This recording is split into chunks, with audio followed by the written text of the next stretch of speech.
The Divine Matrix, Bridging Time, Space, Miracles, and Belief. Gregg Braden. I have one small drop of knowing in my soul. Let it dissolve in your ocean. Rumi. All matter originates and exists only by virtue of a force. We must assume behind this force the existence of a conscious and intelligent mind. This mind is the matrix of all matter. Max Planck, 1944. With these words, Max Planck, the father of quantum theory, described a universal field of energy that connects everything in creation, the divine matrix. The divine matrix is our world. It is also everything in our world. It is us and all that we love, hate, create, and experience. Living in the divine matrix, we are as artists expressing our innermost passions, fears, dreams, and desires through the essence of a mysterious quantum canvas. But we are the canvas, as well as the images upon the canvas. We are the paints, as well as the brushes. In the divine matrix, we are the container within which all things exist, the bridge between the creations of our inner and outer worlds, and the mirror that shows us what we have created. This book is written for those of you who long to awaken the power of your greatest passions and deepest aspirations. In the divine matrix, you are the seed of the miracle, as well as the miracle itself. Introduction. Come to the edge. We might fall. Come to the edge. It's too high. Come to the edge. And they came. And he pushed. And they flew. With these words, we're shown a beautiful example of the power that awaits us when we allow ourselves to venture beyond the bounds of what we've always believed to be true in our lives. In this brief dialogue from the contemporary poet Christopher Logue, a group of initiates find themselves in an experience that's very different from what they had originally expected. Rather than simply being at the edge, through their teacher's encouragement, they find themselves beyond it, in a way that's both surprising and empowering. It is in this uncharted territory that they experience themselves in a new way, and in their discovery, they find a new freedom. In many respects, the pages that follow are like coming to the initiate's edge. They describe the existence of a field of energy, the divine matrix, that provides the container, as well as a bridge and a mirror, for everything that happens between the world within us and the one outside of our bodies. The fact that this field exists in everything from the smallest particles of the quantum atom to distant galaxies whose light is just now reaching our eyes, and in everything between, changes what we've believed about our role in creation. For some of you, what you're about to read is a new and very different way of thinking about how things work in life. For others, it's a comforting synthesis of what you already know, or at least suspect, to be true. For everyone, however, the existence of a primal web of energy that connects your bodies, the world, and everything in the universe opens the door to a powerful and mysterious possibility. That possibility suggests that we may be much more than simply observers passing through a brief moment of time in a creation that already exists. When we look at life, our spiritual and material abundance, our relationships and careers, our deepest loves and greatest achievements, along with our fears and the lack of all these things, we may also be gazing squarely in the mirror of our truest, and sometimes most unconscious, beliefs. We see them in our surroundings because they're made manifest through the mysterious essence of the divine matrix, and for this to be the case, consciousness itself must play a key role in the existence of the universe. We are the artists as well as the art. As far-fetched as this idea may sound to many people, it is precisely at the crux of some of the greatest controversies among some of the most brilliant minds in recent history. In a quote from his autobiographical notes, for example, Albert Einstein shared his belief that we're essentially passive observers living in a universe already in place, one in which we seem to have little influence. Out yonder there was this huge world, he said, which exists independently of us human beings and which stands before us like a great, eternal riddle, at least partially accessible to our inspection and thinking. In contrast to Einstein's perspective, which is still widely held by many scientists today, John Wheeler, a Princeton physicist and colleague of Einstein, offers a radically different view of our role in creation. In terms that are bold, clear, and graphic, Wheeler says, "We had this old idea, that there was a universe out there, author's emphasis, and here is man, the observer, safely protected from the universe by a 6-inch slab of plate glass." Referring to the late 20th century experiments that show us how simply looking at something changes that something, Wheeler continues, "Now we learn from the quantum world that even to observe so minuscule an object as an electron we have to shatter that plate glass, we have to reach in there. So the old word observer simply has to be crossed off the books, and we must put in the new word participator." What a shift! In a radically different interpretation of our relationship to the world we live in, Wheeler states that it's impossible for us to simply watch the universe happen around us. Experiments in quantum physics, in fact, do show that simply looking at something as tiny as an electron, just focusing our awareness upon what it's doing for even an instant in time, changes its properties while we're watching it. The experiments suggest that the very act of observation is an act of creation, and that consciousness is doing the creating. These findings seem to support Wheeler's proposition that we can no longer consider ourselves merely onlookers who have no effect on the world that we're observing. To think of ourselves as participating in creation rather than simply passing through the universe during the brief period of a lifetime requires a new perception of what the cosmos is and how it works. The groundwork for such a radical worldview was the basis for a series of books and papers by another Princeton physicist and colleague of Einstein, David Bohm. Before his death in 1992, Bohm left us two pioneering theories that offer a very different, and in some ways, a nearly holistic, view of the universe and our role in it. The first was an interpretation of quantum physics that set the stage for Bohm's meeting and subsequent friendship with Einstein. It was this theory that opened the door to what Bohm called the creative operation of underlying levels of reality. In other words, he believed that there are deeper or higher planes of creation that hold the template for what happens in our world. It's from these subtler levels of reality that our physical world originates. His second theory was an explanation of the universe as a single unified system of nature, connected in ways that aren't always obvious. During his early work at the University of California's Lawrence Radiation Laboratory, now Lawrence Livermore National Laboratory, Bohm had the opportunity to observe small particles of atoms in a special gaseous state called plasma. Bohm found that when the particles were in this plasma state, they behaved less like the individual units that we typically think of and more like they were connected to one another as part of a greater existence. These experiments laid the foundation for the pioneering work for which Bohm is probably best remembered, his 1980 book, Wholeness and the Implicate Order. In this paradigm-shifting volume, Bohm proposed that if we could see the universe in its entirety from a higher vantage point, the objects in our world would in fact appear as a projection of things happening in another realm that we cannot observe. He viewed both the seen as well as the unseen as expressions of a greater, more universal order. To distinguish between them, he called these two realms implicate and explicate.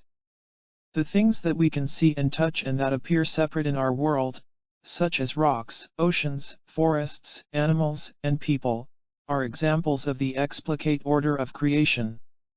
However, as distinct as they may appear from one another, Bohm suggested that they're linked in a deeper reality in ways that we simply cannot see from our place in creation. He viewed all of the things that look separate to us as part of a greater wholeness, which he called the implicate order. To describe the difference between implicate and explicate, he gave the analogy of a flowing stream. Using the different ways we can see water flowing in the same stream as a metaphor, Bohm described the illusion of separateness.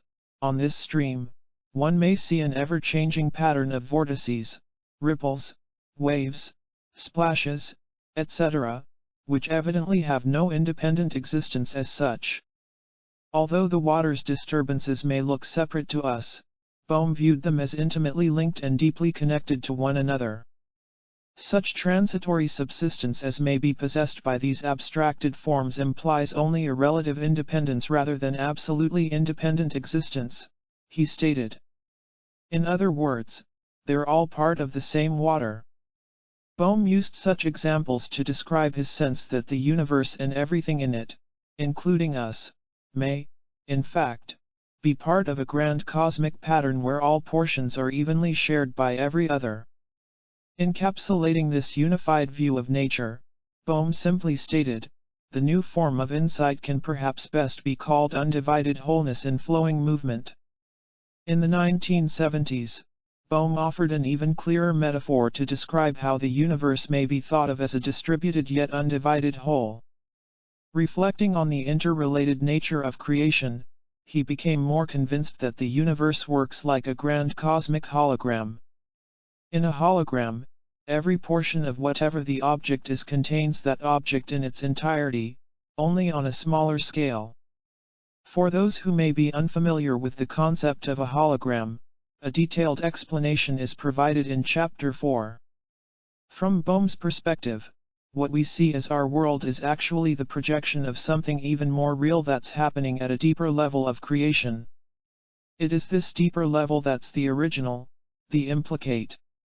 In this view of as above, so below, and as within, so without, patterns are contained within patterns, complete in and of themselves and different only in scale. The elegant simplicity of the human body offers us a beautiful example of a hologram, one that's already familiar. The DNA from any part of our bodies contains our genetic code, the entire pattern of DNA, for the rest of the body, no matter where it comes from. Whether we sample our hair, a fingernail, or our blood, the genetic pattern that makes us who we are is always there in the code, it's always the same. Just as the universe is constantly changing from implicate to explicate, the flow from the unseen to the seen is what makes up the dynamic current of creation. It's this constantly changing nature of creation that John Wheeler had in mind when he described the universe as participatory, that is, unfinished and continually responding to consciousness. Interestingly, this is precisely the way that the wisdom traditions of the past suggest that our world works. From the ancient Indian Vedas, believed by some scholars to date to 5000 BC, to the 2000-year-old Dead Sea Scrolls, a general theme seems to suggest that the world is actually the mirror of things that are happening on a higher realm or in a deeper reality. For example, commenting on the new translations of the Dead Sea Scroll fragments known as the Songs of the Sabbath Sacrifice, its translators summarize the content: what happens on earth is but a pale reflection of that greater, ultimate reality. 8. The implication of both quantum theory and the ancient texts is that in the unseen realms we create the blueprint for the relationships, careers, successes, and failures of the visible world. From this perspective, the divine matrix works like a great cosmic screen that allows us to see the non-physical energy of our emotions and beliefs, our anger, hate, and rage, as well as our love, compassion, and understanding, projected in the physical medium of life. Just as a movie screen reflects without judgment the image of whatever or whoever has been filmed, the matrix appears to provide an unbiased surface for our inner experiences and beliefs to be seen in the world. Sometimes consciously, oftentimes not, we show our truest beliefs about everything from compassion to betrayal through the quality of relationships that surround us. In other words, we're like artists expressing our deepest passions, fears, dreams, and desires through the living essence of a mysterious quantum canvas. However, unlike a conventional painter's canvas, which exists in one place at a given time, our canvas is the same stuff that everything is made of. It is everywhere and is always present. Let's carry the artist/canvas analogy one step further. Traditionally, artists are separate from their work and use their tools to convey an inner creation through an outer expression. Within the divine matrix, however, the separation between art and artist disappears. We are the canvas, as well as the images upon it. We are the tools, as well as the artist using them. The very idea of us creating from within our own creation brings to mind one of those Walt Disney cartoons that were common on black and white television back in the 50s and 60s. We would first see the hand of an unidentified artist sketch a well-known cartoon character such as Mickey Mouse on a drawing pad. As the image was being formed, it would suddenly become animated and lifelike. Then Mickey would begin to create his own drawings of other cartoon characters from within the sketch itself. Suddenly, the original artist was no longer needed and out of the picture, literally. With the hand nowhere to be seen, Mickey and his friends would take on lives and personalities of their own. While everyone in the make-believe house was sleeping, the entire kitchen would become joyously animated. As the sugar bowl danced with the salt shaker and the teacup rocked the world of the butter dish, the characters no longer had any connection to the artist. While this may be an oversimplification of how we function in the divine matrix, it also helps anchor the subtle and abstract idea of us as creators, creating from within our own creations. Just as artists refine an image until it's exactly right in their minds, in many respects it appears that through the divine matrix we do the same thing with our life experiences. Through our palette of beliefs, judgments, emotions, and prayers, we find ourselves in relationships, jobs, and situations of support and betrayal that play out with different individuals in various places. At the same time, these people and situations often feel hauntingly familiar. Both as individuals and together, we share our inner life creations as a never-ending cycle of moment layered upon moment, day after day, and so on. What a beautiful, bizarre, and powerful concept. Just the way a painter uses the same canvas again and again while searching for the perfect expression of an idea, we may think of ourselves as perpetual artists, building a creation that's ever-changing and without end. The implications of being surrounded by a malleable world of our own making are vast, powerful, and, to some, perhaps a little frightening. Our ability to use the divine matrix intentionally and creatively suddenly empowers us to alter everything about the way we see our role in the universe. At the very least, it suggests that there's much more to life than chance happenings and occasional synchronicities that we deal with the best we can. Ultimately, our relationship to the quantum essence that connects us to everything else reminds us that we're creators ourselves. As such, we may express our deepest desires for healing, abundance, joy, and peace in everything from our bodies and lives to our relationships. And we may do so consciously, in the time and manner that we choose. However, just as the initiates in Christopher Logue's poem at the beginning of this introduction needed a little nudge to get them to fly, all of these possibilities require a subtle yet powerful shift in the way we think about our world and ourselves. In that shift, our secret desires, highest goals, and loftiest dreams suddenly appear within our grasp. As miraculous as such a reality may sound, all of these things, and much more, are possible within the realm of the divine matrix. The key is not only to understand how it works, we also need a language to communicate our desires that's recognizable to this ancient web of energy. Our oldest and most cherished wisdom traditions remind us that there is, in fact, a language that speaks to the divine matrix, one that has no words and doesn't involve the usual outward signs of communication we make with our hands or body. It comes in a form so simple that we all already know how to speak it fluently. In fact, we use it every day of our lives. It is the language of human emotion. Modern science has discovered that through each emotion we experience in our bodies, we also undergo chemical changes of things such as pH and hormones that mirror our feelings.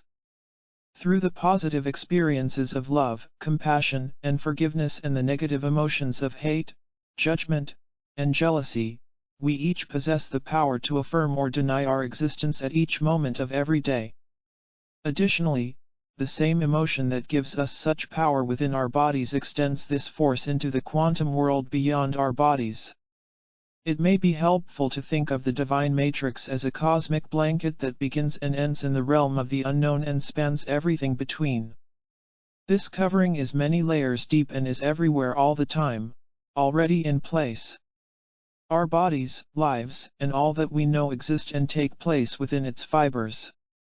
From our watery creation in our mother's womb to our marriages, divorces, friendships, and careers, all that we experience may be thought of as wrinkles in the blanket. From a quantum perspective, everything from the atoms of matter in a blade of grass to our bodies, the planet, and beyond may be thought of as a disturbance in the smooth fabric of this space-time blanket. Perhaps it's no coincidence then that ancient spiritual and poetic traditions describe existence in much the same way. The Vedas, for example, speak of a unified field of pure consciousness that bathes and permeates all of creation. In these traditions, our experiences of thought, feeling, emotion, and belief, and all the judgment that they create, are viewed as disturbances, interruptions in a field that is otherwise smooth and motionless. In a similar fashion, the 6th century Hsin Ming, which translates to faith mind verses, describes the properties of an essence that is the blueprint for everything in creation. Called the Tao, it's ultimately beyond description, just as we see in the Vedic scriptures. It is all that is, the container of all experience, as well as the experience itself. The Tao is described as perfect, like vast space where nothing is lacking and nothing is in excess. According to the Hsin Ming, it's only when we disturb the tranquility of the Tao through our judgments that its harmony eludes us. When this inevitably does happen and we find ourselves enmeshed in feelings of anger and separation, the text offers guidelines to remedy this condition, to come directly into harmony with this reality. Just simply say when doubt arises, not to. In this not to, nothing is separate, nothing is excluded. While I admit that thinking of ourselves as a disturbance in the matrix may take some of the romance out of life, it also gives us a powerful way to conceptualize our world and ourselves. If, for example, we want to form new, healthy, and life-affirming relationships, let healing romance into our lives, or bring a peaceful solution to the Middle East, we must create a new disturbance in the field, one that mirrors our desire. We must make a new wrinkle in the stuff that space, time, our bodies, and the world are made of. This is our relationship to the divine matrix. We're given the power to imagine, dream, and feel life's possibilities from within the matrix itself so that it can reflect back to us what we've created. Both ancient traditions and modern science have described how this cosmic mirror works. In the case of the experiments that will be shared in later chapters, we're even shown how these reflections work in the language of science. Admittedly, while these studies may solve some mysteries of creation, they also open the door to even deeper questions about our existence. We clearly don't know all there is to know about the divine matrix. Science doesn't have all of the answers. In all honesty, scientists aren't even certain where the divine matrix came from, and we're also aware that we could study it for another 100 years and still not find all the answers. What we do know, however, is that the divine matrix exists. It is here, and we may tap its creative power through the language of our emotions. We can apply this knowing in a way that's useful and meaningful in our lives. By doing so, our connection to one another and all things cannot be denied. It's in light of this connection that we may realize just how powerful we really are. From the place of strength that such a realization offers, we have the opportunity to become more peaceful and compassionate people, actively working to create a world that mirrors these qualities, and more. Through the divine matrix, we have the opportunity to focus on these attributes in our lives, applying them as our inner technology of feelings, imagination, and dreams. When we do, we tap the true essence of the power to change our lives and the world. About this book. In many respects, our experience of the divine matrix may be compared to the software that runs a computer. In both, the instructions must use a language that the system understands. For the computer, this is a numerical code of zeros and ones. For consciousness, a different kind of language is required, one that uses no numbers, alphabets, or even words. Because we're already part of the divine matrix, it makes perfect sense that we would already have everything we need to communicate with it, without the need for an instruction manual or special training. And we do. The language of consciousness appears to be the universal experience of emotion. We already know how to love, hate, fear, and forgive. Recognizing that these feelings are actually the instructions that program the divine matrix, we can hone our skills to better understand how to bring joy, healing, and peace to our lives. This book isn't intended to be a definitive work on the history of science and the new physics. There are a number of other texts that have already done a wonderful job of bringing this kind of information to our awareness today. Some of them I have even referenced here, Michio Kaku's Hyperspace, for example, and David Bohm's Wholeness and the Implicate Order. Each of these represents a powerful new way to see our world, and I recommend them all. This book is intended to be a useful tool, a guide, that we can apply to the mysteries of our everyday lives. For this reason, there are places where I've chosen to focus more on the radical and unexpected results of the quantum experiments, rather than getting bogged down with too many technical details of the experiments themselves. For us to understand the power to manifest healing, peace, joy, romance, and partnership, as well as to survive our time in history, it's important to emphasize what the results tell us about ourselves, rather than the fine points of how the studies were performed. For those who may be interested in the technical details, I've included the sources as endnotes. For so many people, the breakthroughs in the world of quantum physics are little more than interesting facts, things to talk about at conferences or workshops or over a Starbucks latte. Yet, as deep as the implications go and as high as the philosophy carries us, the discoveries seem to have minimal relevance in our everyday lives. What good does it do, for example, to know that a particle of matter can be in two places at once or that electrons can travel faster than Einstein said they could if this knowledge doesn't add to our lives in some way? It's only when we can connect these mind-boggling discoveries to the healing of our bodies or to what we experience in the malls, living rooms, airports, and classrooms of our lives that they become important to us. This apparent chasm between the mysteries of the quantum world and our everyday experiences is where the divine matrix offers a bridge. In addition to describing the findings, this book takes us one step further. It gives meaning to how those discoveries can help us become better people and build a better world together. I've written this book for one reason: to offer a sense of hope, possibility, and empowerment in a world that often makes us feel small, ineffective, and helpless. And my goal is to do so in a conversational style that describes the awesome insights of the new science in a way that's easy to understand and interesting. My experience with live presentations has shown that in order to reach an audience in a way that's meaningful, it's important to honor the way the listeners learn. Regardless of how left-brained we think we are or how right-brained we feel we are, the fact is that we all use both sides to make sense of the world. And while some people certainly do rely more on one hemisphere or the other, it's important to honor both our intuition as well as our logic when we invite people to make a huge leap in how they see the world. For this reason, the divine matrix is written in much the same way that the fabric of a tapestry is created. Throughout these pages, I've woven the right brain descriptions of personal accounts and direct experience into the left brain research and reports of discoveries that tell us why these stories are important.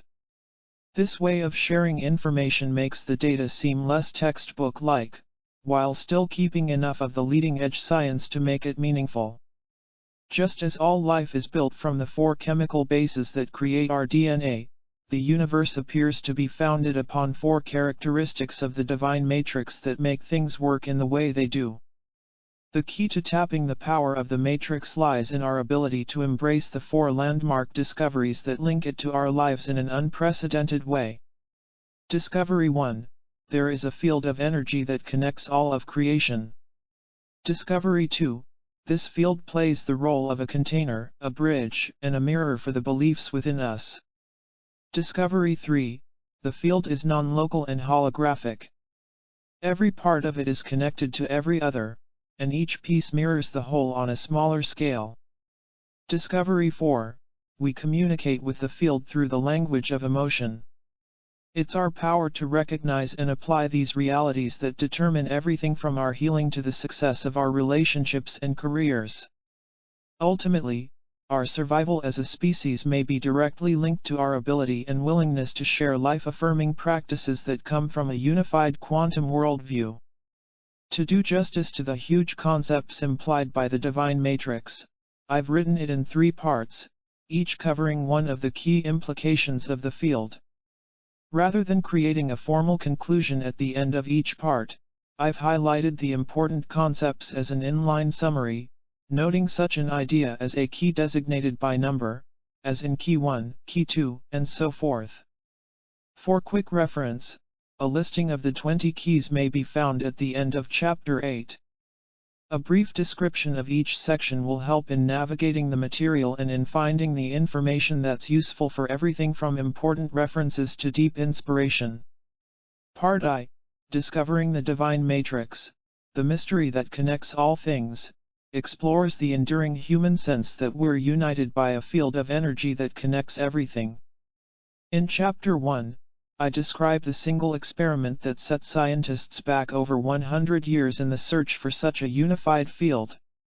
It is in this section that I also share the 20th century research that led to advances in quantum physics, forcing scientists to revisit the original experiment that told us everything is separate. This includes 3 representative experiments showing the latest scientific documentation of a previously unrecognized field of energy. Briefly, these findings demonstrate the following. 1. Human DNA has a direct effect on the stuff that our world is made of. 2. Human emotion has a direct effect on the DNA that affects the stuff that our world is made of. 3. The relationship between emotions and DNA transcends the bounds of time and space. The effects are the same regardless of distance. At the end of Part 1, there can be little doubt as to the existence of the divine matrix. Whether we're describing it from a spiritual or scientific perspective, it's clear that there's something out there, a field of energy that connects everything we do, as well as all that we are and experience. The logical questions then become: what do we do with this information, and how do we use the divine matrix in our lives? Part 2, the bridge between imagination and reality, how the divine matrix works, explores what it means to live in a universe where, in addition to simply being connected, non-local, everything is linked holographically. The subtle power of these principles is perhaps one of the greatest discoveries of 20th century physics, and at the same time, it's quite possibly the least understood and most overlooked. This section is intentionally non-technical and designed to be a useful guide to the mystery of experiences that we all share yet rarely recognize in their fullest capacity to teach us. When we look at our lives from the viewpoint that everything is everywhere all the time, the implications are so vast that for many they're hard to grasp. It's precisely because of our universal connection that we're empowered to support, share, and participate in life's joys and tragedies anywhere, anytime. How do we make use of such power? The answer begins with our understanding that there really is no here and there, or then and now. From the perspective of life as a universally connected hologram, here is already there, and then has always been now. Ancient spiritual traditions remind us that in each moment of the day, we make the choices that either affirm or deny our lives. Every second we choose to nourish ourselves in a way that supports or depletes our lives, to breathe deep and life-affirming breaths or shallow, life-denying ones, and to think and speak about other people in a manner that is honoring or dishonoring. Through the power of our non-local, holographic consciousness, each of these seemingly insignificant choices has consequences that extend well beyond the places and the moments of our lives. Our individual choices combine to become our collective reality. That's what makes the discoveries both exciting and frightening. Through these understandings, we see why our good wishes, thoughts, and prayers are already at their destination. That we aren't limited by our bodies or the laws of physics. How we support our loved ones everywhere from the battlefield to the boardroom, without ever leaving our home.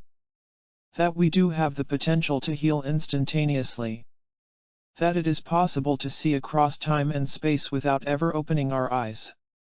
Part 3, Messages from the Divine Matrix, Living, Loving, and Healing in Quantum Awareness, delves directly into the practical aspects of what it means to live in a unified field of energy, along with how it affects the events of our lives. With examples of synchronicities and coincidences, powerful acts of intentional healing, and what our most intimate relationships are showing us, this section serves as a template to recognize what similar experiences may mean in our own lives. Through a series of real case histories, I share the power, irony, and clarity of how seemingly insignificant events in our lives are actually us showing ourselves our truest and deepest beliefs.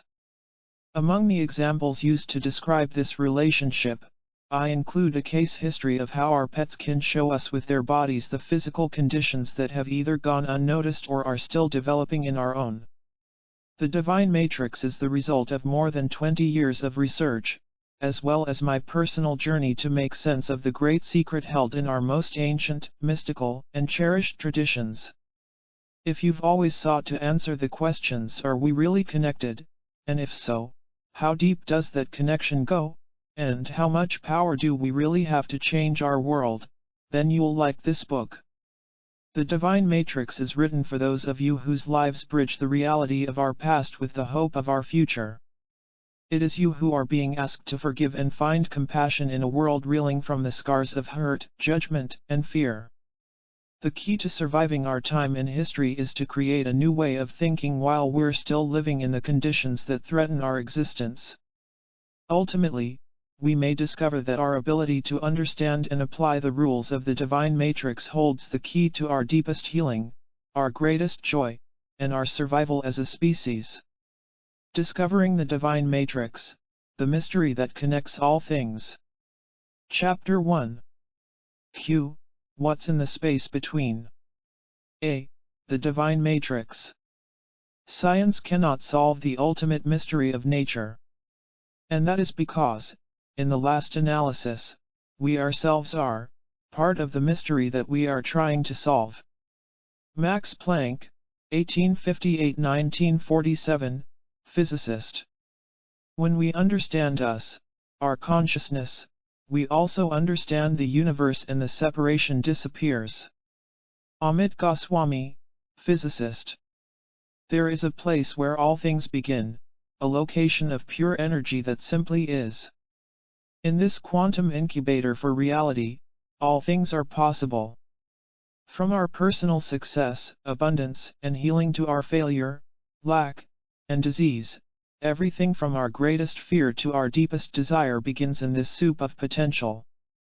Through the reality makers of imagination, expectation, judgment, passion, and prayer, we galvanize each possibility into existence. In our beliefs about who we are, what we have and don't have, and what should and shouldn't be, we breathe life into our greatest joys as well as our darkest moments. The key to mastering this place of pure energy is to know that it exists, to understand how it works, and finally to speak the language that it recognizes. All things become available to us as the architects of reality in this place where the world begins, the pure space of the Divine Matrix. Key 1. The Divine Matrix is the container that holds the universe, the bridge between all things, and the mirror that shows us what we have created. The last thing I expected to see on a late October afternoon hiking in a remote canyon of the Four Corners area in northwestern New Mexico was a Native American wisdom keeper walking toward me on the same trail. Yet there he was, standing at the top of the small incline that separated us as our paths converged that day. I'm not sure how long he'd been there. By the time I saw him, he was just waiting, watching me as I stepped carefully among the loose stones on the path. The low sun created a glow that cast a deep shadow across the man's body. As I held my hand up to block the light from my eyes, I could see a few locks of shoulder-length hair blowing across his face. He seemed as surprised to see me as I was to see him. The wind carried the sound of his voice toward me as he cupped his hands on either side of his mouth. "Hello," he shouted. "Hello," I called back. I didn't expect to see anyone here this time of day. Stepping a little closer, I asked, "How long have you been watching me?"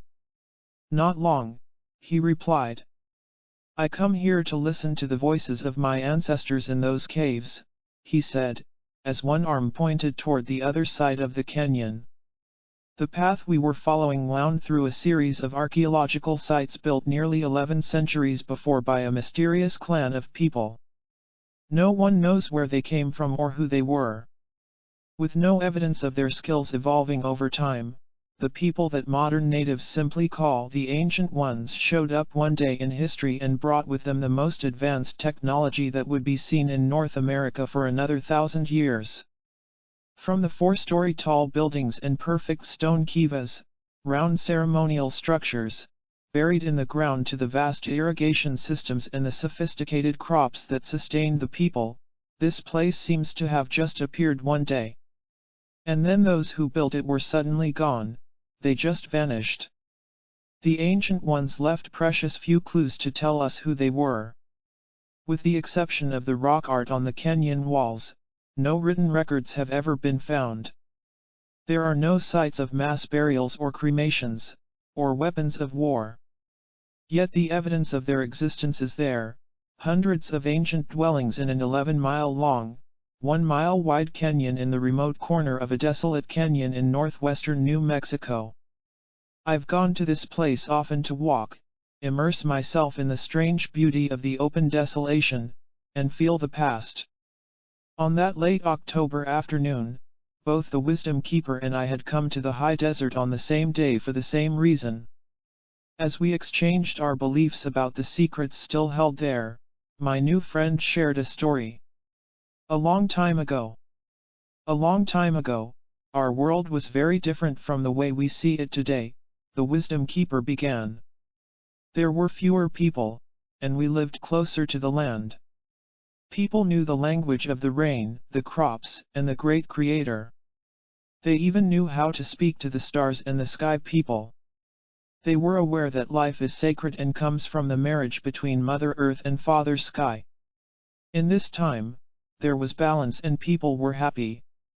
I felt something very ancient well up inside of me as I heard the man's peaceful voice echo against the sandstone cliffs that surrounded us. Suddenly, his voice changed to a tone of sadness. "Then something happened," he said. "No one really knows why, but people started to forget who they were. In their forgetting, they began to feel separate from the earth, from each other, and even from the one who created them. They were lost and wandered through life with no direction or connection. In their separation, they believed that they had to fight to survive in this world and defend themselves against the same forces that gave them the life they had learned to live in harmony with and trust. Soon all of their energy was used to protect themselves from the world around them, instead of making peace with the world within them." Immediately, the man's story resonated with me. As I listened to what he was telling me, it sounded as if he were describing human beings today. With the few exceptions of isolated cultures and remote pockets of tradition that remain, our civilization certainly places its focus more on the world around us and less on the world within us. We spend hundreds of millions of dollars each year defending ourselves from disease and trying to control nature. In doing so, we have perhaps strayed further from our balance with the natural world than ever before. The wisdom keeper had my attention. Now the question was, where was he going with his story? Even though they had forgotten who they were, somewhere inside of them the gift of their ancestors remained, he continued. There was still a memory that lived within them. In their dreams at night they knew that they held the power to heal their bodies, bring rain when they needed to, and speak with their ancestors. They knew that somehow they could find their place in the natural world once again. As they tried to remember who they were, they began to build the things outside of their bodies that reminded them of who they were on the inside. As time went on, they even built machines to do their healing, made chemicals to grow their crops, and stretched wires to communicate over long distances. The farther they wandered from their inner power, the more cluttered their outer lives became with the things that they believed would make them happy. As I listened, I saw the unmistakable parallels between the people I was hearing about and our civilization today. Our civilization has become steeped in feelings of being powerless to help ourselves or make a better world. So often we feel helpless as we watch our loved ones slip away from us into the clutches of pain and addictions. We think that we're powerless to ease the suffering from the horrible diseases that no living thing should ever have to endure. We can only hope for the peace that will bring those we care about safely from the terror of foreign battlefields. And together, we feel insignificant in the presence of a growing nuclear threat as the world aligns itself along the divisions of religious beliefs, bloodlines, and borders. It seems that the farther we stray from our natural relationship with the earth, our bodies, one another, and God, the emptier we become. In our emptiness, we strive to fill our inner void with things. When we look at the world from this perspective, I cannot help but think of a similar dilemma portrayed in the science fiction movie Contact. The President's science advisor, played by Matthew McConaughey, explores the fundamental question that faces every technological society. During a television interview, he asks if we are a better society because of our technology. Has it brought us closer together or made us feel more separate? The question is never really answered in the movie, and the topic could fill an entire book unto itself. However, the point that the advisor is making when he asks how much of our power we give away to our diversions is a good one. When we feel that video games, movies, virtual online relationships, and voiceless communication are necessities and they become substitutes for real life and face-to-face contact, this may be signs of a society in trouble. While electronics and entertainment media certainly seem to make life more interesting, they could also be red flags telling us how far we've strayed from our power to live rich, healthy, and meaningful lives. Additionally, when the focus of our lives becomes how to avoid disease rather than how to live in a healthy way, how to stay out of war rather than how to cooperate in peace, and how to create new weapons rather than how to live in a world where armed conflict has become obsolete, clearly the path we're on has become one of survival. In such a mode, no one is truly happy, nobody really wins. When we find ourselves living this way, the obvious thing to do would be to look for another route. And that's precisely what this book is about and why I'm sharing this story. How does the story end? I asked the wisdom keeper. Did the people ever find their power and remember who they were? By this time, the sun had disappeared behind the canyon walls, and for the first time I could actually see who I was talking to. The sun-darkened man standing in front of me smiled broadly upon hearing my question. He was quiet for just a moment, and then he whispered, "No one knows because the story isn't finished. The people who got lost are our ancestors, and we are the ones who are writing the ending. What do you think?" I only saw the man a couple of times after that in various places throughout the land and communities that we both love. I think about him often, though. As I see the events of the world unfold, I remember his story and wonder if we'll complete the ending in this lifetime. Will you and I be the ones who remember? The implications of the story that the man in the canyon shared are vast. The conventional wisdom of history is that the tools of past civilizations, no matter how ancient, were somehow less advanced than modern technology. While it's true that these peoples might not have used modern science to solve their problems, they may have had something even better. In discussions with historians and archaeologists whose livelihoods are based on interpreting the past, this topic is generally the source of passionately heated emotion. If they were so advanced, where's the evidence of their technology, the experts ask. Where are their toasters, microwave ovens, and VCRs? I find it very interesting that in interpreting the development of a civilization, so much could hinge on the things that the individuals built. What about the thinking that underlies what they made? While to the best of my knowledge, it's true that we've never found a TV or digital camera in the archaeological record of the American Southwest, or anywhere else for that matter, the question is why? Is it possible that when we see the remains of advanced civilizations, such as those in Egypt, Peru, or the American desert Southwest, we're actually witnessing the remnants of a technology so advanced that they didn't need toasters and VCRs? Maybe they outgrew the need for a cluttered and complex outer world. Perhaps they knew something about themselves that gave them the inner technology to live in a different way, knowledge that we've forgotten. That wisdom could have given them everything that they needed to sustain their lives and heal in a way that we're only beginning to understand. If this is true, then perhaps we need look no further than nature to understand who we are and what our role in life really is.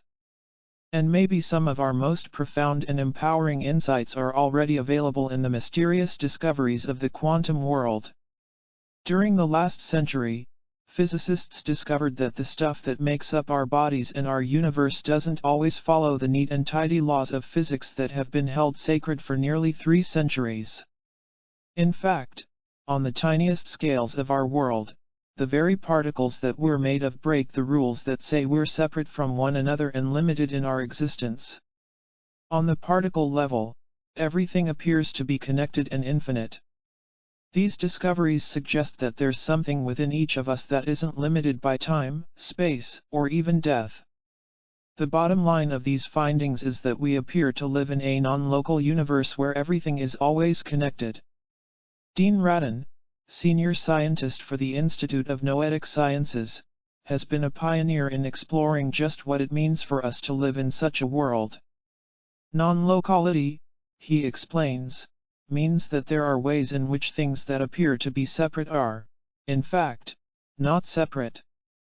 There are aspects of us, Radin suggests, that extend beyond the here and now and allow us to be spread throughout space and time. In other words, the us that lives in our physical selves isn't limited by the skin and hair that define our bodies. Whatever we choose to call that mysterious something, we all have it, and ours mingles with everyone else's as part of the field of energy that bathes all things. This field is believed to be the quantum net that connects the universe, as well as the infinitely microscopic and energetic blueprint for everything from healing our bodies to forging world peace. To recognize our true power, we must understand what this field is and how it works. If the ancient ones in that northern New Mexican canyon, or anywhere else in the world, for that matter, understood how this forgotten part of us works, then it makes tremendous sense for us to honor the knowledge of our ancestors and find a place for their wisdom in our time. Are we connected, really connected? Modern science is hot on the trail of solving one of the greatest mysteries of all time. You may not hear about it during the evening news, and you probably won't see it on the front page of USA Today or the Wall Street Journal. Yet nearly 70 years of research in an area of science known as the new physics is pointing to a conclusion that we can't escape. Key 2, everything in our world is connected to everything else. That's it, really. That's the news that changes everything and is absolutely shaking the foundations of science as we know it today. Okay, you say, we've heard this before. What makes this conclusion so different? What does it really mean to be so connected? These are very good questions, and the answers may surprise you. The difference between the new discoveries and what we previously believed is that in the past we were simply told that the connection exists. Through technical phrases such as sensitive dependence on initial conditions, or the butterfly effect, and theories suggesting that what we do here has an effect there, we could vaguely observe the connection playing out in our lives. The new experiments, however, take us one step beyond. In addition to proving that we're linked to everything, research now demonstrates that the connection exists because of us. Our connectedness gives us the power to stack the deck in our favor when it comes to the way our lives turn out. In everything from searching for romance and healing our loved ones to the fulfillment of our deepest aspirations, we are an integral part of all that we experience each day. The fact that the discoveries show that we can use our connection consciously opens the door to nothing less than our opportunity to tap the same power that drives the entire universe. Through the oneness that lives inside of you, me, and all humans who walk the planet, we have a direct line to the same force that creates everything from atoms and stars to the DNA of life. There's one small catch, however: our power to do so is dormant until we awaken it. The key to awakening such an awesome power is to make a small shift in the way we see ourselves in the world. Just as Logue's initiates found that they could fly after receiving a little nudge off the cliff, from the poem on page 9, with a small shift in perception we can tap the most powerful force in the universe in order to address even seemingly impossible situations. This happens when we allow ourselves a new way of seeing our role in the world. Because the universe seems like a really big place, almost too vast for us to even think about, we can begin by seeing ourselves differently in our everyday lives. The small shift that we need is to see ourselves as part of the world rather than separate from it. The way to convince ourselves that we're truly one with everything that we see and experience is to understand how we're joined and what that connection means. Key 3. To tap the force of the universe itself, we must see ourselves as part of the world rather than separate from it. Through the connection that joins all things, the stuff that the universe is made of, waves and particles of energy, appears to break the laws of time and space as we once knew them. Although the details sound like science fiction, they're very real. Particles of light, photons, for example, have been observed to bilocate, that is, to be in two different places separated by many miles at precisely the same instant. From the DNA of our bodies to the atoms of everything else, things in nature appear to share information more rapidly than Albert Einstein predicted anything could ever travel, faster than the speed of light. In some experiments, data has even arrived at its destination before it's left its place of origin.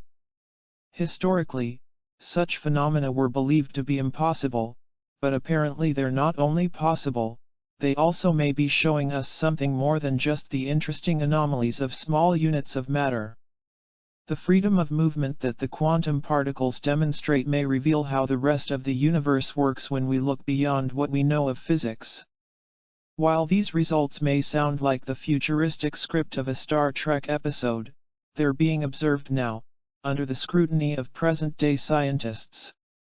Individually, the experiments that produce such effects are certainly fascinating and deserve more investigation. Considered together, however, they also suggest that we may not be as limited by the laws of physics as we believe. Perhaps things are able to travel faster than the speed of light, and maybe they can be in two places at once. And if things have this ability, what about us? These are precisely the possibilities that excite today's innovators and stir our own imaginations. It is in the coupling of the imagination, the idea of something that could be, with an emotion that gives life to a possibility that it becomes a reality. Manifestation begins with the willingness to make room in our beliefs for something that supposedly doesn't exist. We create that something through the force of consciousness and awareness. The poet William Blake recognized the power of imagination as the essence of our existence, rather than something that we simply experience occasionally in our spare time. Man is all imagination, he said, clarifying, the eternal body of man is the imagination, that is, God himself. Philosopher and poet John Mackenzie further explained our relationship with the imagination, suggesting, the distinction between what is real and what is imaginary is not one that can be finely maintained, all existing things are imaginary. In both these descriptions, the concrete events of life must first be envisioned as possibilities before they can become a reality. However, for the imaginary ideas of one moment in time to become the reality of another, there must be something that links them together. Somehow in the fabric of the universe there must be a connection between past imaginings and present and future realities. Einstein firmly believed that the past and the future are intimately entwined as the stuff of the fourth dimension, a reality that he called space-time. The distinction between past, present, and future, he said, is only a stubbornly persistent illusion. So, in ways that we are only beginning to understand, we find that we're connected not only with everything that we see in our lives today, but also with everything that's ever been, as well as with things that haven't happened yet. And what we're experiencing now is the outcome of events that have occurred, at least in part, in a realm of the universe that we can't even see. The implications of these relationships are huge. In a world where an intelligent field of energy connects everything from global peace to personal healing, what may have sounded like fantasy and miracles in the past suddenly becomes possible in our lives. With these connections in mind, we must begin to think of the way that we relate to life, our families, and even our casual acquaintances from a powerful new perspective. Good or bad, right or wrong, everything from the lightest and most beautiful life experiences to the most horrible occasions of human suffering can no longer be written off as chance happenings.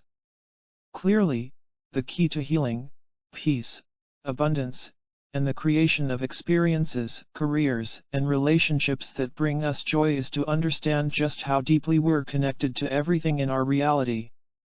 Searching for the Matrix. I remember the first time I relayed the news of our connectedness to my Native American friend from the canyon. During an unexpected meeting in a local market, I passionately shared information from a press release I'd just read about a new field of energy that had been discovered, a unifying field unlike any other energy known to exist. It's this field of energy, I blurted out, that connects everything. It connects us with the world, one another, and even with the universe beyond Earth, just like you and I have talked about in the past. In a way that was typical of my friend, he was quiet for a moment as he honored my excitement. After a few seconds, he took a breath and then replied with a directness that I'd seen many times before. He was honest and to the point. So, he said, you have found that everything is connected. That is what our people have been saying all along. It is good that your science has figured it out, too.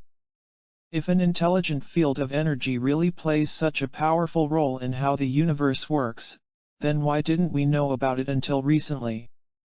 We've just emerged from the 20th century, a time historians may well come to regard as the most remarkable period in history. Within a single generation, we learned how to unleash the power of the atom, to store a library the size of a city block on a computer chip, and to read and engineer the DNA of life. How could we have accomplished all of these scientific marvels yet missed the single most important discovery of all, the one understanding that gives us access to the power of creation itself? The answer may surprise you. There was a time in our not-so-distant past when scientists did, in fact, attempt to solve the mystery of whether or not we're connected through an intelligent field of energy by proving once and for all whether or not the field even exists. While the idea of the investigation was good, more than 100 years later we're still recovering from the way in which this famous experiment was interpreted. As a result, for most of the 20th century, if scientists dared to mention anything about a unifying field of energy that connects everything through what is otherwise empty space, they would be laughed out of the classroom or right off the university stage. With few exceptions, the idea wasn't one that was accepted, or even allowed, in serious scientific discussions. However, this hadn't always been the case. Although our sense of precisely what it is that connects the universe has remained a mystery, there have been countless attempts to name it in order to acknowledge its existence. In the Buddhist sutras, for example, the realm of the great god Indra is described as the place where the web that connects the entire universe originates. Far away in the heavenly abode of the great god Indra, there is a wonderful net which has been hung by some cunning artificer in such a manner that it stretches out infinitely in all directions. In the Hopi creation story, it is said that the current cycle of our world began long ago when Spider Grandmother emerged into the emptiness of this world.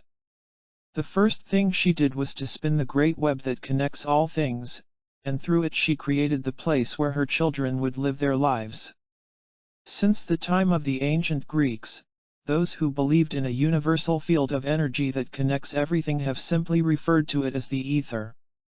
In Greek mythology, ether was thought of as the essence of space itself and described as the air breathed by the gods. Both Pythagoras and Aristotle identified it as the mysterious fifth element of creation, following the four familiar elements of fire, air, water, and earth. In later times, alchemists continued to use the words of the Greeks to describe our world, terminology that endured until the birth of modern science.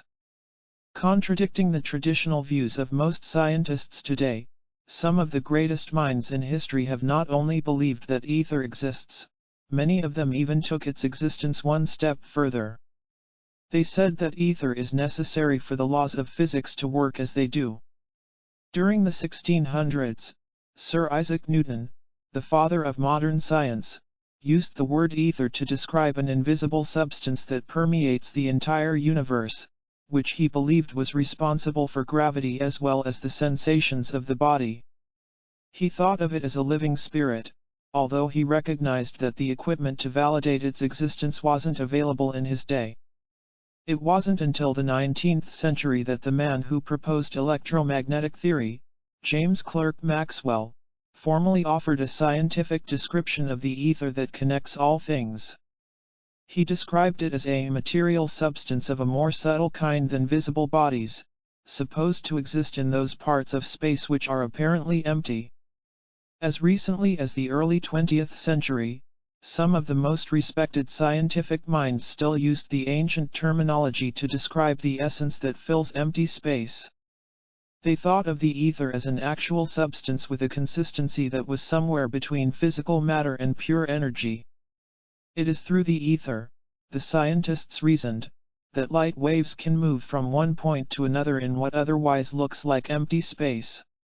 I cannot but regard the ether, which can be the seat of an electromagnetic field with its energy and its vibrations, as endowed with a certain degree of substantiality, however different it may be from all ordinary matter, stated Nobel Prize-winning physicist Hendrik Lorentz in 1906. Lorentz's equations were the ones that eventually gave Einstein the tools to develop his revolutionary theory of relativity. Even after his theories seemed to discount the need for ether in the universe, Einstein himself believed that something would be discovered to explain what occupies the emptiness of space, stating, "Space without ether is unthinkable." Similar to the way Lorentz and the ancient Greeks thought of this substance as the conduit through which waves move, Einstein stated that ether is necessary for the laws of physics to exist. In such space without ether there not only would be no propagation of light, but also no possibility of existence for standards of space and time. Although on the one hand, Einstein appears to acknowledge the possibility of ether, on the other, he cautioned that it shouldn't be thought of as energy in the ordinary sense. Ether may not be thought of as endowed with the quality characteristic of ponderable media, as consisting of parts, particles, which may be tracked through time. In this way he described how, due to ether's unconventional nature, its existence was still compatible with his own theories. The mere mention of the ether field today still ignites debate about whether or not it exists. Almost in the same breath, it resurrects the memory of one famous experiment that was designed to prove or disprove the field's existence once and for all. As is often the case with this kind of investigation, the outcome raised more questions and controversy than it resolved. History's greatest failed experiment. Performed more than 100 years ago, the ether experiment is named after the two scientists who designed it, Albert Michelson and Edward Morley. The sole purpose of the Michelson-Morley experiment was to determine whether or not the mysterious ether of the universe did in fact exist. The long-anticipated experiment, devised to verify the results of a similar one performed in 1881, was the buzz of the scientific community that gathered in the laboratory at what is now Case Western Reserve University in 1887. Ultimately, it held consequences that even the best minds of the late 19th century couldn't have known. The thinking behind the experiment was innovative, to be sure. If ether really exists, Michelson and Morley reasoned, then it must be an energy that is everywhere, quiet, and still. And if this is true, then the Earth's passage through this field in space should create a movement that can be measured. Just as we're able to detect the air as it ripples through the vast fields of golden wheat on the plains of Kansas, we should be able to detect the ether's breeze. Michelson and Morley named this hypothetical phenomenon the ether wind. The pilot of any plane will agree that when an aircraft is flying with the currents of the atmosphere, the time to get from one place to another can be much shorter. However, when the plane is flying against the flow, it endures a rough ride, and wind resistance can add hours to the flight. Michelson and Morley reasoned that if they could shoot a ray of light in two directions simultaneously, the difference in the amount of time it took for each beam to reach its destination should allow the experimenters to detect the presence and flow of the ether wind. While the experiment was a good idea, the results surprised everyone. If ether was present, Michelson and Morley believed that a beam of light should travel slower as it moved against the ether's currents, A, and faster as it traveled with the currents, B. The experiment, conducted in 1887, found no ether currents. The conclusion was that no ether exists. The consequences of this interpretation have haunted scientists for more than 100 years. In 1986, the journal Nature reported on the results of experiments conducted with more sensitive equipment. The bottom line, a field with the characteristics of the ether was detected, and it behaved just as the older predictions had suggested it would a century before. The bottom line was that Michelson and Morley's equipment detected no ether wind. Finding what looked like the absence of the wind, both the 1881 and 1887 experiments seemed to lead to the same conclusion: no ether exists. Michelson interpreted the results of what has been called the most successful failed experiment in history in the prestigious American Journal of Science. The result of the hypothesis of a stationary ether field is thus shown to be incorrect, and the necessary conclusion follows that the hypothesis is erroneous. While the experiment may be described as a failure with regard to proving the existence of ether, it actually demonstrated that the ether field just might not behave in the way scientists originally expected. Just because no movement was detected doesn't mean that ether wasn't there. An analogy for this would be to hold your finger above your head to test for wind. To conclude that no air existed because you felt no breeze during the test would be a rough equivalent of the thinking behind the conclusions of the 1887 experiment. Accepting this experiment as proof that ether doesn't exist, modern scientists operate under the assumption that things in our universe happen independently of each other. They accept that what an individual does in one part of the world is completely unrelated to other areas and has no effect on someone else half a planet away. Arguably, this experiment has become the basis for a worldview that has had a profound impact on our lives and the Earth. As a consequence of this kind of thinking, we govern our nations, power our cities, test our atomic bombs, and exhaust our resources, believing that what we're doing in one place has no impact anywhere else. Since 1887, we've based the development of an entire civilization on the belief that everything is separate from everything else, a premise that more recent experiments show is simply not true. Today, more than 100 years after the original experiment, new studies suggest that the ether, or something like it, does in fact exist. It just does not appear to come in the form that Michelson and Morley had expected. Believing that the field must be motionless and made of electricity and magnetism, just as the other forms of energy discovered in the mid-1800s were, they searched for the ether as they would a conventional form of energy. But ether is far from conventional. In 1986, Nature published an unassuming report simply titled Special Relativity, with implications that absolutely shake the foundation of the Michelson-Morley experiment as well as everything we believe about our connection to the world. It described an experiment by a scientist named E.W. Silvertooth that was sponsored by the U.S. Air Force. Duplicating the 1887 experiment, but with equipment that was much more sensitive, Silvertooth reported that he did detect a movement in the ether field. Furthermore, it was precisely linked to the motion of the Earth through space, just as had been predicted. This experiment, and others since then, suggest that the ether does in fact exist, just as Planck suggested in 1944.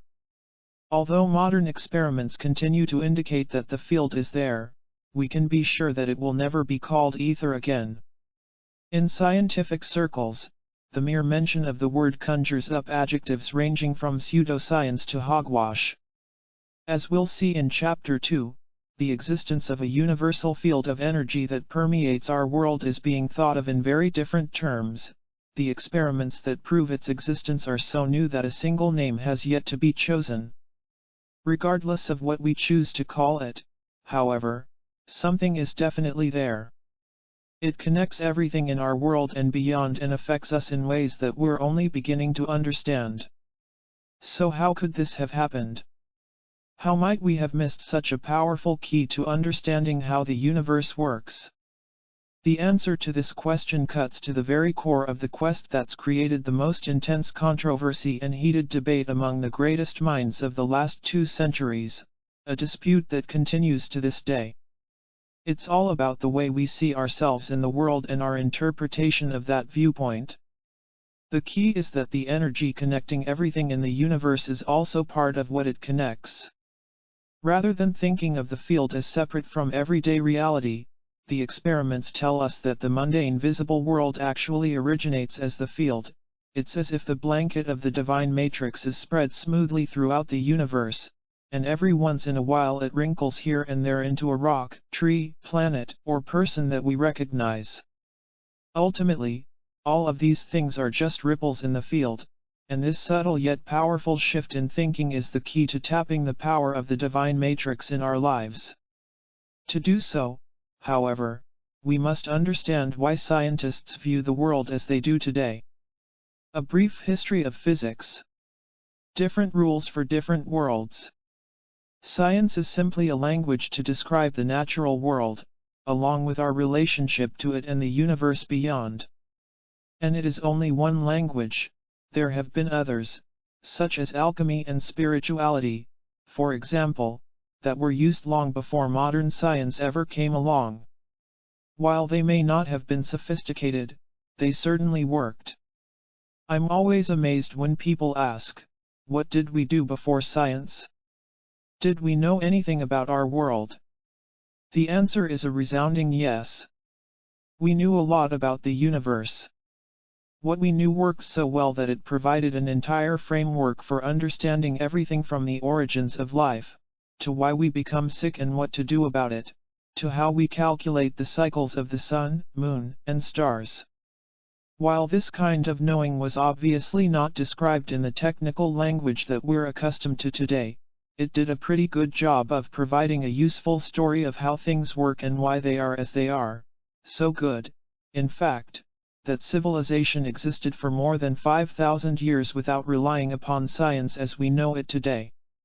Science and the scientific era are generally acknowledged as beginning in the 1600s.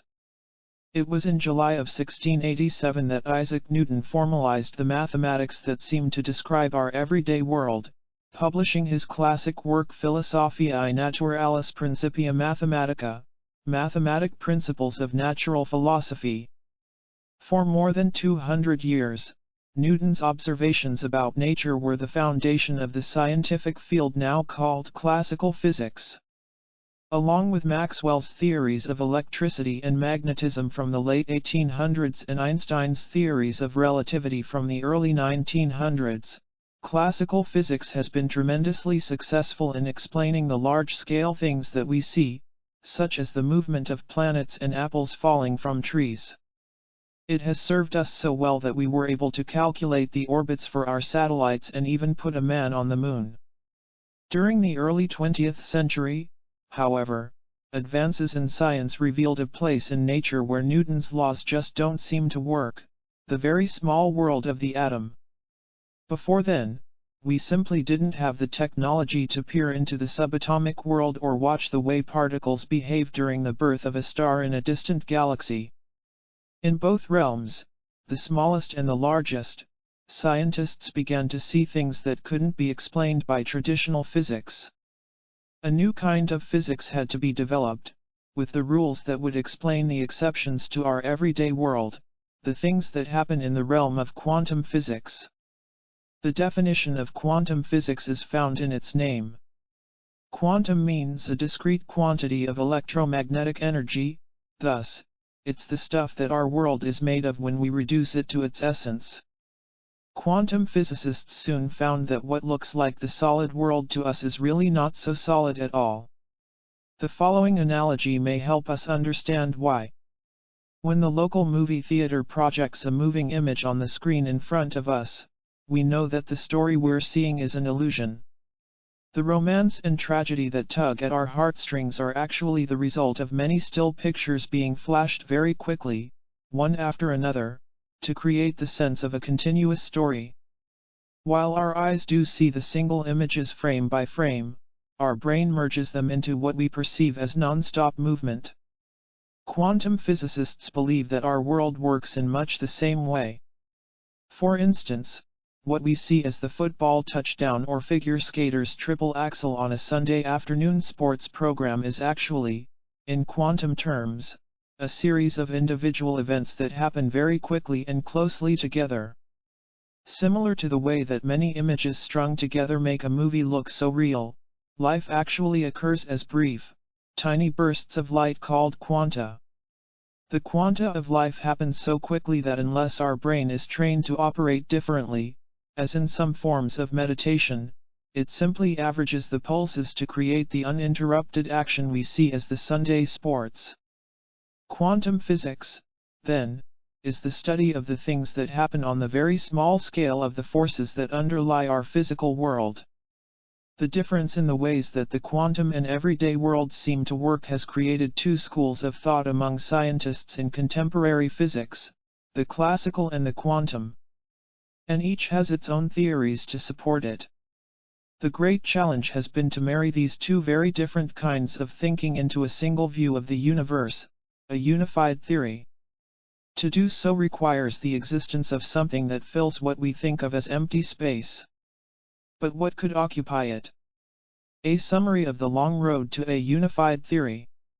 1687, Newtonian Physics, Isaac Newton publishes his laws of motion, and modern science begins. This view sees the universe as a massive mechanical system where space and time are absolute. 1867, Field Theory Physics, James Clerk Maxwell proposes the existence of forces that cannot be explained by Newton's physics.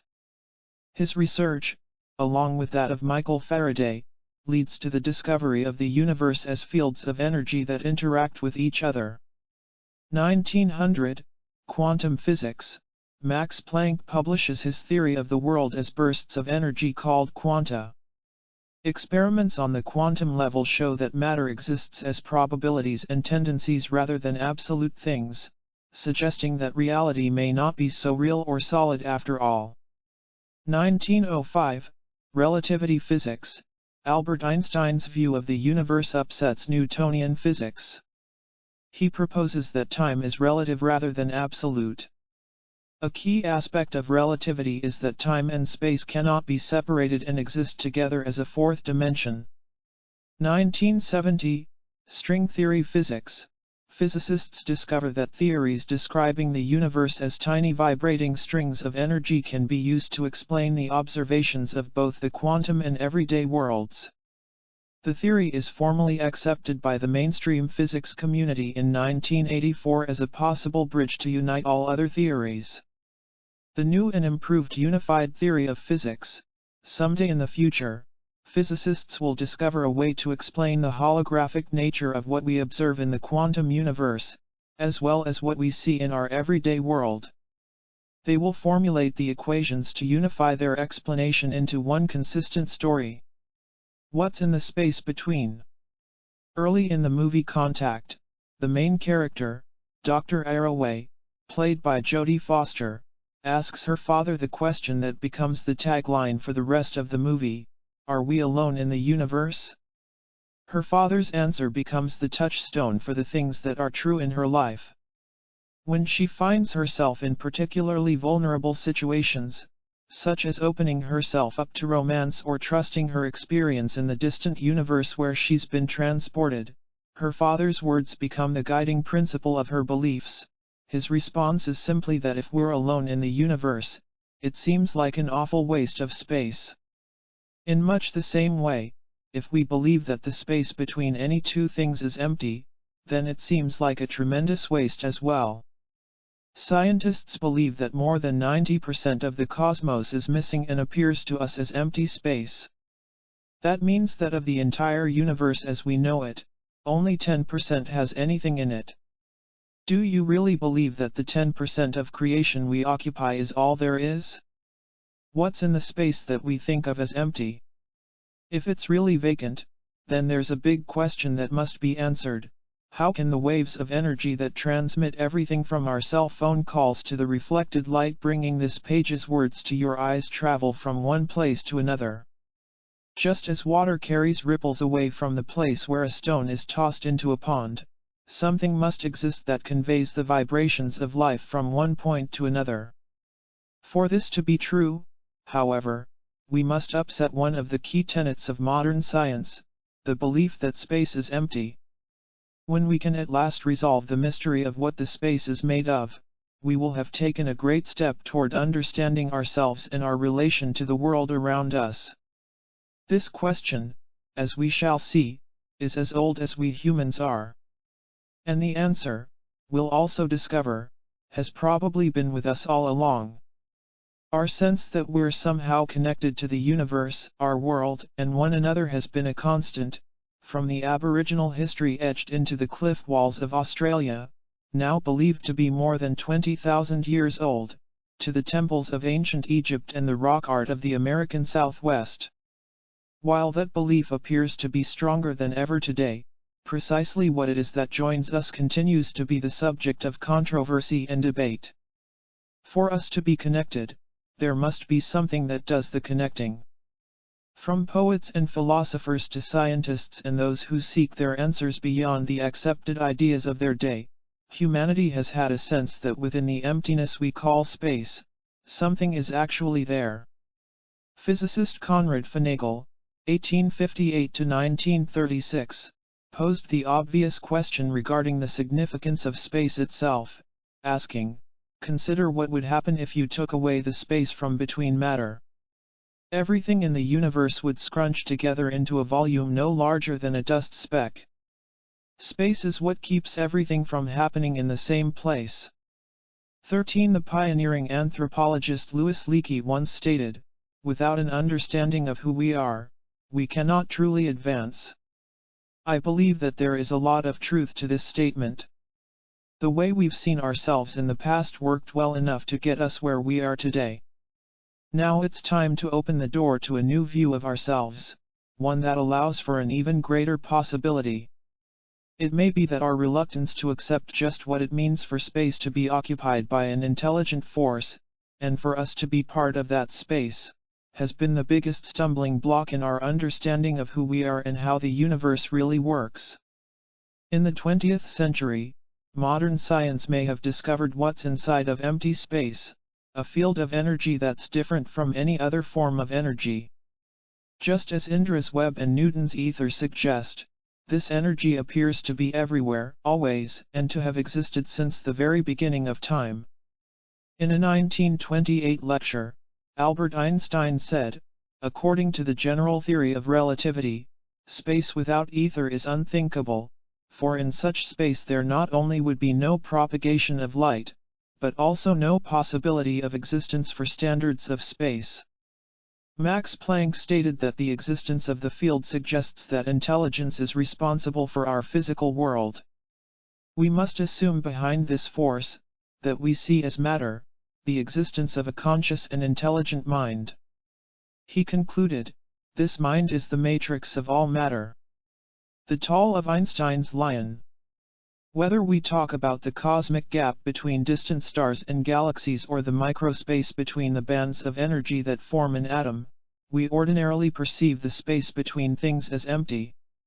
When we say that something is empty, we typically mean that nothing, absolutely nothing at all, exists there. Without a doubt, to the untrained eye what we call space certainly looks vacant. But how empty can it be? When we really think about it, what would it mean to live in a world where the space between matter is truly void of anything? First, we know that to find such a place in the cosmos is probably impossible for one reason, as the saying goes, nature abhors a vacuum. If we could somehow magically transport ourselves to such a location, however, what would life look like?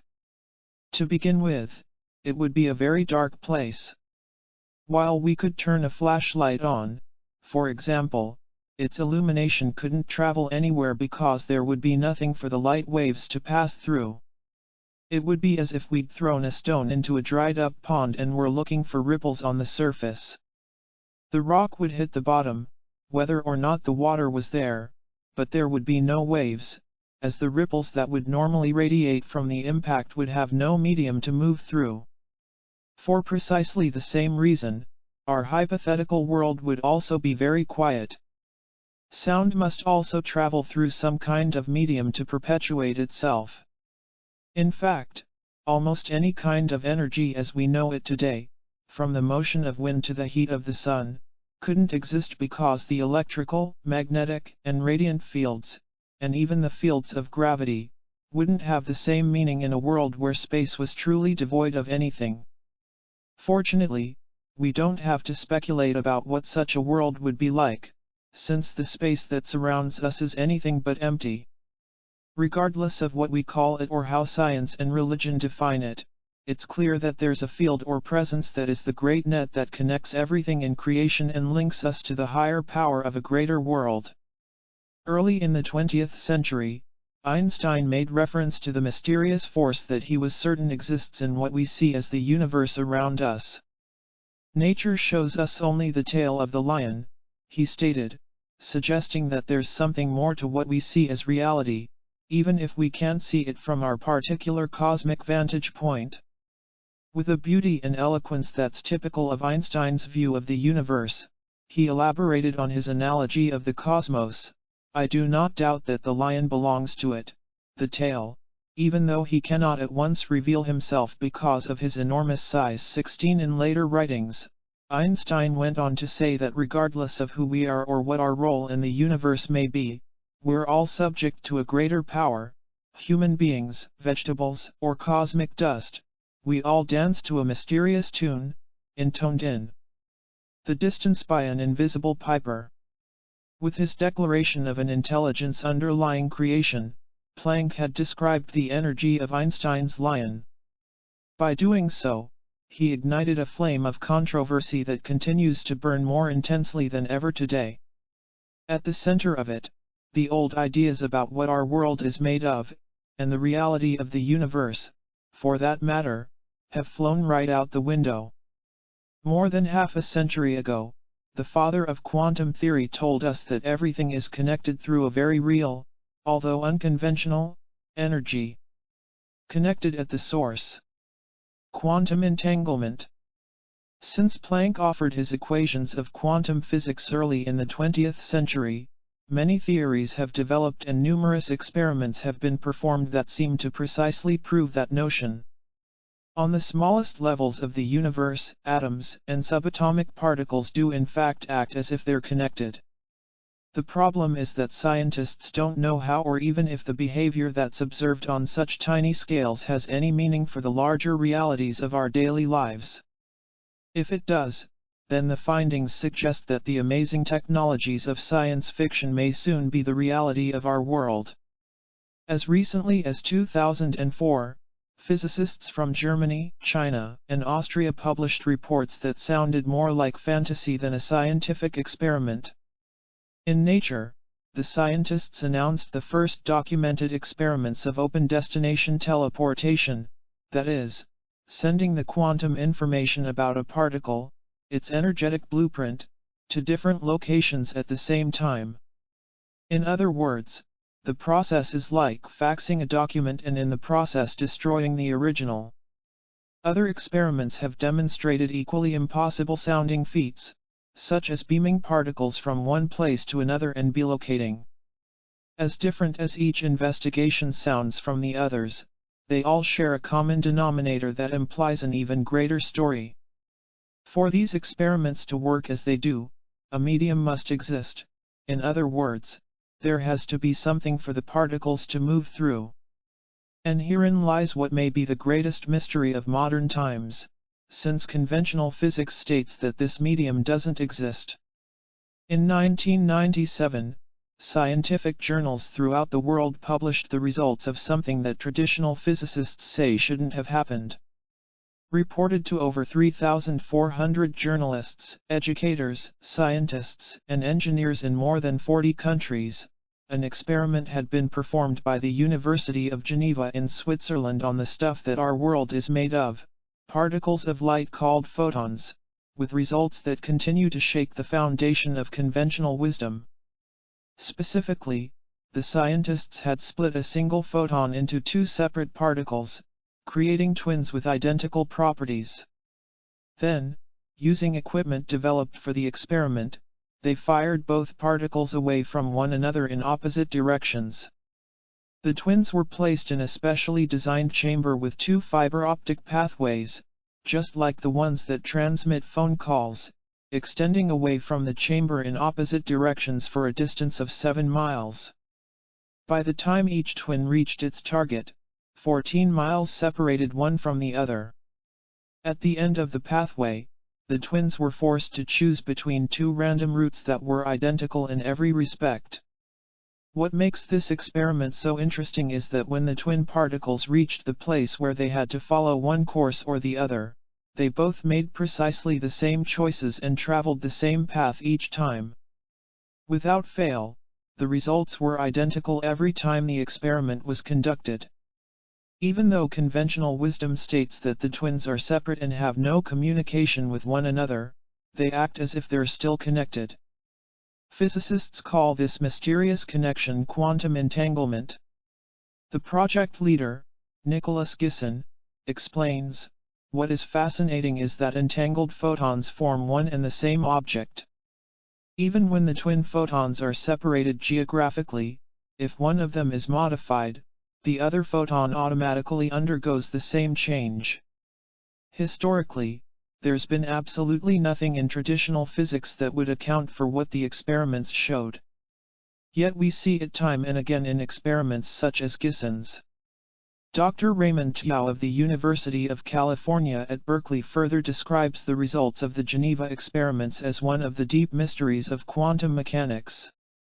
These connections are a fact of nature proven by experiments, but to try to explain them philosophically is very difficult. The reason why these investigations are important to us is that conventional wisdom would have us believe that there's no way for the photons to communicate with one another. Their choices are independent and not related. Our belief has been that when physical objects in this world are separate, they are really separate in every sense of the word. But the photons are showing us something very different. Commenting on this kind of phenomenon long before the 1997 experiment actually took place, Albert Einstein called the possibility of such results occurring spooky action at a distance. Today scientists believe that these unconventional results are properties that occur only in the quantum realm and acknowledge them as quantum weirdness. The connection between the photons was so complete that it appeared to be instantaneous. Once it was recognized on the very small scale of photons, the same phenomenon was subsequently found to exist in other places in nature, even in galaxies separated by light years of distance. In principle, it should make no difference whether the correlation between twin particles occurs when they are separated by a few meters or by the entire universe, says Gisson.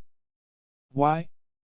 What connects two particles of light or two galaxies to such a degree that a change in the first happens simultaneously in the second? What are we being shown about the way the world works that we may have missed in earlier experiments from the past? To answer this kind of question, we first have to understand where the divine matrix comes from. And to do that, we have to take a step back, way back, to the time that Western scientists believe is the beginning of everything, or at least of the universe as we know it. The origin of the matrix. Mainstream scientists today believe that our universe began between 13 and 20 billion years ago with a massive explosion unlike anything that had ever existed before or has existed since. Although there are conflicting theories about the precise timing and whether there were single or multiple explosions, there appears to be a general agreement that our universe began with a massive release of energy a long time ago. In 1951, astronomer Fred Hoyle coined a term for that unfathomable explosion that is still used today. He named it the Big Bang. Researchers have calculated that just fractions of a second before the Big Bang occurred, our entire universe was much, much smaller than it is today. Computer models suggest that it was so small, in fact, that it was tightly compressed into one tiny ball. With all the empty space removed from what we see as the universe today, that ball is believed to have been about the size of a single green pea. While it may have been tiny, it certainly wasn't cool, however. The models suggest that the temperature within that compact space was an unimaginable 18 billion million degrees Fahrenheit, many times hotter than the present temperature of the Sun. Within a fraction of a second following the Big Bang, the simulations show that the temperatures may have cooled to a balmy 18 billion degrees or so, and the birth of our new universe was well underway. As the Big Bang's explosive force ripped into the emptiness of the existing void, it carried with it more than just the heat and light that we'd expect. It also burst forth as a pattern of energy that became the blueprint for all that is now and all that can ever be. It's this pattern that's the subject of ancient myth, timeless lore, and mystical wisdom. With names that range from the Buddhist sutra's net of Indra, to the Hopi tradition's web of spider grandmother, the echo of that pattern remains today. It is this net or web of energy that continues to expand throughout the cosmos as the quantum essence of all things, including us and our surroundings. This is the energy that connects our lives as the divine matrix. It is this essence as well that acts as a many-dimensional mirror, reflecting what we create in our emotions and beliefs back to us as our world. See Part 3. How can we be so sure that everything in the universe is really connected? To answer this question, let's go back to the Big Bang and the University of Geneva experiment in the previous section. As different as they appear from one another, there's a subtle similarity. In each, the connection that's being explored exists between two things that were once physically joined. In the case of the experiment, splitting a single photon into two identical particles created the twins, and this was done to assure that both were alike in every way. The fact that the photons and the particles from the Big Bang were once physically part of one another is the key to their connectivity. It appears that once something is joined, it is always connected, whether it remains physically linked or not. Key 4. Once something is joined, it is always connected, whether it remains physically linked or not. This is key in our discussion for one really important and often overlooked reason. As huge as our universe looks to us today, and notwithstanding the billions of light years that it takes for the brilliance of the most distant stars to reach our eyes, at one time all the matter in the universe was squeezed into a very small space. In that unimaginable state of compression, everything was physically joined. As the energy of the Big Bang caused our universe to expand, the matter's particles became separated by greater and greater amounts of space. The experiments suggest that regardless of how much space separates two things, once joined they are always connected. There's every reason to believe that the entangled state that links particles that are separated today also applies to the stuff of our universe that was connected before the Big Bang. Technically, everything that was merged within our pea-sized cosmos 13 to 20 billion years ago is still connected. And the energy that does the connecting is what Planck described as the matrix of everything. Today, modern science has refined our understanding of Planck's matrix, describing it as a form of energy that's been everywhere, always present since time began with the Big Bang. The existence of this field implies three principles that have a direct effect upon the way we live, all that we do, what we believe, and even how we feel about each day of our lives.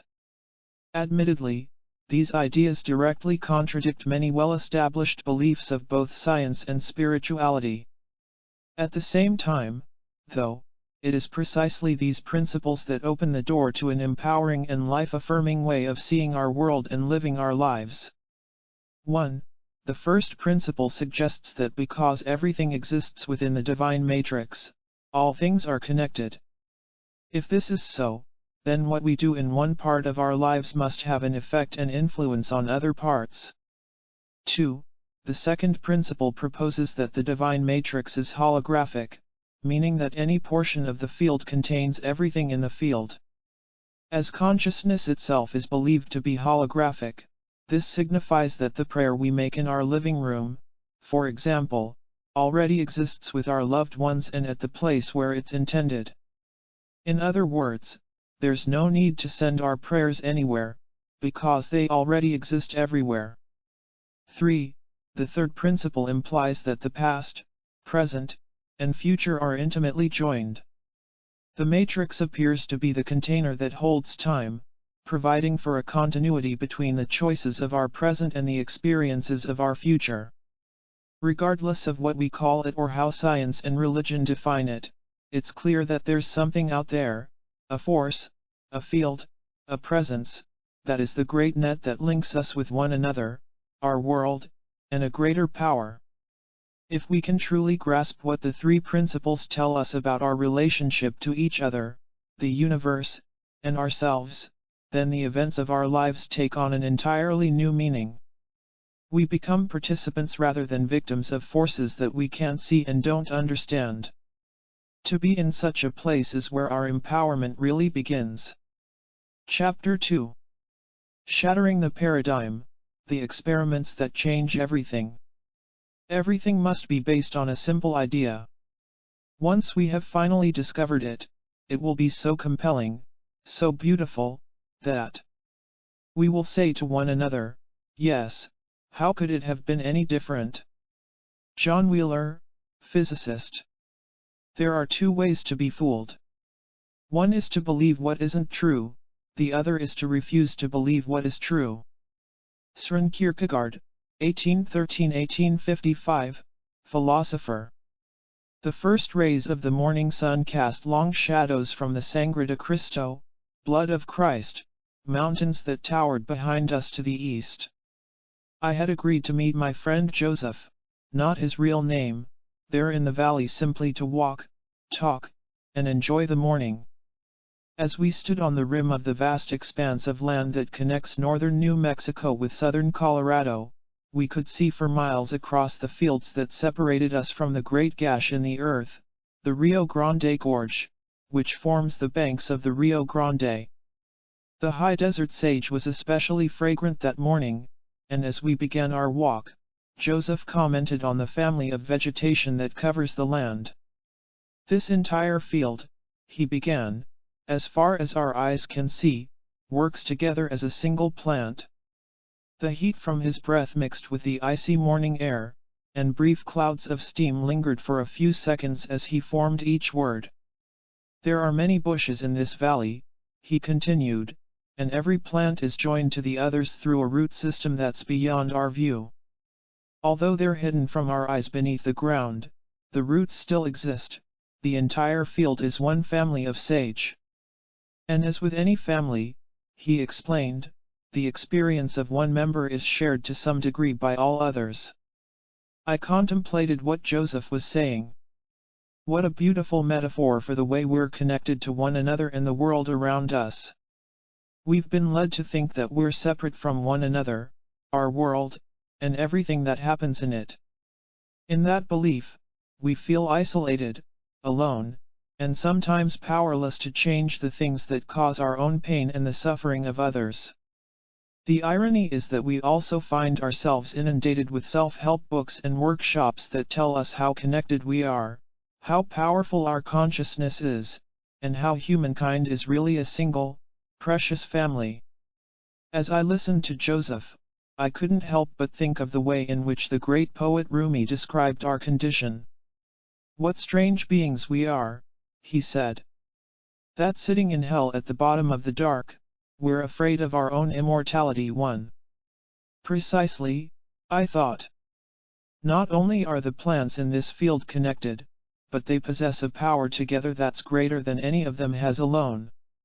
Any single shrub in the valley, for example, influences only the small area of earth that surrounds it. Put hundreds of thousands of them together, though, and you have a power to reckon with. Together, they change features such as the pH of the soil in a way that assures their survival. And in doing so, the byproduct of their existence, their abundant oxygen, is the very essence of ours. As a unified family, these plants can change their world.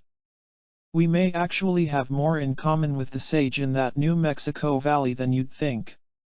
Just as they have the power individually and collectively to change their world, so do we.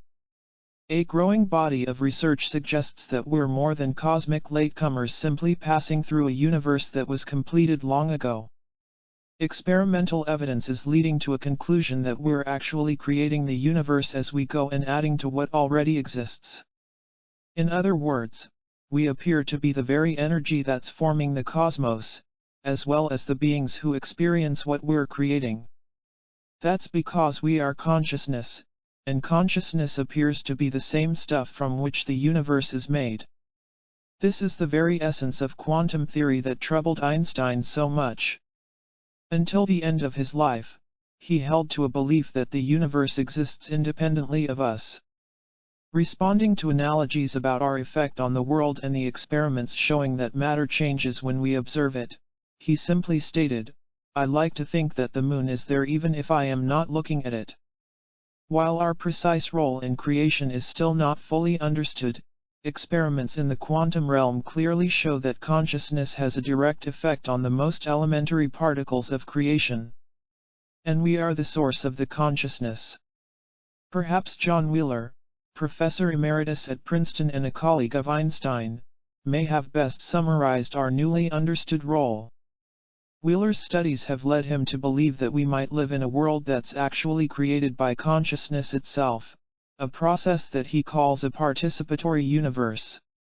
According to it, the participatory principle, says Wheeler, we could not even imagine a universe that did not somewhere and for some stretch of time contain observers, because the very building materials of the universe are these acts of observer participancy. He offers the central point of quantum theory, stating, no elementary phenomenon is a phenomenon until it is an observed, or registered, phenomenon. Space is the matrix. If the building materials of the universe are made from observation and participation, our observation and our participation, what's the stuff that we're creating? To make anything, there must first be something there for us to create with, some malleable essence that's the equivalent of Play-Doh for the universe. What are the universe, the planet, and our bodies made of? How does it all fit together? Do we really have control of anything? To answer these kinds of questions, we must move beyond the boundaries of our traditional sources of knowledge, science, religion, and spirituality, and marry them into a greater wisdom. This is where the divine matrix comes in. It's not that it plays the small role of a byproduct in the universe or is simply a part of creation. The matrix is creation. It's both the material that comprises everything as well as the container for all that's created. When I think of the matrix in this way, I'm reminded of how University of California at Santa Cruz cosmologist Joel Primack described the instant that creation began. Rather than the Big Bang being an explosion that happened in one place, in the manner we typically expect explosions to happen, he says, the Big Bang did not occur somewhere in space, it occupied the whole of space. The Big Bang was space itself bursting into a new kind of energy, as that energy. Just as the origin of the universe was space itself manifesting energetically, the matrix is reality itself, all possibilities, ever moving, as the enduring essence that connects all things. The force before the beginning. The ancient collection of writings from India called the Vedas are among the world's oldest scriptures and are believed by some scholars to date as far back as 7,000 years. In what's perhaps the best known text, the Rig Veda, there's a description of a force that underlies creation from which all things are formed, the force that was there before the beginning. This power, named Brahman, is identified as the unborn, in whom all existing things abide. Further in the text it becomes clear that all things exist because the one manifests as the many, the formless putting on forms. In different language, we could think of the divine matrix in precisely the same way, as the force before other forces. It's the container that holds the universe as well as the blueprint for everything that happens in the physical world. Because it's the substance of the universe, it stands to reason that it has existed since the beginning of creation. If this is the case, then the logical question is, why haven't scientists found evidence of the matrix before now? This very good question is one that I ask scientists and researchers investigating this field every opportunity I get. Each time I do so, the response is so similar that I can almost predict what's about to happen. First, there's the look of disbelief that I could in any way imply that science has somehow missed a discovery as important as the field of energy that connects everything in creation. Next, the discussion turns to equipment and technology. We simply haven't had the technology to detect such a subtle field is the way the answer usually goes. While this may have been true at some point, for at least the last 100 years we have had the ability to build the detectors that would tell us that the divine matrix, or the ether, web of creation, or whatever we choose to call it, exists. It may be more accurate to say that the greatest stumbling block to our discovery of the divine matrix has been the reluctance of mainstream science to acknowledge that it's there. This primal force of energy provides the essence of all that we experience and create. It holds the key to unraveling the deepest mysteries of who we are, as well as to answering the oldest questions about how things work in our world. 3 experiments that change everything. History will look upon the last century as the one of discovery and scientific revolution. Arguably, the key breakthroughs that have become the foundation for entire disciplines have occurred over the course of the last 100 years. From the 1947 discovery of the Dead Sea Scrolls to Watson and Crick's model of the DNA double helix to our ability to miniaturize the electronics for microcomputers, the 20th century was unprecedented in terms of scientific advancement. Many of the findings came so quickly, however, that they left us reeling in their wake. While they opened the door to new possibilities, we weren't yet able to answer the question, what does this new information mean in our lives? Just as the 20th century was a time of discovery, we may find that the 21st is a period for making sense of what we've found out. Many of the mainstream scientists, teachers, and researchers of our day are engaged in this process. While the existence of a universal energy field had been theorized, visualized, written about, and imagined for a long while. It's only been recently that experiments were performed proving once and for all that the matrix exists. Between 1993 and 2000, a series of unprecedented experiments demonstrated the existence of an underlying field of energy that bathes the universe. For the purpose of this book, I've chosen 3 that clearly illustrate the kind of studies that are redefining our idea of reality. I emphasize that these are representative experiments only, since others are being reported, seemingly on a daily basis, that offer similar results. While the studies themselves are fascinating, what really interests me is the thinking behind each investigation. When scientists design experiments to determine the relationship between human DNA and physical matter, for example, we can rest assured that a major paradigm shift is just around the corner. I say this because before these experiments proved that such a relationship exists, the common belief was that everything in our world is separate. Just as we've heard scientists from the old school state clearly that if you can't measure something, it doesn't exist. In a similar vein, prior to the publication of the following experiments, the belief was that if 2 somethings are physically separate in the world, then they have no effect on one another, no connection. But all that changed in the final years of the last century. It was during this time that quantum biologist Vladimir Poponin reported the research that he and his colleagues, including Peter Guriev, were doing at the Russian Academy of Sciences. In a paper that appeared in the US in 1995, they described a series of experiments suggesting that human DNA directly affects the physical world through what they believed was a new field of energy connecting the two. My sense is that the field they found themselves working with is probably not really new in the truest sense of the word. The more likely scenario is that it's always existed and has simply never been recognized because it's made of a form of energy that we've never had the equipment to measure. Dr. Poponin was visiting an American institution when this series of experiments was repeated and published. The magnitude of what his study, the DNA phantom effect, tells us about our world is perhaps best summarized in the words of Poponin himself.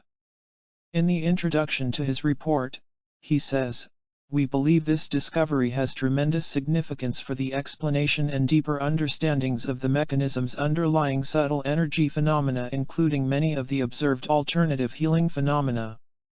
So what is Poponin really saying to us here?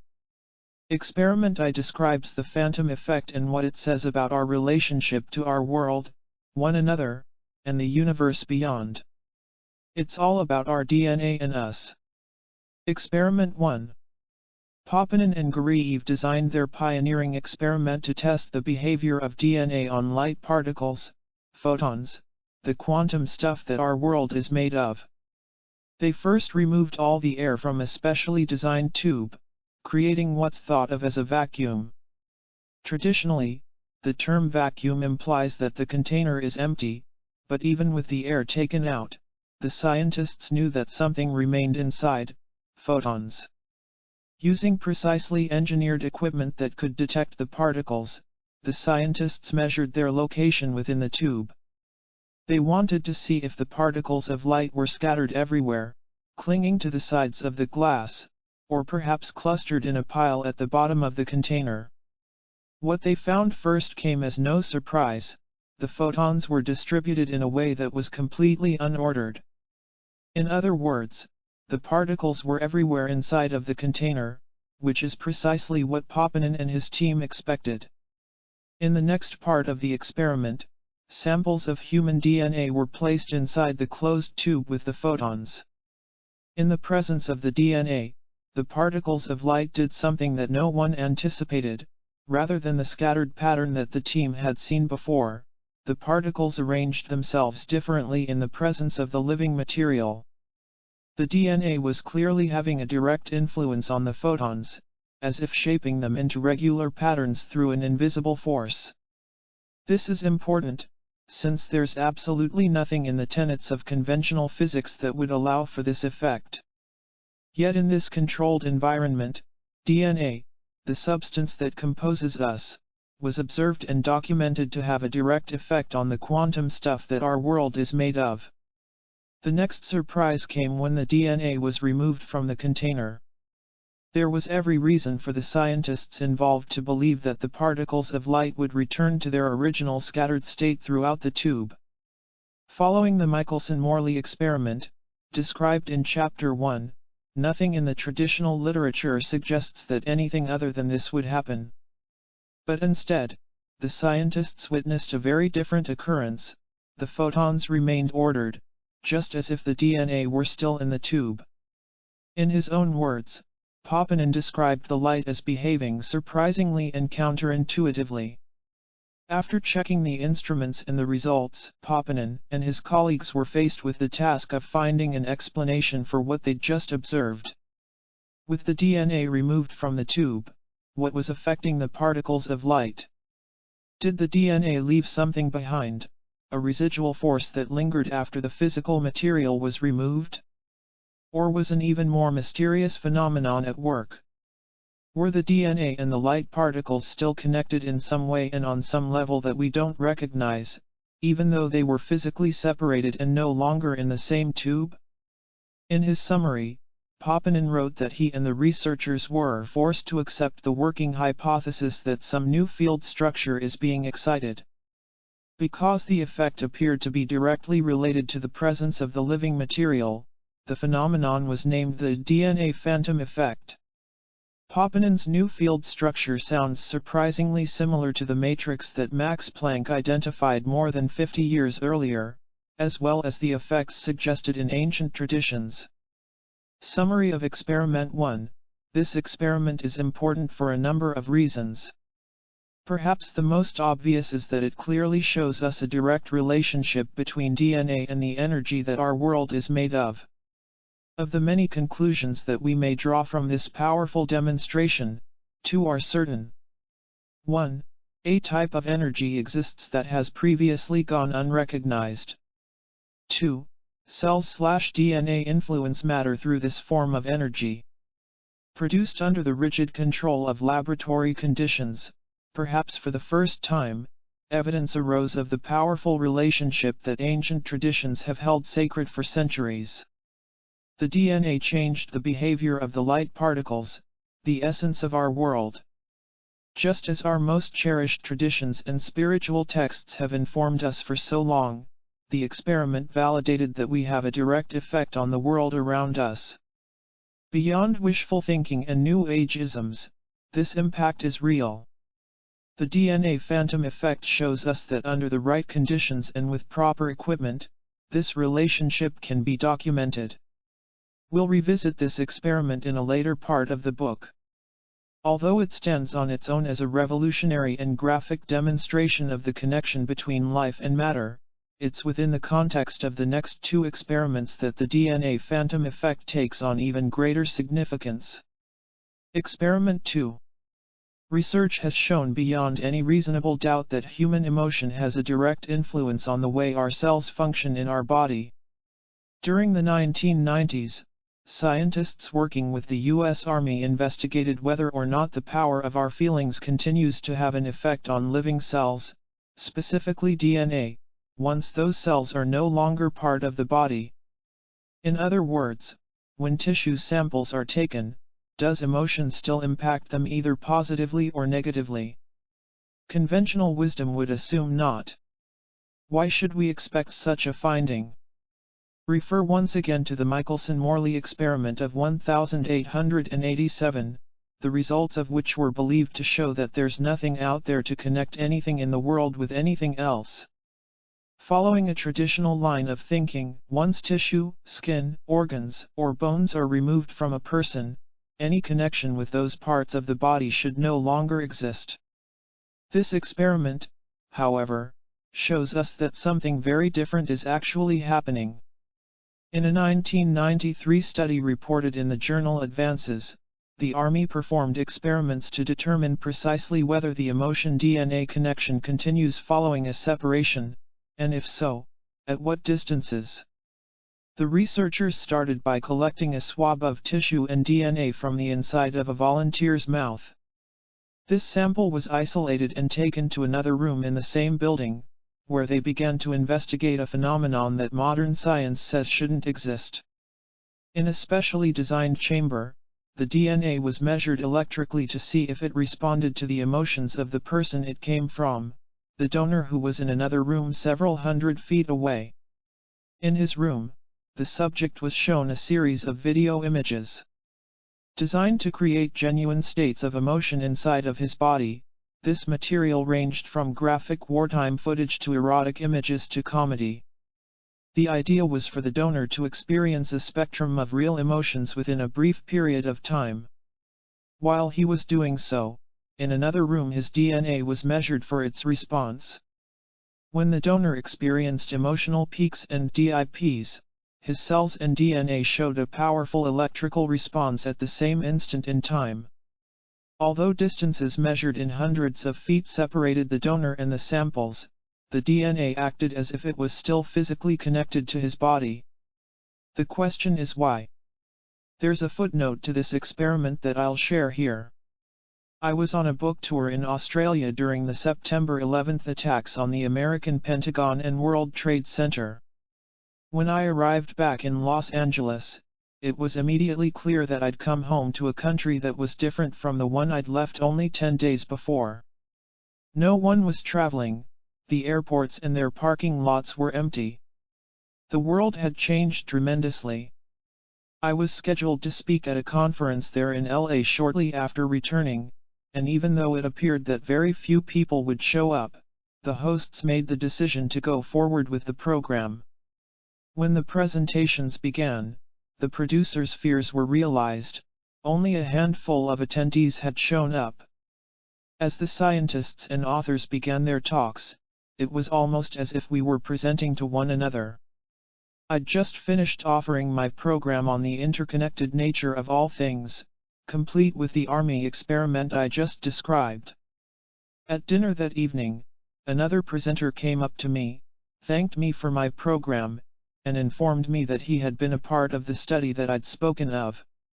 To be accurate, the man, Dr. Cleve Baxter, had designed the experiment for the Army as part of an ongoing project. His pioneering work on the way that human intention affects plants had led to the military experiments. What Dr. Baxter offered next is the reason why I'm sharing the story here. The Army stopped their experiments with the donor and his DNA when they were still in the same building, separated by distances of only hundreds of feet. Following those initial studies, however, Dr. Baxter described how he and his team had continued the investigations at even greater distances. At one point, a span of 350 miles separated the donor and his cells. Furthermore, the time between the donor's experience and the cell's response was gauged by an atomic clock located in Colorado. In each experiment, the interval measured between the emotion and the cell's response was 0, the effect was simultaneous. Whether the cells were in the same room or separated by hundreds of miles, the results were the same. When the donor had an emotional experience, the DNA reacted as if it were still connected to the donor's body in some way. While this may sound a little spooky to us at first, consider this: if there's a quantum field that links all matter, then everything must be, and remain, connected. As Dr. Jeffrey Thompson, a colleague of Cleve Baxter, states so eloquently, from this viewpoint, there is no place where one's body actually ends and no place where it begins. Summary of Experiment 2. The implications of this experiment are vast and, to some, a little mind-boggling. If we can't separate people from the parts of their bodies, does this mean that when a living organ is successfully transplanted into another human being, the two individuals somehow remain connected to each other? On a typical day, most of us come into contact with dozens, and sometimes hundreds, of other people, and often that contact is physical. Each time we touch another person, even simply by shaking his or her hand, a trace of that individual's DNA stays with us in the form of skin cells that he or she leaves behind. At the same time, some of ours remains with the other person. Does this mean that we continue to be linked to those we touch as long as the DNA in the cells we share is alive? And if so, just how deep does our connection with them go? The answer to these questions is yes, it appears that the link exists. The quality of that connection, however, appears to be determined by how conscious we are of its existence. All of these possibilities illustrate the magnitude of what this experiment is showing us. At the same time, they lay the foundation for something even more profound. If the donor is experiencing emotions within his or her body and the DNA is responding to those emotions, then something must be traveling between them that allows the emotion to get from one to the other, right? Perhaps, or perhaps not. This experiment could just be showing us something else, a powerful idea that's so simple it's easy to overlook. Maybe the donor's emotions didn't have to travel at all. It could be that there's no need for the energy to travel from the donor to a distant location in order for it to have an effect. The person's emotions might have already been in the DNA, and everywhere else, for that matter, the instant they were created. I mention this here to plant the seed of an amazing possibility that we'll explore with all the consideration that it deserves in Chapter 3. The bottom line, the reason why I've chosen to share this experiment, is simply this: for the DNA and the donor to have any connection whatsoever, there must be something that links them together. The experiment suggests 4 things. 1. A previously unrecognized form of energy exists between living tissues. 2. Cells and DNA communicate through this field of energy. 3. Human emotion has a direct influence on living DNA. 4. Distance appears to be of no consequence with regard to the effect. Experiment 3. While the effect of human emotion on our body's health and immune system has long been accepted in spiritual traditions throughout the world, rarely has it been documented in a way that's useful to the average person. In 1991, an organization named the Institute of Heart Math was formed for the specific purpose of exploring the power that human feelings have over the body, and the role that those emotions may play in our world. Specifically, Heart Math chose to focus its research on the place in our bodies where emotion and feelings seem to originate, the human heart. The pioneering work of its researchers has been extensively published in prestigious journals and cited in scientific papers. One of the most significant findings reported by Heart Math is the documentation of the donut-shaped field of energy that surrounds the heart and extends beyond the body. This field of electromagnetic energy exists in a configuration called a torus and is between 5 and 8 feet in diameter. Although the heart field is not the body's aura or the prana described in ancient Sanskrit traditions, it may well be an expression of the energy that begins in this area. Knowing that this field exists, the Heart Math researchers asked themselves if there could be another kind of energy we haven't yet discovered that's carried within this known field. To try out their theory, the researchers decided to test the effects of human emotion on DNA, the essence of life itself. The experiments were conducted between 1992 and 1995, and began by isolating human DNA in a glass beaker and then exposing it to a powerful form of feeling known as coherent emotion. According to Glenn Rain and Roland McCready, the principal researchers, this physiological state may be created intentionally by using specially designed mental and emotional self-management techniques which involve intentionally quieting the mind, shifting one's awareness to the heart area and focusing on positive emotions. They performed a series of tests involving up to 5 people trained in applying coherent emotion. Using special techniques that analyze the DNA both chemically and visually, the researchers could detect any changes that happened. The results were undeniable and the implications were unmistakable. The bottom line: human emotion changed the shape of the DNA. Without physically touching it or doing anything other than creating precise feelings in their bodies, the participants were able to influence the DNA molecules in the beaker. In the first experiment, which involved only one person, effects were produced by a combination of directed intention, unconditional love, and specific imagery of the DNA molecule. In the words of one of the researchers, these experiments revealed that different intentions produced different effects on the DNA molecule, causing it to either wind or unwind. 18 Clearly, the implications are beyond anything that's been allowed for in traditional scientific theory until now. We've been conditioned to believe that the state of the DNA in our body is a given. Contemporary thinking suggests that it's a fixed quantity. We get what we get when we're born, and with the exception of drugs, chemicals, and electrical fields, our DNA doesn't change in response to anything that we can do in our lives. But this experiment shows us that nothing could be further from the truth. The inner technology to change our world. So what are these experiments telling us about our relationship to the world? The common denominator among all three is that they involve human DNA. There's absolutely nothing in conventional wisdom that allows for the material of life in our bodies to have any effect whatsoever on our outer world. And there's also nothing to suggest that human emotion can in any way affect DNA when it's inside the body of its owner, let alone when it's hundreds of miles away. Yet this is precisely what the results are showing us. When we think of each experiment on its own, without any consideration of the others, it's interesting. Each one shows us something that appears to be an anomaly existing beyond the bounds of conventional thinking, and some of the findings may even be a little surprising.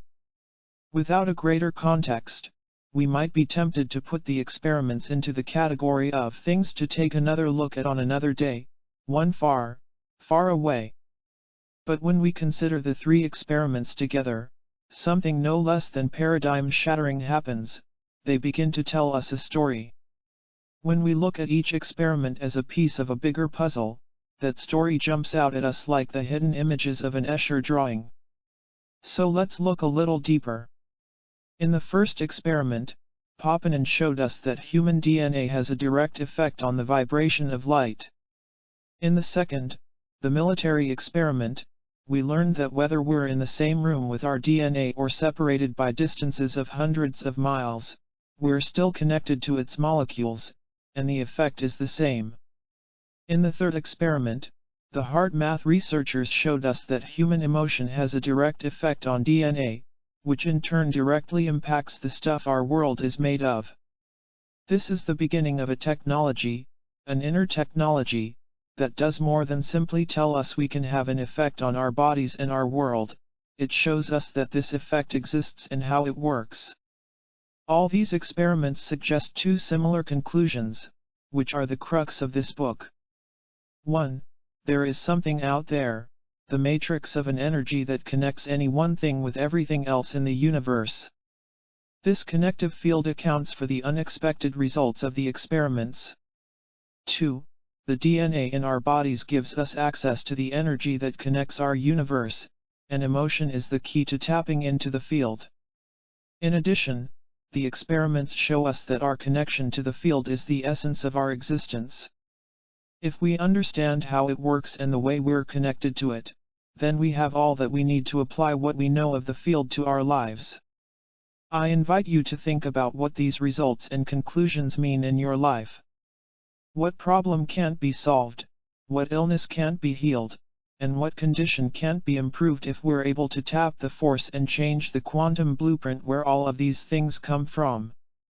That blueprint is the previously unrecognized field of energy that Max Planck described as the conscious and intelligent mind. The divine matrix. The experiments show that the matrix is made of an energy form that's unlike any we've ever known in the past. That's why it took so long for scientists to find it. Called subtle energy, it simply doesn't work the way a typical, conventional electrical field does. Rather, it appears to be a tightly woven web, and it makes up the fabric of creation that I'm calling the divine matrix. Of the many ways we could define the divine matrix, perhaps the simplest is to think of it as being three basic things. 1. The container for the universe to exist within. 2. The bridge between our inner and outer worlds. And 3. the mirror that reflects our everyday thoughts, feelings, emotions, and beliefs. There are three more attributes that set the divine matrix apart from any other energy of its kind. First, it can be described as being everywhere all the time. It already exists. Unlike a broadcast from a TV or radio station that has to be created in one place before being sent and received somewhere else, this field seems to be everywhere already.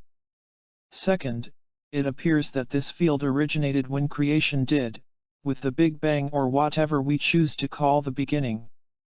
Obviously, no one was here to tell us what was present before, but physicists believe that the massive release of energy that jolted our universe into existence was the very act of creating space itself. As the hymn of creation from the ancient Rig Veda suggests, before the beginning not even nothing existed then, no air yet, nor a heaven. As the existence of nothing exploded into the something of space, the stuff between the nothing was born. We can think of the divine matrix as an echo of that moment when time began, as well as a link made of time and space that connects us with the creation of everything. It's the nature of this ever-present connection that allows for the non-locality of things that exist within the matrix. The third characteristic of this field, and perhaps the one that makes it so meaningful in our lives, is that it appears to have intelligence. In other words, the field responds to the power of human emotion. In the language of another time, ancient traditions did their best to share this great secret with us. Inscribed on the temple walls, penned onto time-worn parchments, and ingrained into the lives of the people themselves, the instructions that tell us how to communicate with the energy that connects everything were left by those who came before us. Our ancestors tried to show us how to heal our bodies and breathe life into our deepest desires and greatest dreams. It's only now, nearly 5,000 years after the first of those instructions was recorded, that the language of science has rediscovered the very same relationship between our world and us. The energy found in these experiments, and theorized by others, is so new that scientists have yet to agree on a single term to describe it. Thus, there are many different names that are being used to identify the field that connects everything. Edgar Mitchell, the former Apollo astronaut, for example, calls it nature's mind. Physicist and co-author of superstring theory Michio Kaku described it as the quantum hologram. While these are modern labels for the cosmic force believed to be responsible for the universe, we find similar themes and even similar words in texts created thousands of years before quantum physics. Dating to the 4th century, for example, the Gnostic Gospels also used the word mind to describe this force and how from the power of silence appeared a great power, the mind of the universe, which manages all things. As different as the names sound from one another, all of them appear to be describing the same thing, the living essence that is the fabric of our reality. It's this mind that Planck made reference to in Florence, Italy, in the mid-20th century. During a lecture he presented in 1944, he made the statement that in all probability was not even fully understood by the scientists of the day. In prophetic words that would be as groundbreaking in the 21st century as they were when he spoke them, Planck said, "As a man who has devoted his whole life to the most clear-eyed science, to the study of matter, I can tell you as the result of my research about the atoms, this much: there is no matter as such. All matter originates and exists only by virtue of a force which brings the particles of an atom to vibration and holds this most minute solar system of the atom together.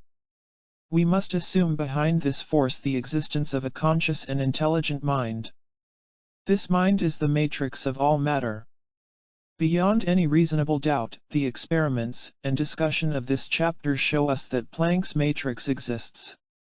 Regardless of what we choose to call it or which laws of physics it may or may not conform to, the field that connects everything in creation is real. It's here in this very instant, it exists as you and as me. It's the universe inside of us as well as the one that surrounds us, the quantum bridge between all that's possible in our minds and what becomes real in the world. The matrix of energy that explains why the three experiments work as they do also demonstrates how the positive feelings and prayers within us can be so effective in the world around us. But our connection to the matrix of all matter doesn't stop there, it continues into the things that we can't see. The divine matrix is everywhere and everything. From the bird that's flying in the air high above us to the cosmic particles that pass through our bodies and homes as if we were empty space, all matter exists within the same container of reality, the divine matrix. It's what fills the emptiness between you and the words on this page. It's what space itself is made of. When you think about the matrix and wonder about its location, you can rest assured that wherever space exists, there is also subtle energy. So what does it all mean? Like the great secret that everyone suspects but rarely talks about, through the divine matrix we're all connected in the most intimate way imaginable. But what does that connection really mean?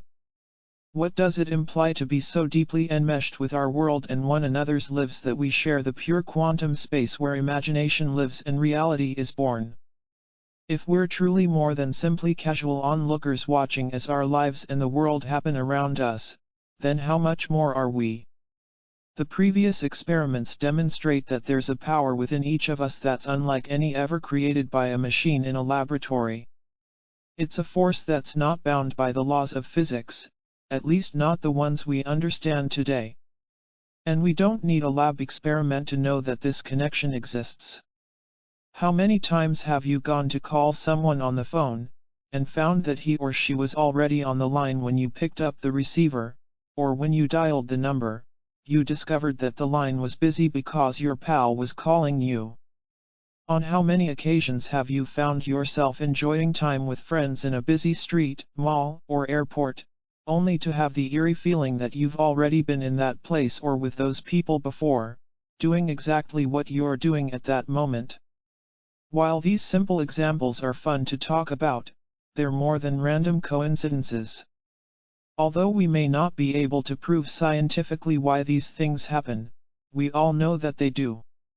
In such moments of connectedness and déjà vu, we find ourselves spontaneously transcending the limits imposed by physical laws.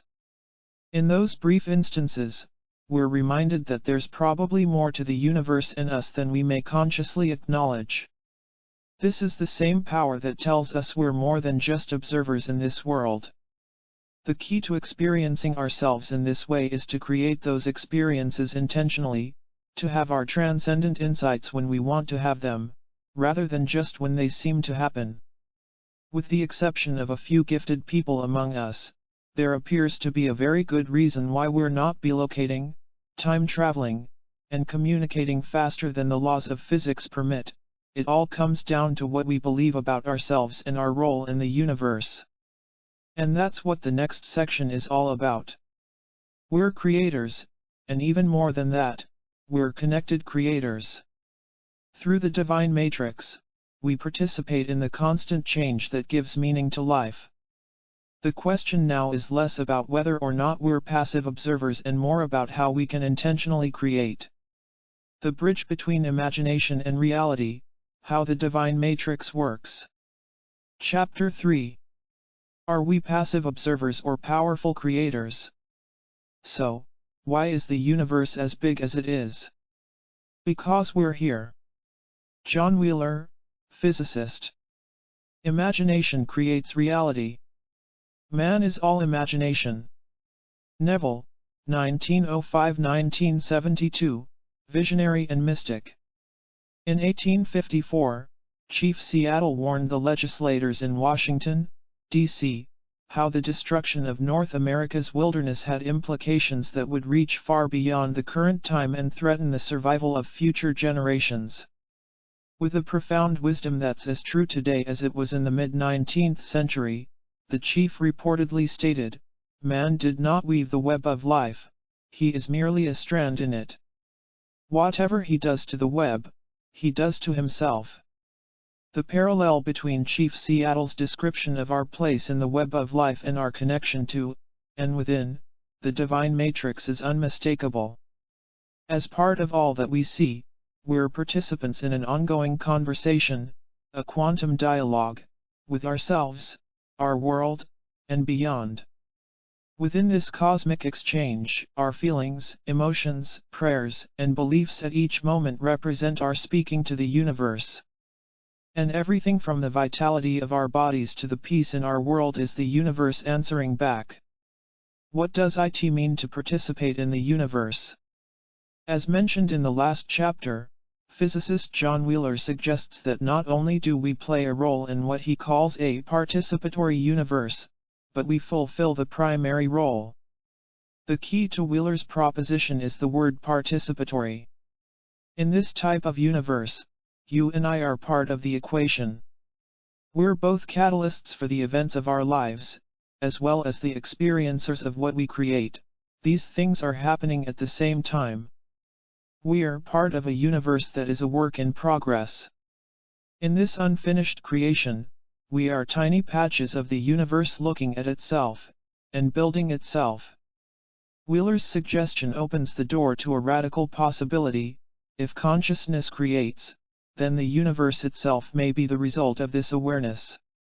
While Wheeler's views were proposed later in the 20th century, we can't help but think back to Max Planck's 1944 statement that everything exists because of an intelligent mind, which he called the matrix of all matter. The question that begs to be asked here is simply, what mind? In a participatory universe, the act of focusing our consciousness, of us looking somewhere and examining the world, is an act of creation in and of itself. We're the ones observing and studying our world. We're the mind, or at least part of a greater mind, as Planck described. Everywhere we look, our consciousness makes something for us to look at. Key 5. The act of focusing our consciousness is an act of creation. Consciousness creates. In our search to find the smallest particle of matter in our quest to define the edge of the universe, this relationship suggests that we may never find either. No matter how deeply we peer into the quantum world of the atom or how far we reach into the vastness of outer space, the act of us looking with the expectation that something exists may be precisely the force that creates something for us to see. A participatory universe, exactly what would that entail? If consciousness really creates, then how much power do we actually have to change our world? The answer may surprise you. The 20th century visionary from Barbados known simply by the name of Neville perhaps best described our ability to make our dreams a reality and bring imagination to life. Through his numerous books and lectures, in terms that are simple yet direct, he shared the great secret of how to navigate the many possibilities of the divine matrix. From Neville's perspective, all that we experience, literally everything that happens to us or is done by us, is the product of our consciousness and absolutely nothing else. He believed that our ability to apply this understanding through the power of imagination is all that stands between us and the miracles of our lives. Just as the divine matrix provides the container for the universe, Neville suggested that it's impossible for anything to happen outside the container of consciousness. How easy it is to think otherwise. Immediately after the terrorist acts of September 11 in New York and Washington, D.C., the questions that everyone was asking were, why did they do this to us? And what did we do to them? We live during a time in history when it's so easy to think of the world in terms of them and us and wonder how bad things can happen to good people. If there is in fact a single field of energy that connects everything in our world, and if the divine matrix works the way the evidence suggests, then there can be no them and us, only we. From the leaders of nations whom we've learned to fear and hate to the people in other countries who touch our hearts and invite our love, we're all connected in what may be the most intimate way imaginable, through the field of consciousness that's the incubator for our reality. Together, we create the healing or the suffering, the peace or the war. This could very well be the most difficult implication of what the new science is showing us. And it might also be the source of our greatest healing and survival. Neville's work reminds us that perhaps the biggest error in our worldview is to look to external reasons for life's ups and downs. While there are certainly causes and effects that may lead to the events of every day, they seem to originate from a time and a place that appear completely disconnected with the moment. Neville shares the crux of the greatest mystery regarding our relationship to the world around us.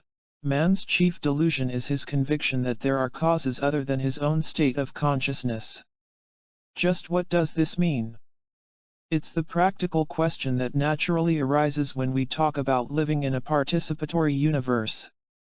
When we inquire how much power we really have to bring about change in our lives and our world, the answer is simple. Key 6. We have all the power we need to create all the changes we choose. This capability is available to us through the way we use the power of our awareness and where we choose to place our focus. In his book The Power of Awareness, Neville offers example after example of case histories that clearly illustrate precisely how this works. One of his most poignant stories has remained with me for years. It involves a man in his 20s who'd been diagnosed with a rare heart condition that his doctors believed was fatal. Married with 2 small children, he was loved by all who knew him and had every reason in the world to enjoy a long and healthy life. By the time Neville was asked to speak with him, the man had lost a tremendous amount of weight and shrunk to almost a skeleton. He was so weak that even conversation was hard for him, but he agreed to simply listen and nod his understanding as Neville shared with him the power of his beliefs. From the perspective of our participating in a dynamic and evolving universe, there can be only one solution to any problem: a change in attitude and in consciousness. With this in mind, Neville asked the man to experience himself as if his healing had already taken place. As the poet William Blake suggested, there's a very fine line between imagination and reality. Man is all imagination. Just as physicist David Bohm proposes that this world is a projection of events in a deeper realm of reality, Blake continues, all that you behold, though it appears without, it is within, in your imagination, of which this world of mortality is but a shadow. Through the power of consciously focusing on the things that we create in our imagination, we give them the nudge that brings them through the barrier from the unreal to the real. In a single sentence, Neville explains how he provided the words that would help his new friend accomplish his new way of thinking. I suggested that in imagination, he see the doctor's face expressing incredulous amazement in finding him recovered, contrary to all reason, from the last stages of an incurable disease, that he see him double-checking in his examination and hear him saying over and over, "It's a miracle, it's a miracle." Well, you can guess the reason why I'm sharing this story. The fellow did get better.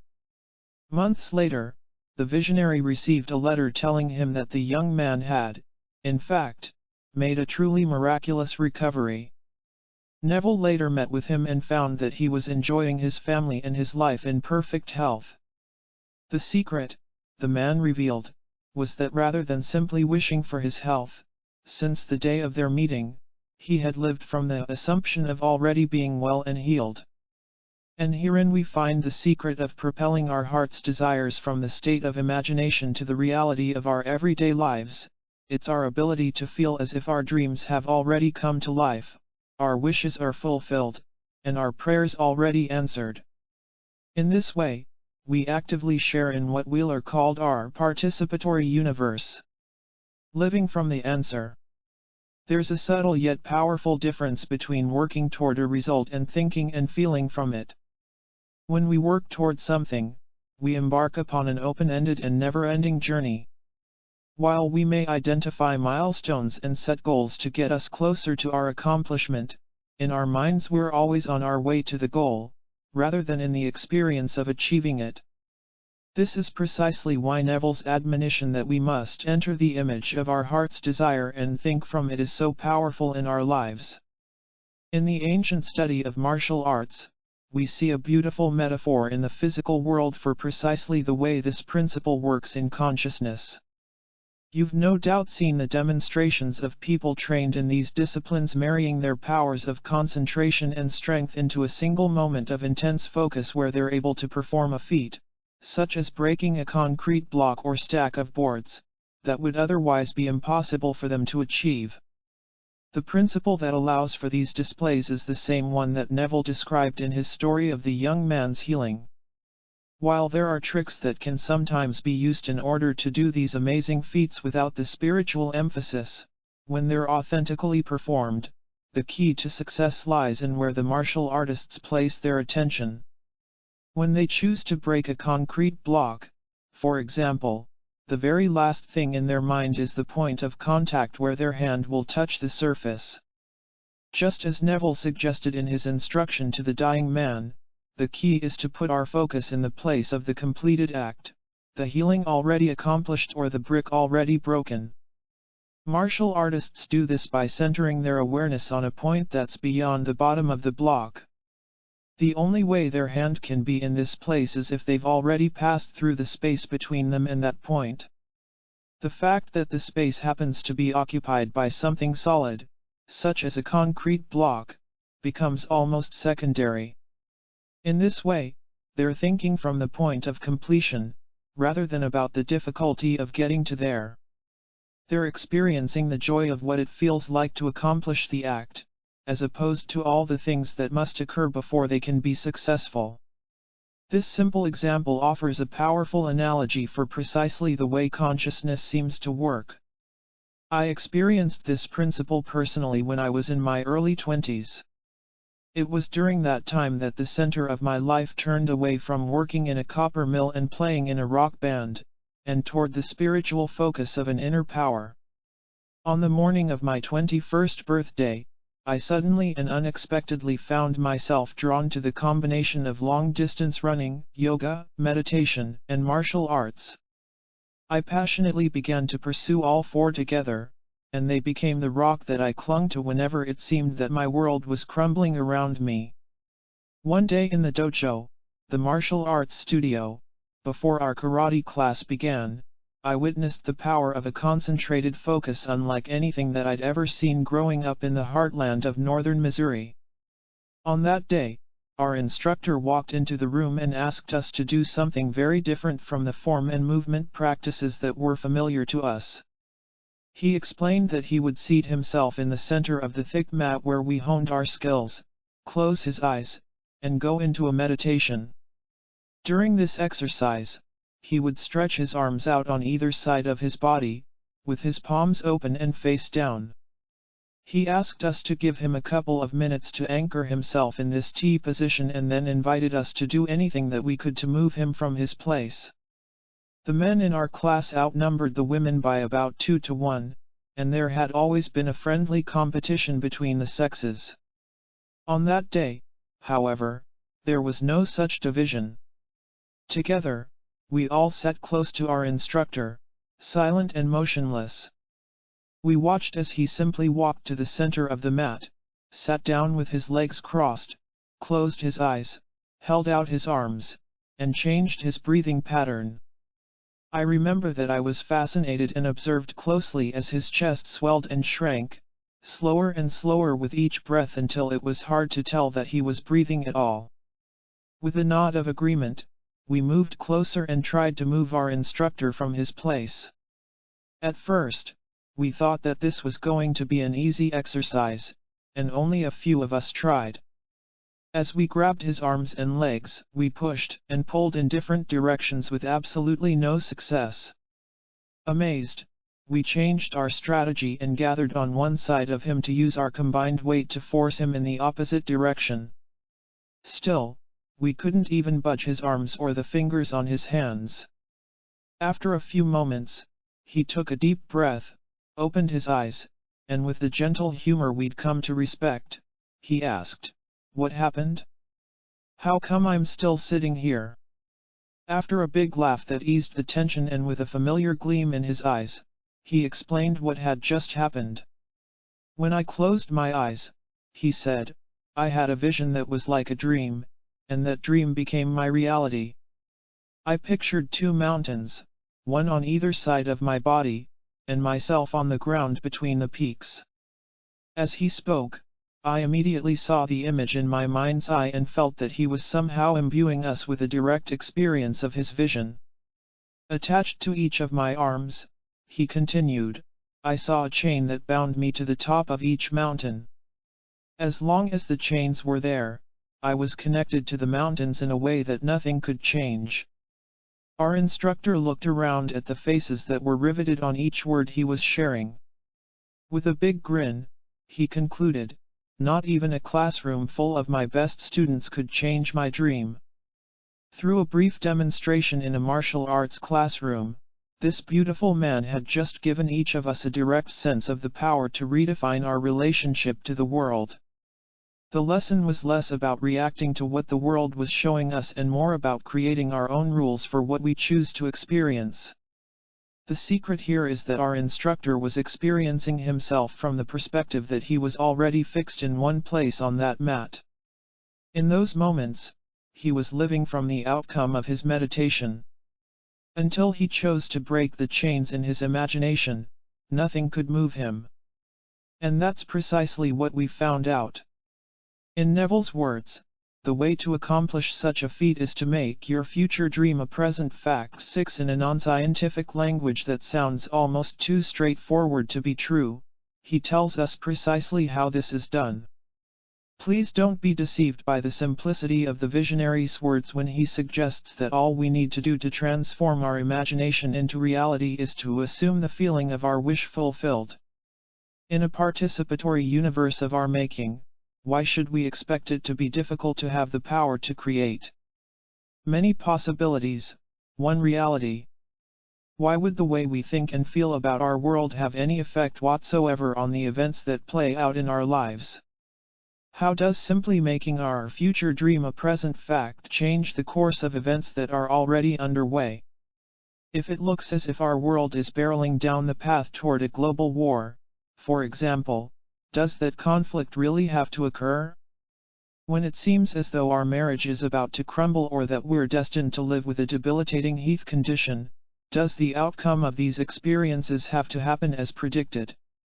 Or is there another factor, one that's often discounted, that may, in fact, play a powerful role in how we experience the things that have already been set into motion? Does life follow our predictions or meet our expectations? The key to living from the place where our imagination is already fulfilled and our dreams and prayers are already answered is to understand how the possibilities exist to begin with. And to do that we need to return briefly to the central discovery that quantum physics makes about our world. Quantum physics has been hugely successful in describing the behavior of things that are smaller than the atom, so successful, in fact, that a set of rules has been created to describe what we can expect to happen in this tiny invisible world. While the rules are few and simple, they can also sound strange as they describe the things that particles do at the subatomic level. They tell us, for example, that the laws of physics are not universal, because on small scales things behave differently from the way they do in the everyday world. Energy can express itself either as a wave or a particle, and sometimes as both. The consciousness of the observer determines how energy will behave. As good as these rules are, however, it's important to remember that the equations of quantum physics don't describe the actual existence of particles. In other words, the laws can't tell us where the particles are and how they act once they get there. They describe only the potential for the particles' existence, that is, where they may be, how they might behave, and what their properties could be like. And all of these characteristics evolve and change over time. These things are significant because we're made of the same particles that the rules are describing. If we can gain insight into the way they function, then maybe we can become aware of greater possibilities for how we work. Herein lies the key to understanding what quantum physics is really saying to us about our power in the universe. Our world, our lives, and our bodies exist as they do because they were chosen, imagined, from the world of quantum possibilities. If we want to change any of these things, we must first see them in a new way. To do so is to pick them from a soup of many possibilities. Then, in our world, it seems that only one of those quantum potentials can become what we experience as our reality. In my karate instructor's vision, for instance, he observed himself fixed to the mat in a place in time, and no one could move him. Which of the many possibilities becomes real appears to be determined by consciousness and the act of observation.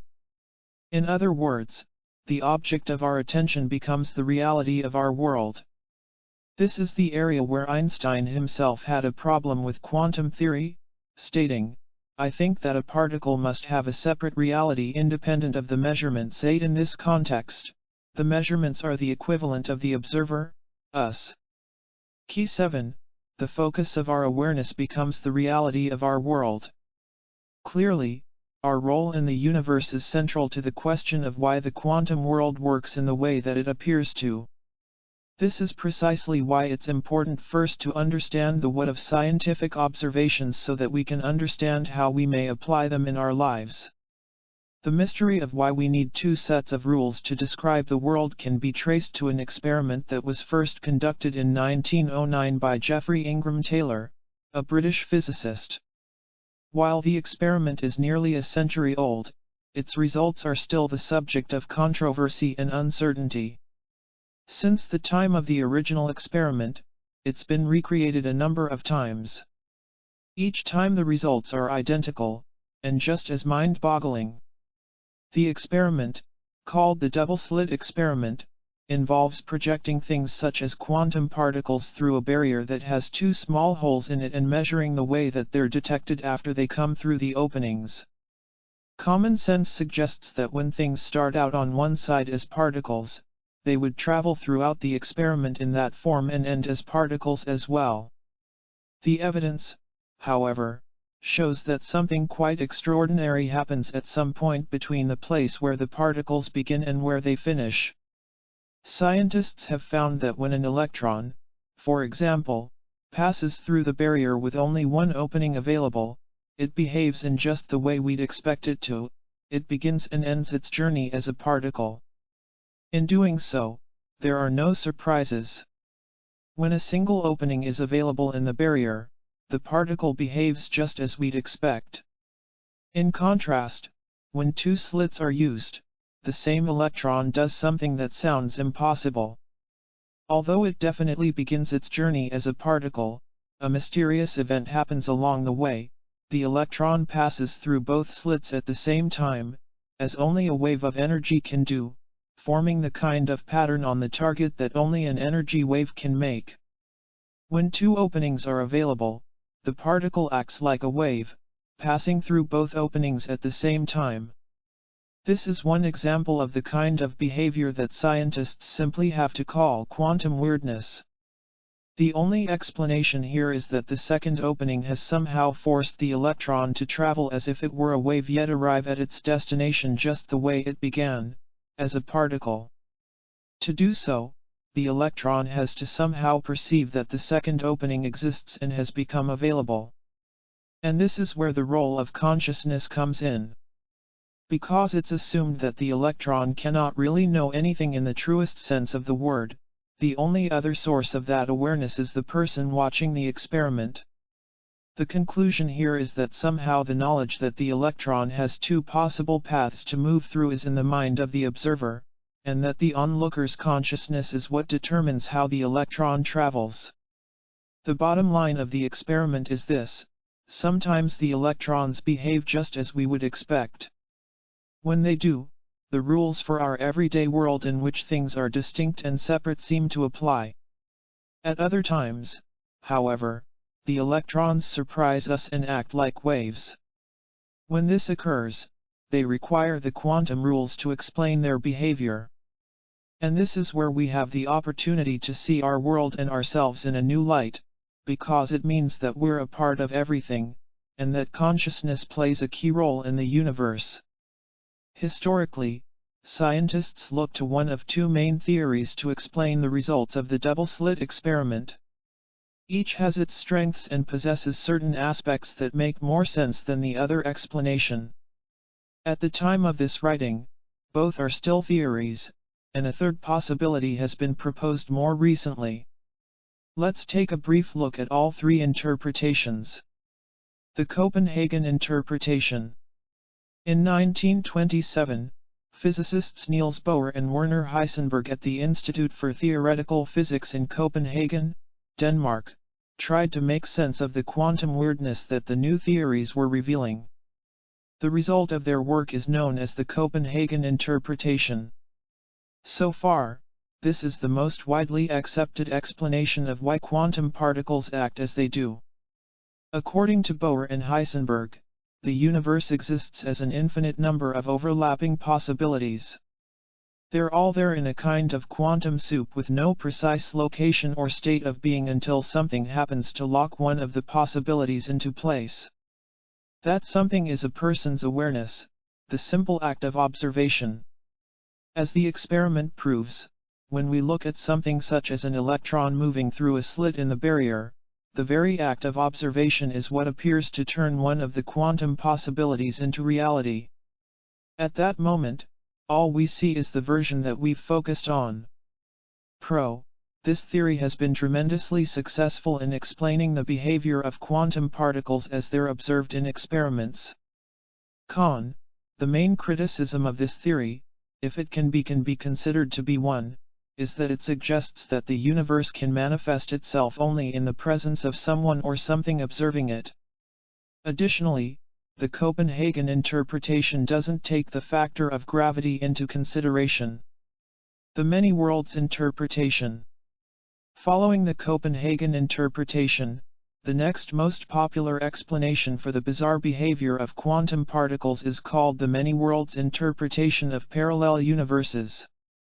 First proposed in 1957 by Princeton University physicist Hugh Everett III, this theory has gained tremendous popularity and support because it seems to address many of the apparent mysteries of the quantum world.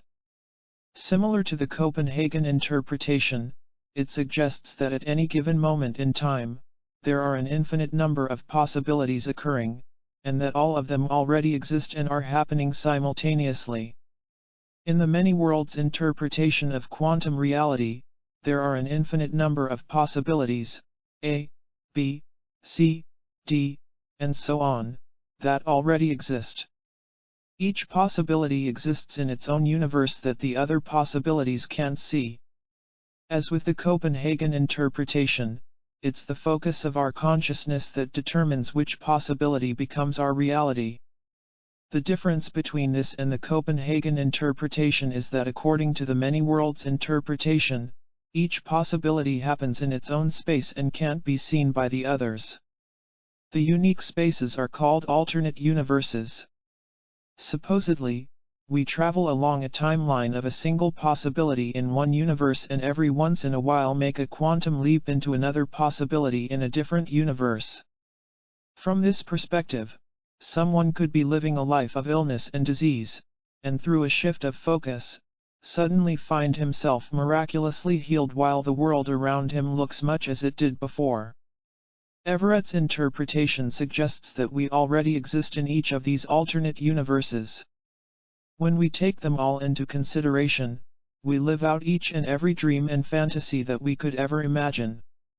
Some proponents of this theory even suggest that when we're asleep at night, our dreams are the result of relaxing the focus that keeps us here in our reality, allowing us to drift through other worlds of parallel possibilities.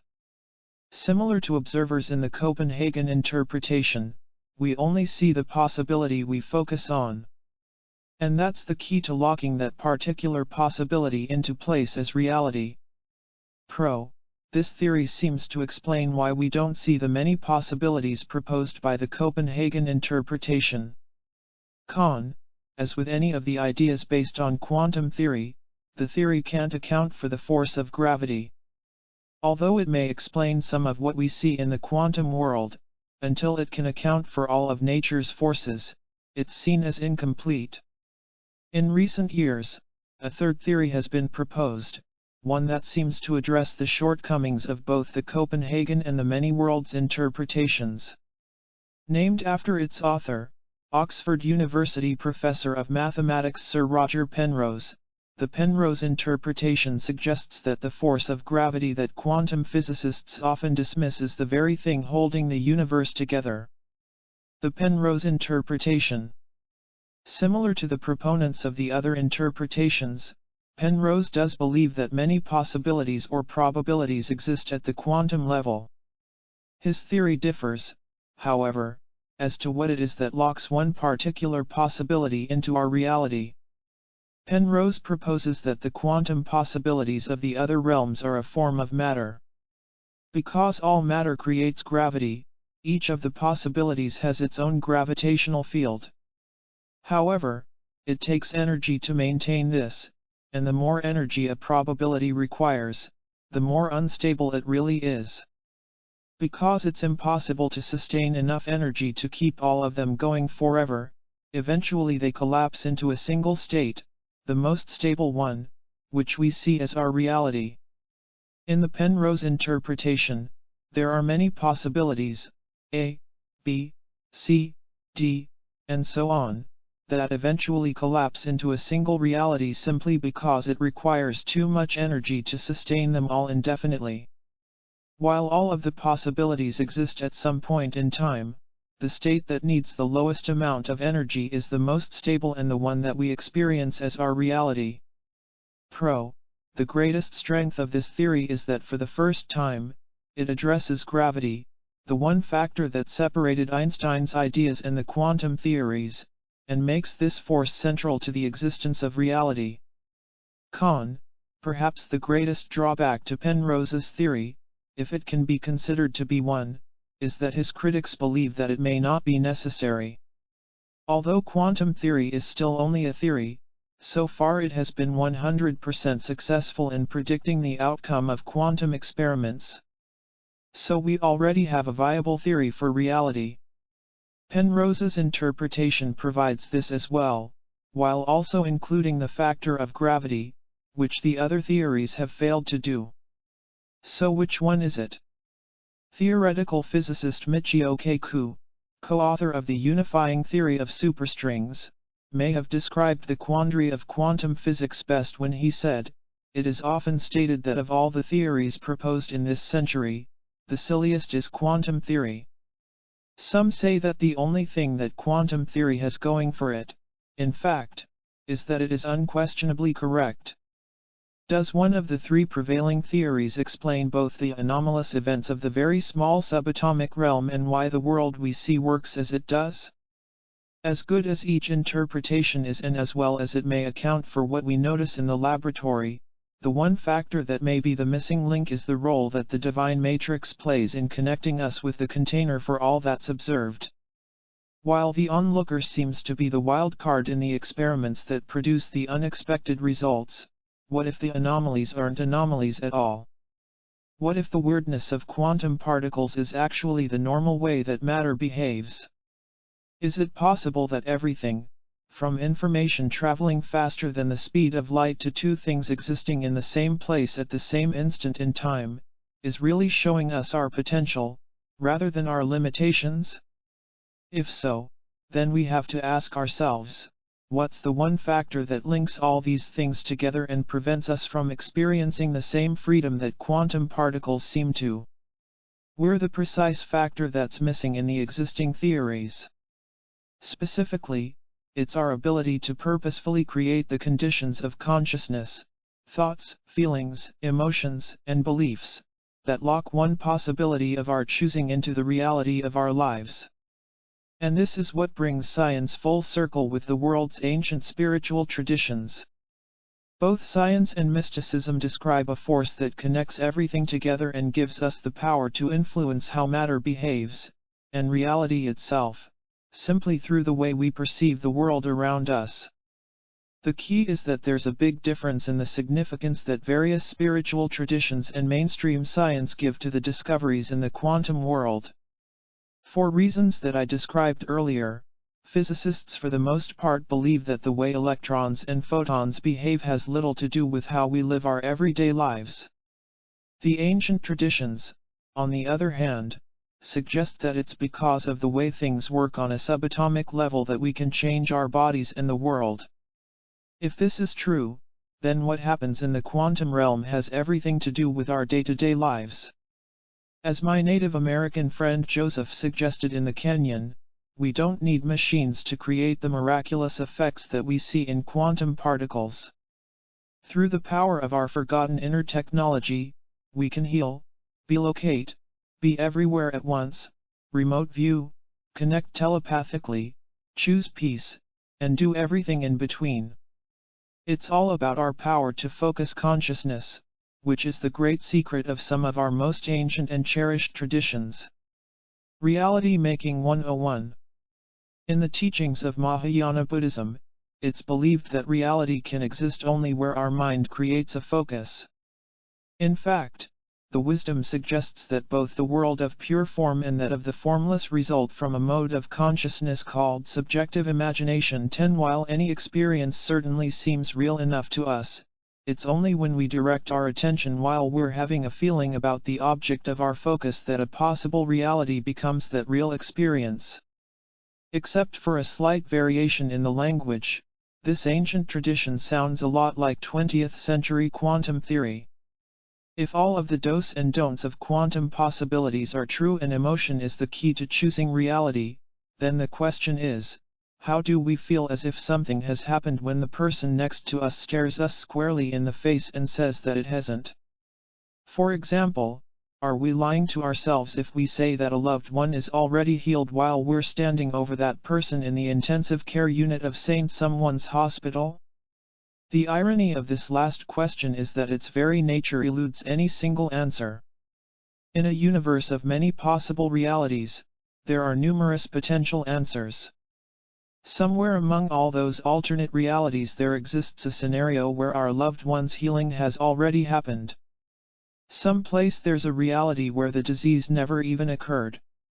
For reasons that we may never know or understand, however, this isn't the outcome that's been awakened, it's not the reality that's lying on the gurney in front of us. The answer to our question boils down to what we believe about the world and our power to choose. The question then becomes, which possibility do we pick? Which reality does our loved one or the doctor decide on? To answer this, we must first acknowledge that we have the power to make such a choice. Just as Neville's story of the man and his near-fatal illness demonstrated, the present reality isn't set in stone.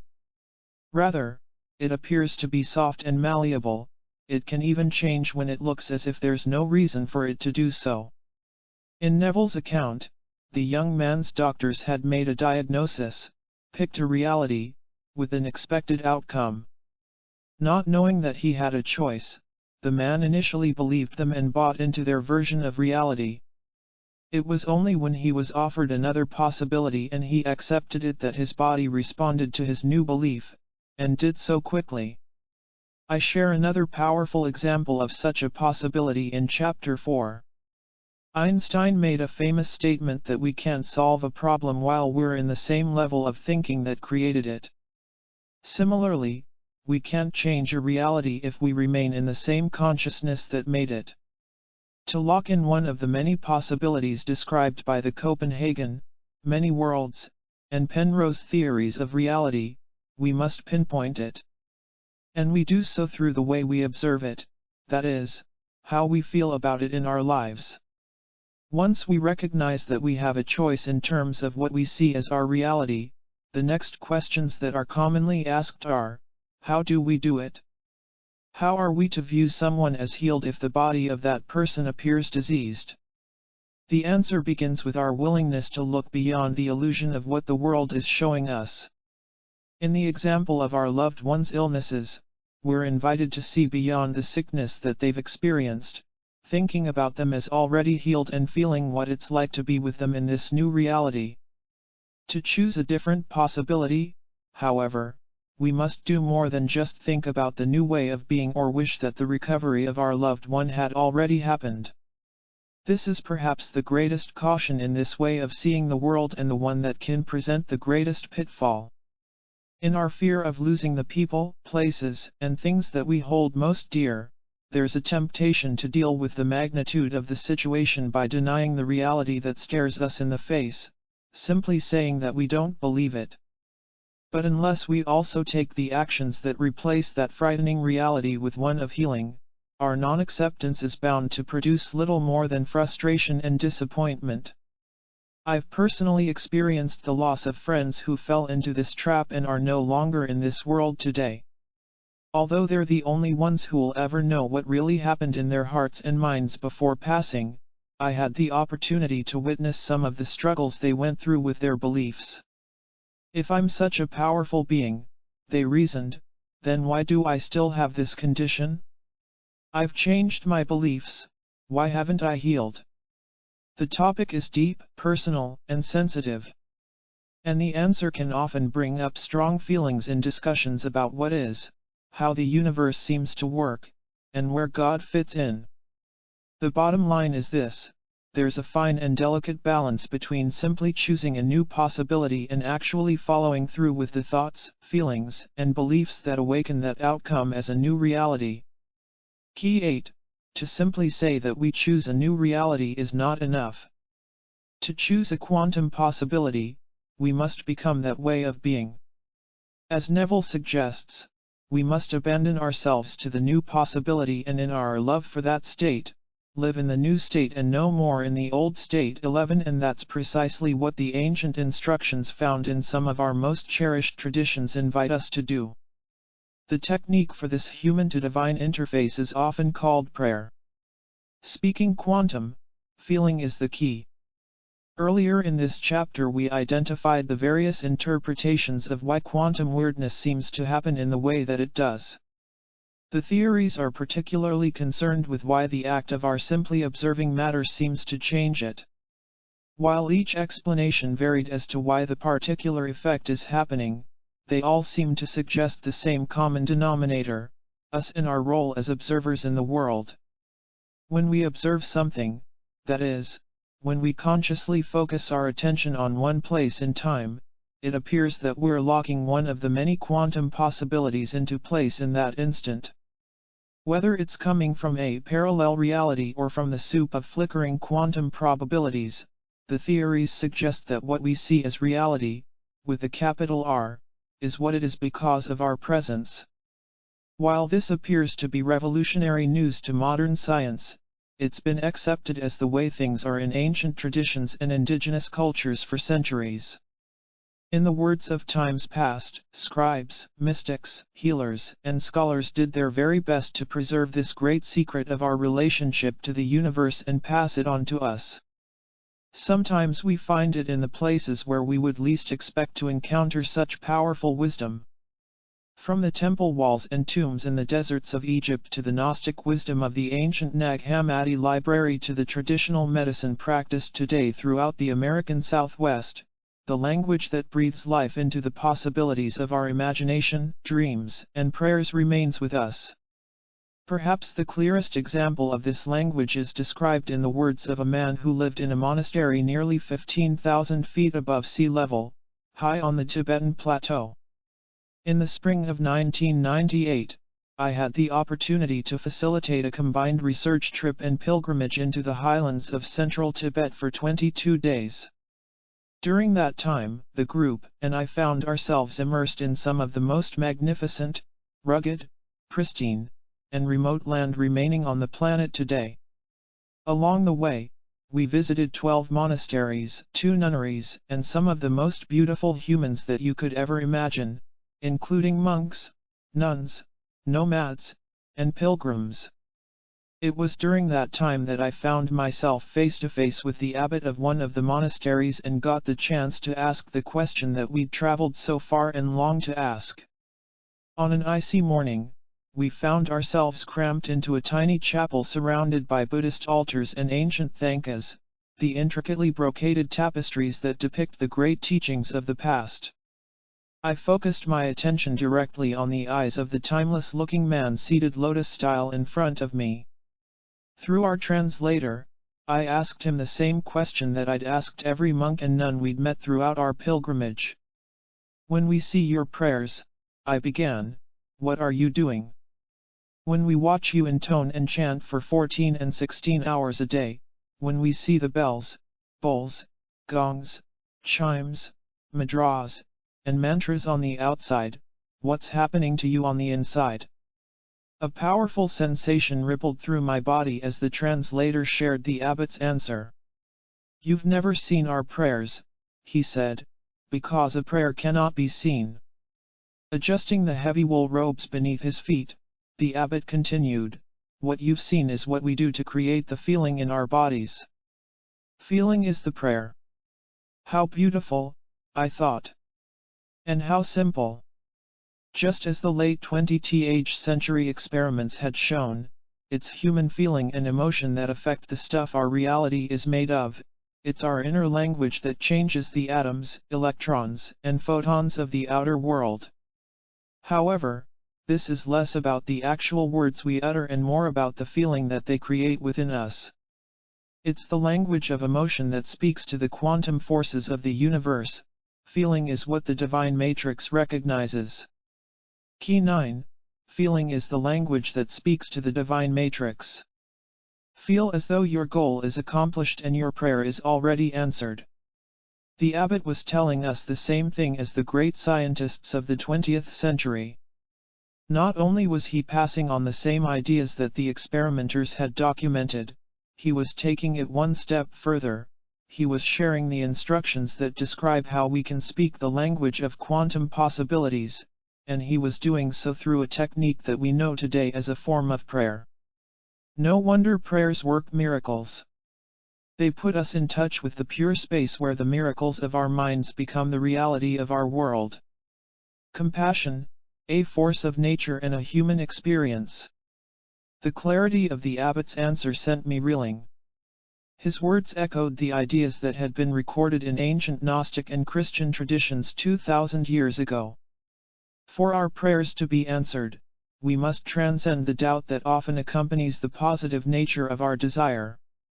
Following a brief teaching on overcoming such polarities, the words of Jesus recorded in the Nag Hammadi library remind us of the power of our commands. In words that should be familiar to us by now, we're reminded that when we say to the mountain, "Mountain, move away," it will move away. Through the clarity of his words, the abbot answered the mystery of what it is the monks and nuns were doing in their prayers. They were speaking the quantum language of feeling and emotion, one that has no words or outer expression.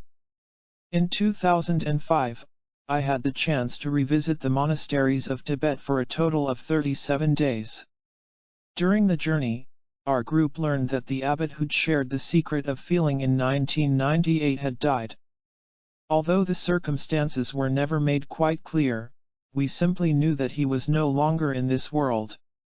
Even though we'd never met the man who took his place, when he heard of our return, he welcomed us back and allowed us to continue the conversation that began in 1998. On another frosty Tibetan morning in a different chapel, we found ourselves face to face with the new abbot of the monastery. Only minutes before, we'd been led through the meandering stone-lined passageway that brought us to this tiny, cold, and dimly lit room. In absolute darkness, we'd carefully felt our way one step at a time along the slippery floor, which was dangerously smooth from centuries of spilled yak butter packed onto the surface. It was in the cool, thin air of the ancient room nestled in the heart of this monastery that I asked the new abbot my follow-up questions. What connects us with one another, our world, and the universe? What's the stuff that carries our prayers beyond our bodies and holds the world together? The abbot looked directly at me as our translator echoed my question in Tibetan. Instinctively, I glanced to the guide, who was our go-between for the entire conversation. I wasn't prepared for the translation that I heard coming back to me. Compassion, he said. The Geshe, great teacher, says that compassion is what connects us. How can that be? I asked, looking for clarity in what I was hearing. Is he describing compassion as a force of nature or as an emotional experience? Suddenly, an animated exchange broke out as the translator put my question to the abbot. Compassion is what connects all things, was his final answer. And that was it. Following nearly 10 minutes of intensive dialogue involving the deepest elements of Tibetan Buddhism, all I got to hear was those 6 words. A few days later, I found myself engaged in the same conversation once again, asking the identical question of a high-ranking monk in another monastery. Rather than the formality we experienced in the presence of the abbot, however, we were in the monk's cell, the tiny room where he ate, slept, prayed, and studied when he wasn't in the great chanting hall.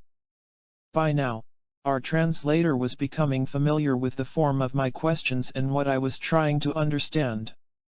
As we huddled around the yak butter lamps in the dimly lit room, I looked up at the low ceiling.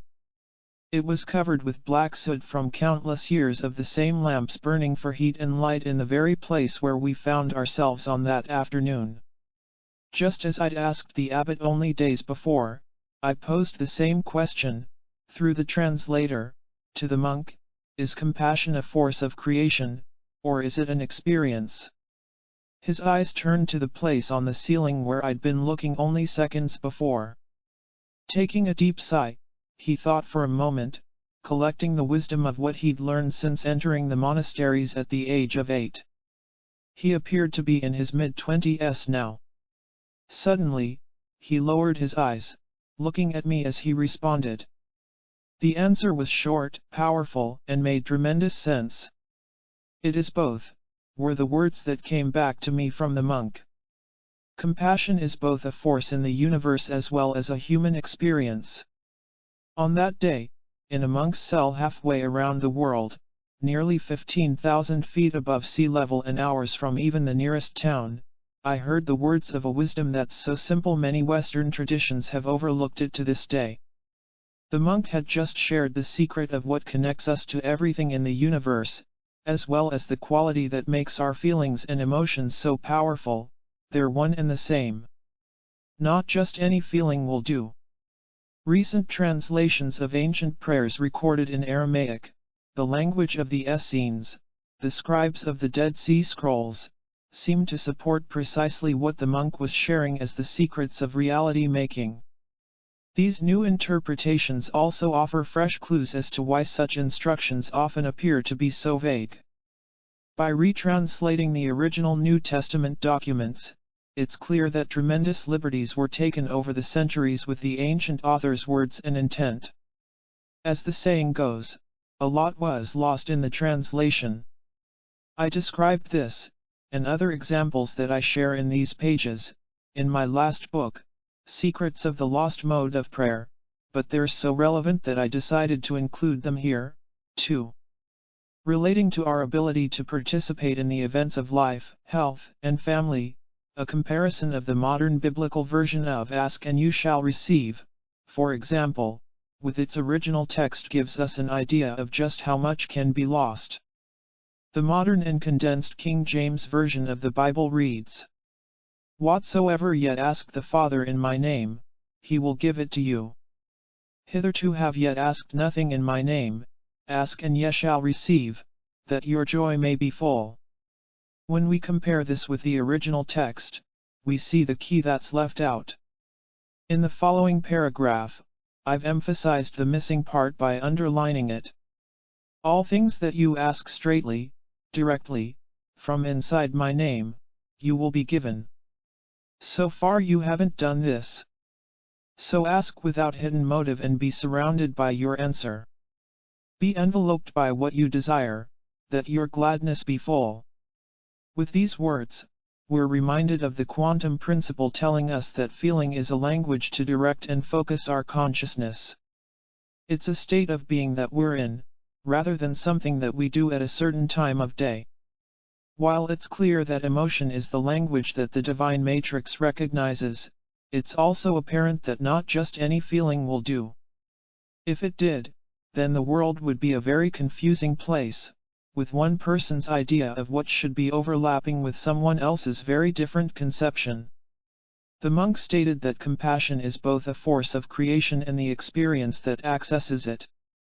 The deepest elements of the teaching suggest that in order to achieve compassion, we must approach a circumstance without a strong expectation of the rightness or wrongness of that situation's outcome. In other words, we must perceive it without judgment or ego.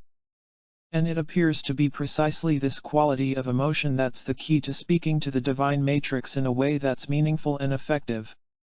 As the physicist Amit Goswami suggests, it takes more than a regular state of consciousness to make a quantum possibility a present reality. In fact, to do so he indicates that we must be in what he describes as a non-ordinary state of consciousness. To get to this point, the Aramaic translation states that we must ask without hidden motive. Another way of clarifying this very important part of the instruction is to say in modern terms that we must make our decisions from a desire that's not based in our ego. The great secret to bringing the focus of our imagination, beliefs, healing, and peace into a present reality is that we must do so without a strong attachment to the outcome of our choice. In other words, we're invited to pray without our judgments of what should or shouldn't be happening. Key 10. Not just any feeling will do. The ones that create must be without ego and judgment. Perhaps one of the best descriptions of how we experience this neutral place is found in the work of the great Sufi poet Rumi. With words that are simple and powerful, he states, "Out beyond ideas of wrongdoing and right-doing there is a field. I'll meet you there." 16. How often can we truly say that we're in Rumi's field of non-judgment at any time in our lives, especially when the fate of our loved ones is hanging in the balance? Yet this appears to be precisely the greatest lesson of our power, the biggest challenge of our lives, and the enormous irony of our ability to create in a participatory universe. It seems that the stronger our desire is to change our world, the more elusive our power to do so becomes. This is because what we want is so often ego-based. If it weren't, the change wouldn't hold such significance for us. As we mature into the state of consciousness where we know that we can alter our reality, however, it also seems that it becomes less important for us to do so. Similar to the way our desire to drive a car, for example, wanes after we actually begin to do so, in having the ability to work miracles of healing and peace, the urgency to make them happen seems to disappear. This may be because along with knowing that we can change things comes an acceptance of the world just the way it is. It's this freedom of possessing power without attaching so much importance to it that allows us to be even more effective in our prayers. And herein may lie the answer to the question asked by those who meditated, chanted, ommed, danced, and prayed for the recovery of their loved ones. Although every act was undoubtedly well-intentioned, it often involved a strong attachment to having or making the healing of our loved ones happen. It entailed a belief that a miraculous recovery was necessary. And if the healing still needed to occur, the implication was that it hadn't taken place yet. If it had, we wouldn't be asking for it in our prayers. It's as if by wanting the outcome of healing, the efforts to create it actually reinforced the reality that the disease was present. This leads to the second part of the ancient instruction, something that's often overlooked in our attempts to bring miracles into our lives. The next part of the translation invites us to be surrounded by our answer and be enveloped by what we desire so that our joy may come to pass. This passage reminds us in words of precisely what the experiments and the ancient traditions suggest in their shared wisdom. We must first have the feeling of healing, abundance, peace, and the answers to our prayers of well-being in our hearts as if they've already happened before they become the reality of our lives. In the passage, Jesus suggests that those he's speaking with haven't done that. Just like my friends with the powerful medicine of prayer and good intentions, while they may have believed that they asked for their prayers to be answered, if their request was simply the words "please let this healing happen," then he says that this isn't a language that the universal field of the divine matrix recognizes. Jesus reminds his disciples that they must speak to the universe in a way that's meaningful. When we feel as though we're surrounded by healing in our loved ones and enveloped by peace in our world, that's both the language and the code that opens the door to all possibilities. In this feeling, we move from the viewpoint that suspects we're simply experiencing whatever comes our way to the perspective that knows we're part of all that is. Thus, we create a shift of energy that may be described as the classic quantum leap. In much the same way that an atom's electron jumps from one energy level to another without moving through the space between, when we really know that we're speaking the quantum language of choice and not simply thinking that we might be, we're in another state of consciousness. It's this state that becomes the pure space where dreams, prayers, and miracles begin. We're wired to create. During a conversation with the Indian poet and mystic Rabindranath Tagore in 1930, Albert Einstein summarized the two viewpoints of the early 20th century regarding our role in the universe. There are two different conceptions about the nature of the universe, he began. The first sees the world as a unity dependent on humanity, and the second perceives the world as a reality independent of the human factor. While the experiments described in Chapter 2 certainly show that our conscious observation of the stuff our world is made of, including atoms and electrons, directly affects the way that matter behaves, we'll probably find that there's a third possibility, one that falls somewhere between Einstein's two extremes. This possibility may show that our universe came into existence through a process that didn't involve us initially. Although creation could have started without our presence, we're here now as it continues to grow and evolve. From the stars so distant that their lives are over before their light ever reaches our eyes to energy that's disappearing into the mysterious vortices we simply call black holes, change is the universal constant that we can count on. It's happening as part of everything we see and even in the realms we don't. By now it should be clear that it's impossible for us to be simply bystanders in our world. As conscious observers, we're part of all that we see.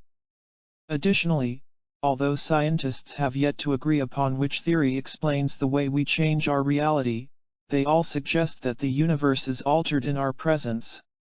It's as if being conscious is an act of creation unto itself.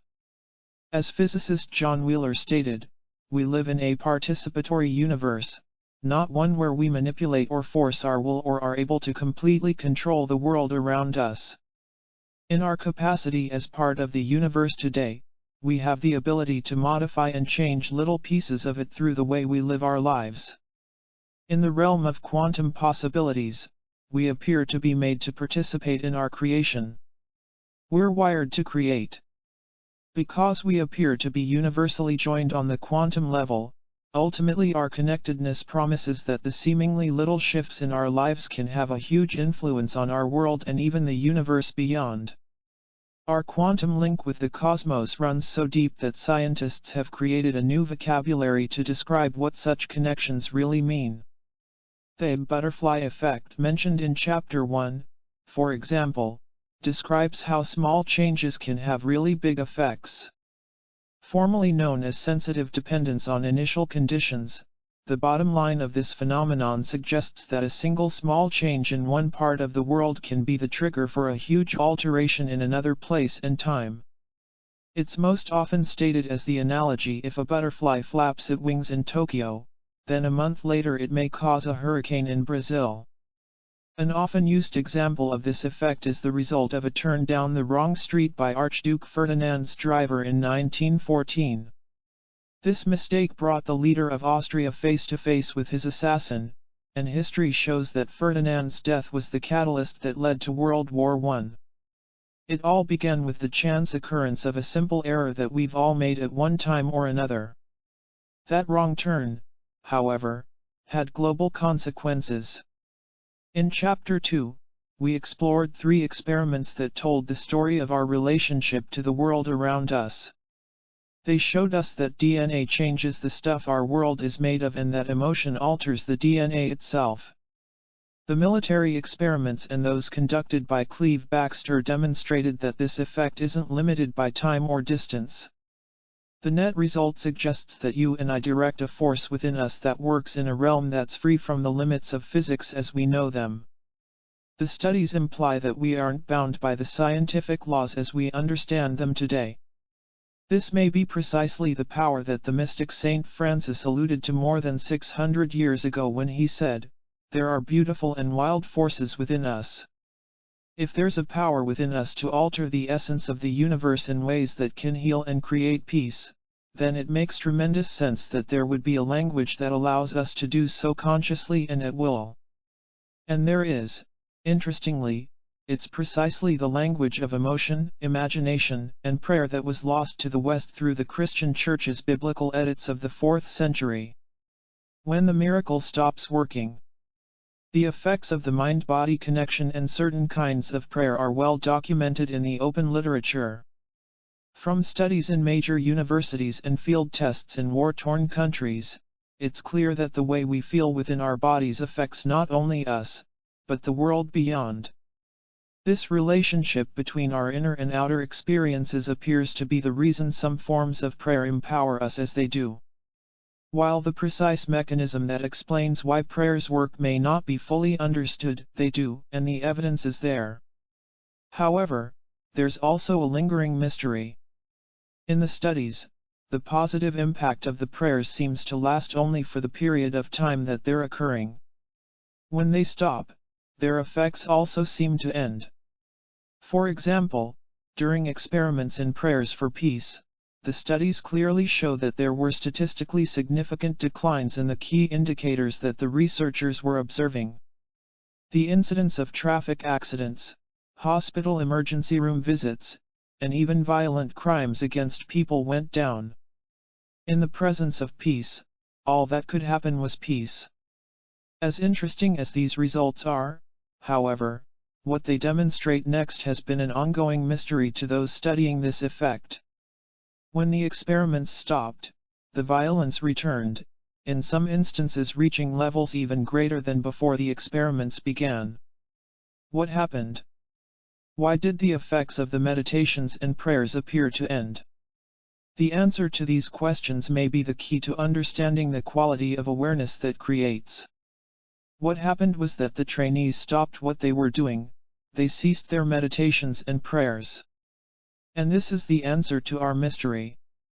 If we believe that choosing our reality is something that we do only for the moment, then it makes perfect sense that when we stop feeling as if our new reality exists, the effect of our decision is over as well. Our reality making may be a short-lived choice if we assume that feelings of healing, peace, and abundance are experiences that only last for minutes at a time. Between the modern experiments and the instructions in ancient texts, we know that reality making is more than what we do, it's what we are. Key 11, we must become in our lives the things that we choose to experience as our world. If feeling is the way we choose and we're feeling all the time, then we're also constantly choosing. We can feel our gratitude for the peace in our world with conviction because it always exists somewhere. We can feel appreciation for the well-being of our loved ones as well as ourselves because we're healed and renewed to some degree every day. This may be precisely what the Aramaic versions of the Gospels were trying to convey to the people of the future through the language that they left for us nearly 2,000 years ago. It may be this very effect that's described in the Gnostic text of the Lost Gospel of Thomas, as well, that which you have will save you if you bring it forth from yourselves. That which you do not have within you will kill you if you do not have it within you. Although the admonition is brief, the implication is powerful. Through the words attributed to the Master, Jesus, we're reminded that the power to shape our lives and world is something that lives inside of us as an ability that we all share. Life doesn't always follow the rules of physics. What happens if we live in a way that breaks the accepted rules of physics? Or what if we don't even know the rules exist? Is it possible that we can follow the example of quantum particles that seem to do precisely this? Common sense tells us that if something exists in one location, then it certainly can't be somewhere else at the same time, regardless of what it is. Yet that's precisely what the experiments have shown. The obvious question that follows such discoveries is, if the stuff that the world is made of can be in two places at once and we're part of the world, then why can't we do the same thing? Why can't we fulfill our duty in the workplace or classroom and at the same time be enjoying ourselves on a sunny beach or hiking through a mountain canyon somewhere? While we've all wondered from time to time if such a thing could occur, the possibility is really just pure fantasy, isn't it? When we hear of something unusual happening on many occasions involving different individuals, there's normally some truth to the reports. While the specifics may vary, it's often possible to trace the underlying theme to an actual event in time. The Great Flood is a perfect example of what I mean here. Throughout history and in a multitude of cultures, there's an almost universal theme that's recounted time and again. Playing out on various continents, in diverse languages, and with different people, the story and the outcome are nearly identical. Although the details vary, history is similarly punctuated with reports of people who've bilocated, that is, they physically appeared in different locations at the same instant in time. Often these feats are attributed to yogis, mystics, or individuals who have in some way mastered a dormant ability, not always, however. The common thread that seems to link these reports is that those who do the bilocating are generally masters of the power of human emotions such as love and compassion. Frequently, the reports are associated with the holy works of saints and are well documented by missionaries, native peoples, and others who are believed to be reliable witnesses to the miracles. Among the best documented of the many instances of bilocation attributed to Saint Francis of Paula, for example, was a case that happened in 1507. As the holy man was fulfilling his duties at the church altar, people who had come to see him found that he looked as if he was in a deep state of prayer, and they decided not to disturb him. When they left, however, they were more than surprised to find him outside of the church they'd just entered. And he wasn't simply standing there alone, he was talking with locals and those passing by on the street. Quickly, they ran back into the chapel, only to find that he'd never left, he was still there, lost in prayer. Somehow, through a mysterious state of consciousness associated with a deep meditative state, Saint Francis of Paula had appeared to the same people in two locations during the same period of time. Between 1620 and 1631, Maria de Agreda, a nun who lived for 46 years in a convent in Agreda, Spain, reported more than 500 journeys across the ocean, away to a distant land. As far as those who knew her and lived with her were concerned, she never once left the convent. For Maria, however, she would fly to the faraway place she spoke of during what she called her experiences of ecstasy. Such a phenomenon could be chalked up today to a 300-year-old report of remote viewing, the ability to witness and perceive events from a distance by directing consciousness to a precise location, except for one curious distinction. Maria de Agreda not only visited the lands that she described, but she taught the indigenous people she encountered there about the life of Jesus. Although she spoke only her native Spanish, the Indians could understand her as she shared the teachings of the Great Master with them. The documentation of her sightings came when the Archbishop of Mexico, Don Francisco Manzo Zuniga, heard about her experience. When he sent missionaries to investigate, they were amazed to find that the local Indians of the area were already well educated in the life of Jesus, so well, in fact, that they immediately baptized the entire tribe on the spot. Nearly a decade later, Maria de Agreda's mystical journeys were finally validated. While she was under a church-ordered oath of obedience, she described the intimate details of a land that she'd never physically visited. Her description was so complete that she included the subtleties of climate and changing seasons, as well as nuances of the culture and the beliefs of the people whom she'd taught. Following a rigorous ecclesiastical examination, Marietta Agreta's mystical journeys were declared by the Church to be authentic, and she was given the consideration of the highest rank among the mystics of past ages. Not all reports of Bilokatayan are from the murky years of the 16th and 17th centuries. As recently as World War II, there have been many instances of holy men appearing in multiple places at once.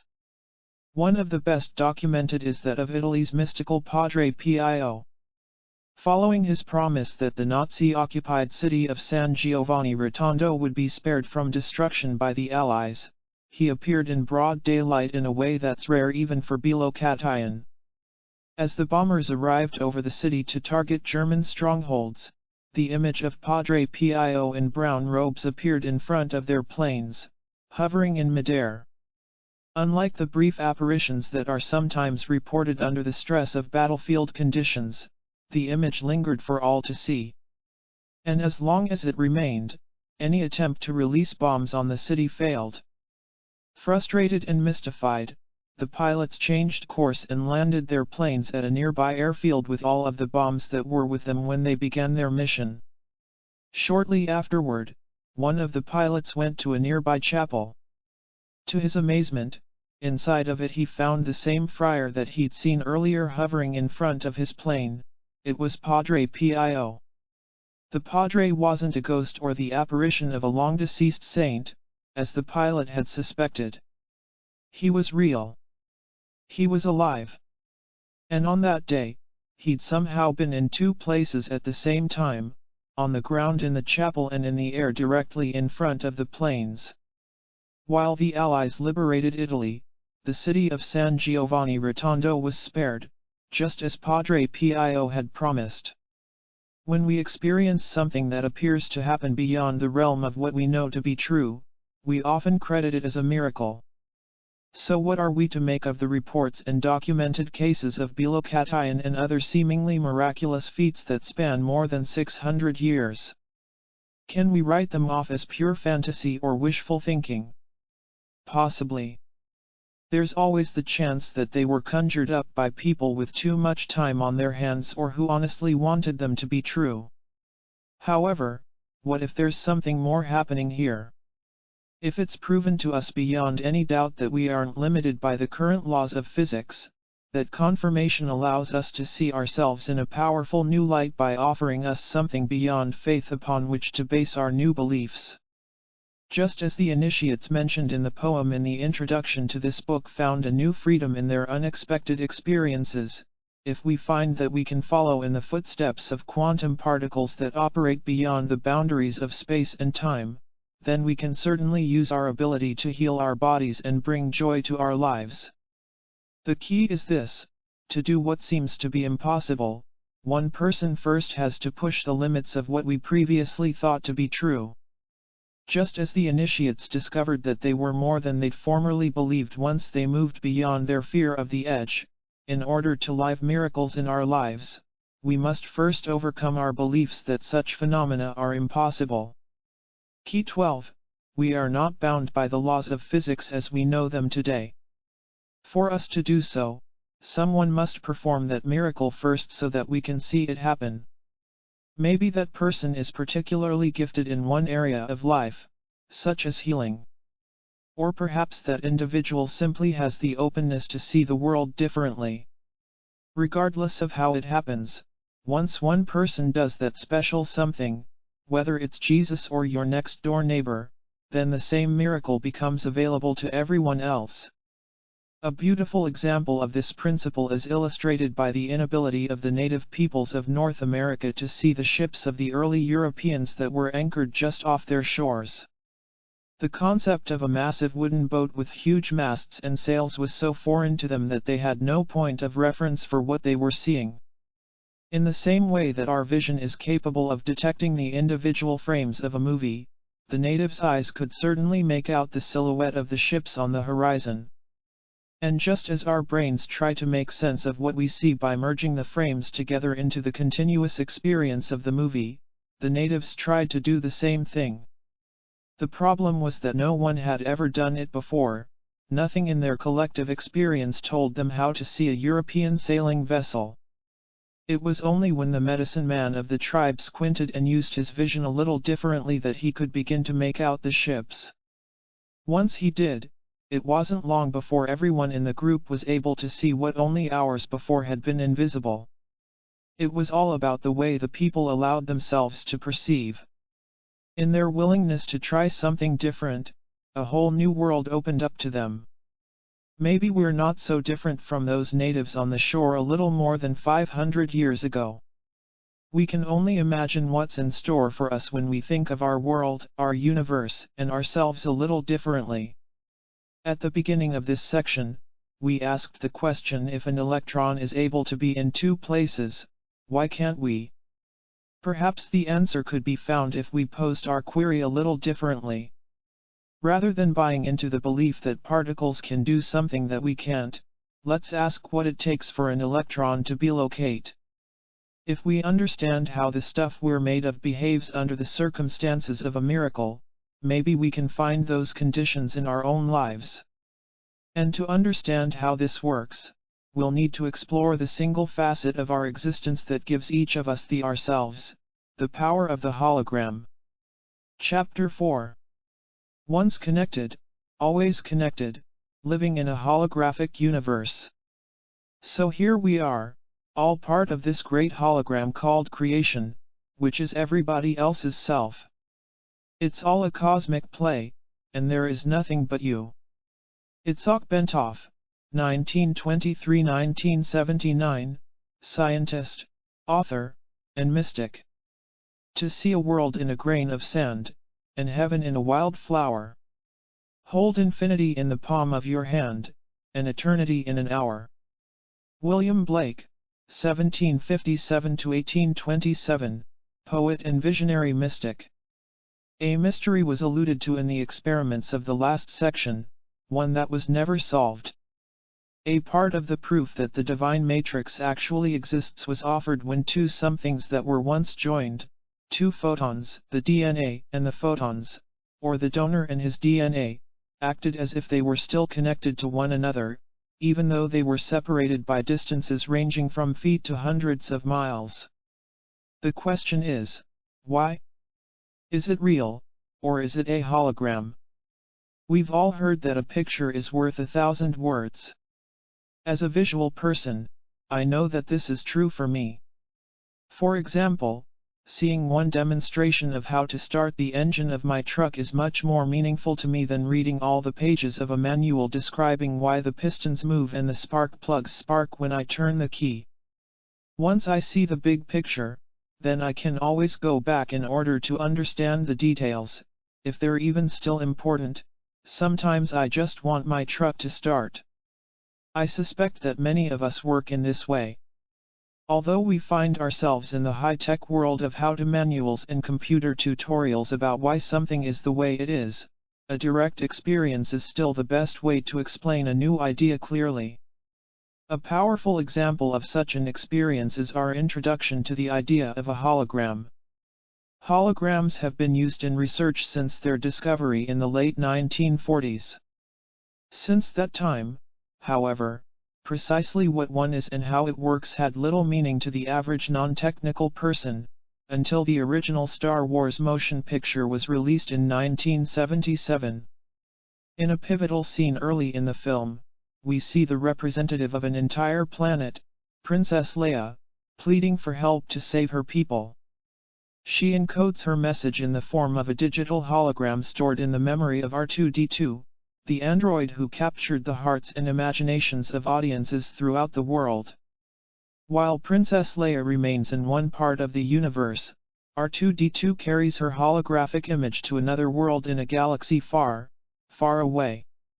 The message remains secret until a young warrior, Luke Skywalker, coaxes it from him. In a stunning display of state-of-the-art motion picture graphics, R2-D2 delivers the princess's request by projecting a miniature image of her into the room, as if she were there in person. Suddenly, her lifelike image appears in midair to make the plea. Because she looks three-dimensional to the movie audience, we're given the feeling that if we were there, we'd be able to reach out and touch her just the way we could the person sitting next to us in the theater. If we did so, however, our hands would pass through empty air. She's just a hologram. For many people in the 70s, this scene was their first experience of a holographic projection and how real it can appear. It also gave us a surprising glimpse of what our phone calls may look like at some point in the not-so-distant future. Even today, decades later, the mere mention of the word hologram still brings to mind the image of Princess Leia. For all intents and purposes, a hologram is generally thought of as a picture, a three-dimensional image, that looks lifelike when it's projected in a particular way or is seen in a certain kind of light. While the film rendition is one example of what the hologram may produce, there's much more to it than simply a photograph. The holographic principle may be one of the simplest yet least understood phenomena of nature. At the same time, it could hold the greatest potential for making change on even the largest possible scales within a time frame that's dizzying to the mind. To apply this power in our personal lives, however, we must understand precisely what a hologram is and how it works. So, first things first, just what is a hologram? Understanding the hologram. If you were to ask scientists to explain a hologram, they would probably begin by describing it as a special kind of photograph where the image on the surface suddenly appears three-dimensional when it's exposed to direct light. The process that creates these images involves a way of using laser light so that the picture becomes distributed over the entire surface of the film. It's this property of distributedness that makes the holographic film so unique. In this way, every part of the surface contains the entire image just as it was originally seen, only on a smaller scale. In other words, each fragment is a hologram. If the original picture were divided into any number of pieces, each one, no matter how small, would still show a full view of the entire original image. Back in the 1980s, a series of bookmarks appeared on the market, which are now collector's items, using holographic technology. Each one was made of a shiny strip of silver paper that looked like glossy aluminum foil at first glance. When the paper was held directly under a bright light and tilted back and forth, however, something happened that set these bookmarks apart from more traditional ones. Suddenly, the images in the foil looked as though they'd come to life and were hovering in the air just above the paper itself. As the bookmark was tilted one way, then another, the image remained present, three-dimensional, and lifelike. I remember a number of different versions of these: the face of Jesus, the body of Mother Mary, a dolphin jumping over a pyramid, and a rosebud in full bloom. If you have one of these bookmarks, you can do an experiment to demonstrate for yourself just how a hologram works. A word of caution here: the drawback is that your bookmark will be destroyed in the process. With this in mind, use a sharp pair of scissors to cut your beautiful, shiny bookmark into hundreds of pieces of any shape. Then, take the smallest of the fragments and cut it again into an even tinier piece. If the bookmark is truly a hologram, you'll be able to look at your tiny speck of a bookmark under a magnifying glass and still see the entire image, only on a smaller scale. The reason why is that it exists everywhere throughout the bookmark. Key 13. In a holographic something, every piece of the something mirrors the whole something. Solving the mystery of the twin photons. So, with a clearer understanding of what a hologram is and how it's created, let's revisit the University of Geneva experiment from Chapter 1. To recap, a distance of 14 miles separated twin photons. When one of them was forced to choose between two pathways at the end of its journey, the second photon always made exactly the same choice, as if it knew what its twin was doing. The same experiment has been repeated on different occasions, and each time the results are identical. The two particles act as if they're still connected, even though they're miles apart. Conventional wisdom suggests that for this kind of connection to happen, the photons are somehow sending signals to one another. This is where a problem comes in for physicists. For a message to travel between them, it would have to be moving faster than the speed of light. But according to Einstein's theory of relativity, nothing can travel that quickly. So is it possible that these particles are violating the laws of physics, or are they demonstrating something else to us?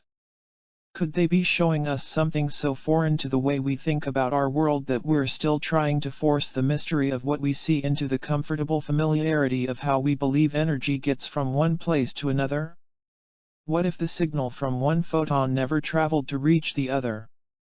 Is it possible that we live in a universe where the information between photons, the prayer for our loved ones, or the desire for peace in a place halfway around the world never needs to be transported anywhere to be received? The answer is yes. This appears to be precisely the kind of universe we live in. Russell Targ, co-founder of the Cognitive Sciences program at the Stanford Research Institute in Menlo Park, California, eloquently and beautifully describes this connection. We live in a non-local world where things physically separated from one another can, nonetheless, be in instantaneous communication. Targ clarifies what such a connection means, stating, "It's not that I close my eyes and send a message to a person 1,000 miles away, but rather in some sense there is no separation between my consciousness and his consciousness." The reason why the signals didn't have to travel between photons is because they were already there. They never left from anywhere and were never carried to another location in the conventional sense. By definition, every place in a hologram is a reflection of every other. And a property that exists anywhere within it also exists everywhere else. So in the non-local hologram of our universe, the underlying energy that links all things instantly connects them as well. Spiritual teachers generally agree with scientists on this view of reality. As Ervin Laszlo, the founder of systems philosophy, describes, life evolves, as does the universe itself, in a sacred dance with an underlying field. This seems to be precisely what the ancient Avatasaka Sutra of Mahayana Buddhism is describing, as the wonderful net of energy that connects all things in the cosmos. If the universe is non-local and holographic, not only does this net link everything together, each point within it also reflects all others. The sutra begins by stating that at one time in the distant past, this net was hung so that it stretches out infinitely in all directions as the universe itself. In addition to being the universe, the net contains it and gives it holographic qualities. The ancient sutra describes an infinite number of jewels throughout the net that serve as cosmic eyes. Thus, all things are visible to all other things. In what may well be the oldest known description of a hologram discovered so far, the sutra then reveals the power of each jewel to create change throughout the entire net. Each of the jewels reflected in this one jewel is also reflecting all the other jewels, so that there is an infinite reflecting process occurring. According to the translation of the sutra I've referenced, this net symbolizes a cosmos in which there is an infinitely repeated interrelationship among all the members of the cosmos. What a beautiful description of the subtle yet powerful principle that nature uses to survive, grow, and evolve. In a holographic universe, where each piece already has the whole world mirrored on a smaller scale, all things are already everywhere.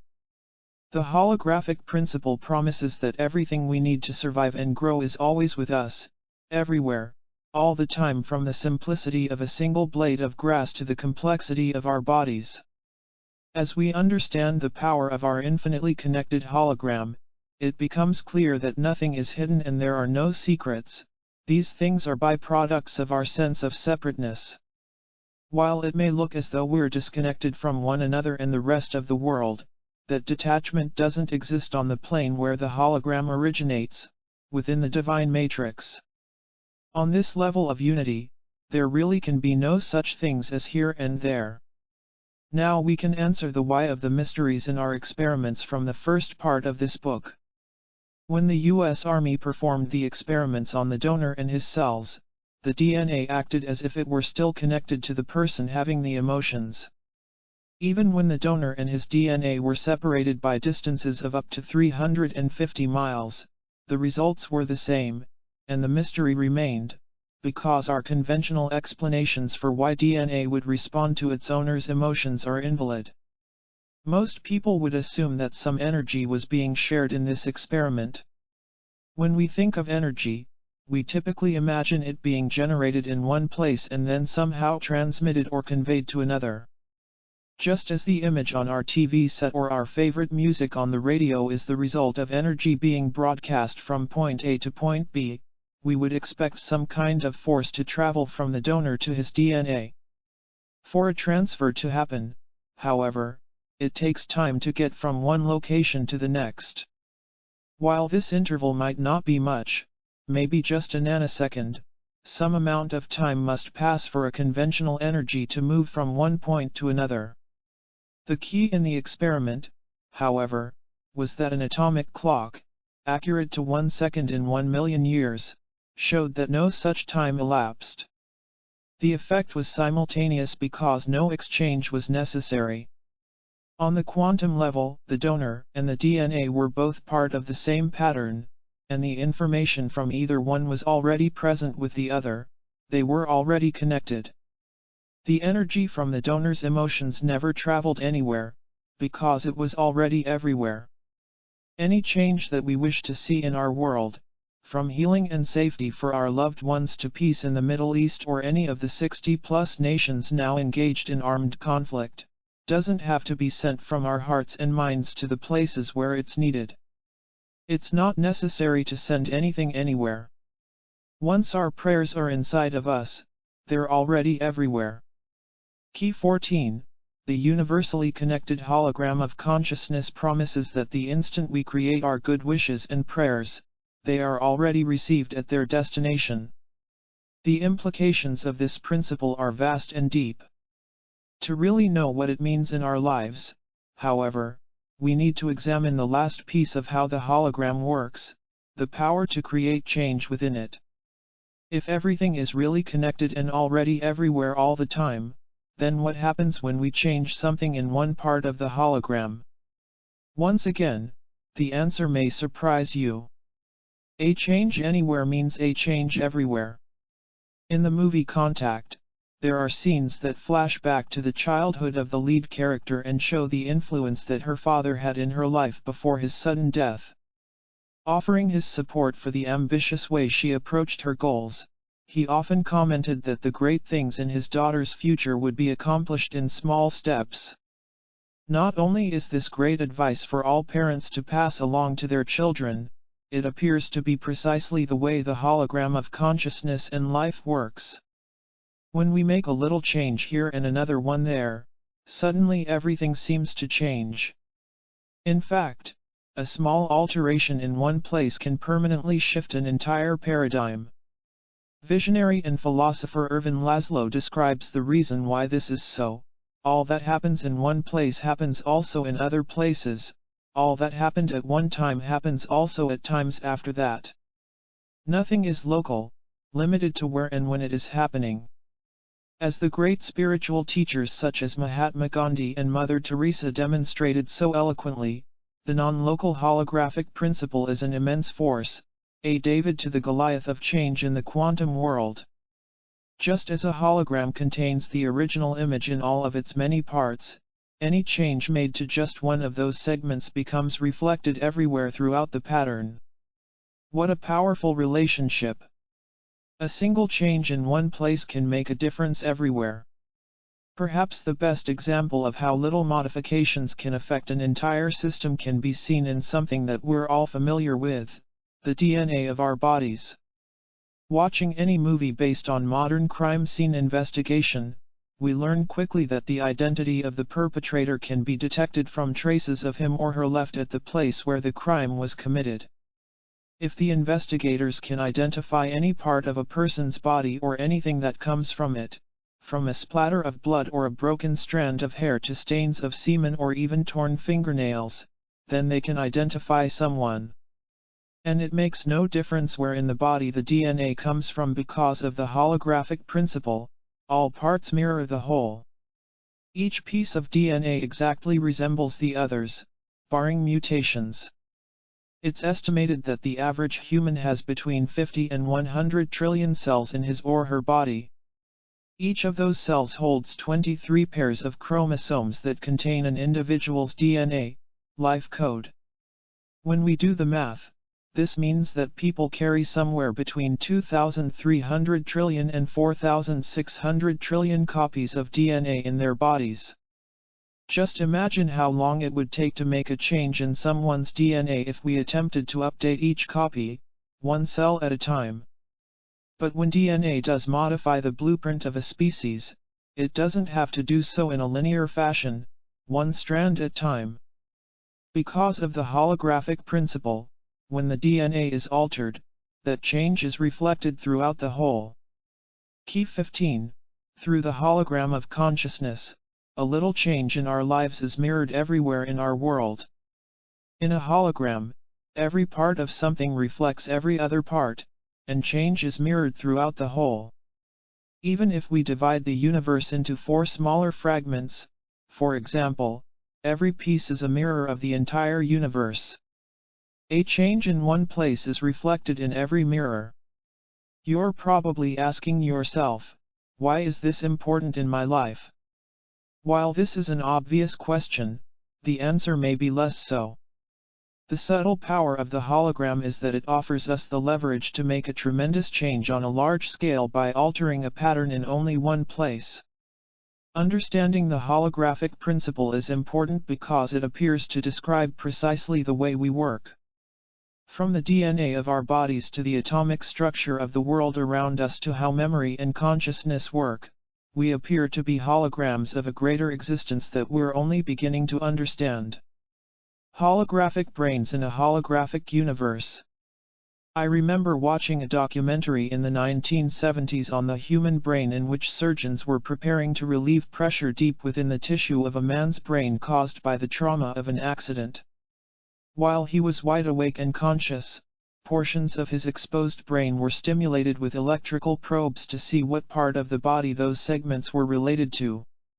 When an electrode was touched to one place, for example, the patient would see a burst of color, and that location would be noted as a visual center.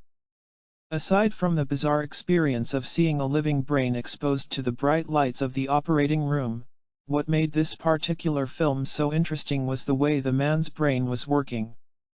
When certain sites were electrically stimulated and produced his experience of seeing color, for example, those places didn't seem to correspond to the ones that are traditionally associated with vision. It was as if portions of his brain had somehow learned to see in a way that we would normally expect to find in another part of the brain. The revolutionary work of neuroscientist Karl Pribram has also found that cerebral functions are more global than was once postulated. Prior to Pribram's work, it was believed that our brains work like amazing biological computers that store particular kinds of information in precise places. In this mechanical model of memory, there was a one-to-one correspondence between certain types of memory and the locations where they were stored. The problem was that localized memory wasn't what was found in laboratory experiments. In much the same way that the documentary showed places in the man's brain that knew the function of other areas, experiments demonstrated that animals retained memories and continued their lives even though the parts of their brains that were believed to hold these functions were removed. In other words, it appeared that there wasn't a direct correspondence between the memories and a physical place in the brain. It was obvious that the mechanical view of brains and memory wasn't the answer. Something else strange and wonderful must be happening. In the early 1970s, Pribram pioneered a powerful new model to explain the evidence from the experiments. He began to think of the brain and memories within it as working like holograms. One of the keys that confirmed Pribram was on the right track was the laboratory validation of the way we mentally process information. He drew upon earlier research to test his hypothesis. In the 1940s, scientist Dennis Gabor used a complex set of equations known as Fourier transforms, named after their discoverer, Joseph Fourier, to create the first holograms, work for which he was awarded a Nobel Prize in 1971. Pribram guessed that if the brain does in fact work like a hologram, distributing information throughout its soft circuits, then it should process information the same way Fourier's equations do. Knowing that the brain cells create electrical waves, Pribram was able to test the patterns from the circuits using the Fourier transforms. Sure enough, his theory was accurate. The experiments proved that our brains process information in a way that's equivalent to the equations of a hologram. Pribram clarified his model of the brain through a simple metaphor of holograms within holograms. In an interview, he stated, "The holograms within the visual system are patch holograms. These are smaller portions of a larger image. The total image is composed much as it is in an insect eye that has hundreds of little lenses instead of one single big lens. You get the total pattern all woven together as a unified piece by the time you experience it." Interestingly, while Pribram and David Bohm, whose ideas were discussed in the introduction, began their work independently, both were using the same explanation to describe the results of their experiments. They were each applying the holographic model to make sense of life.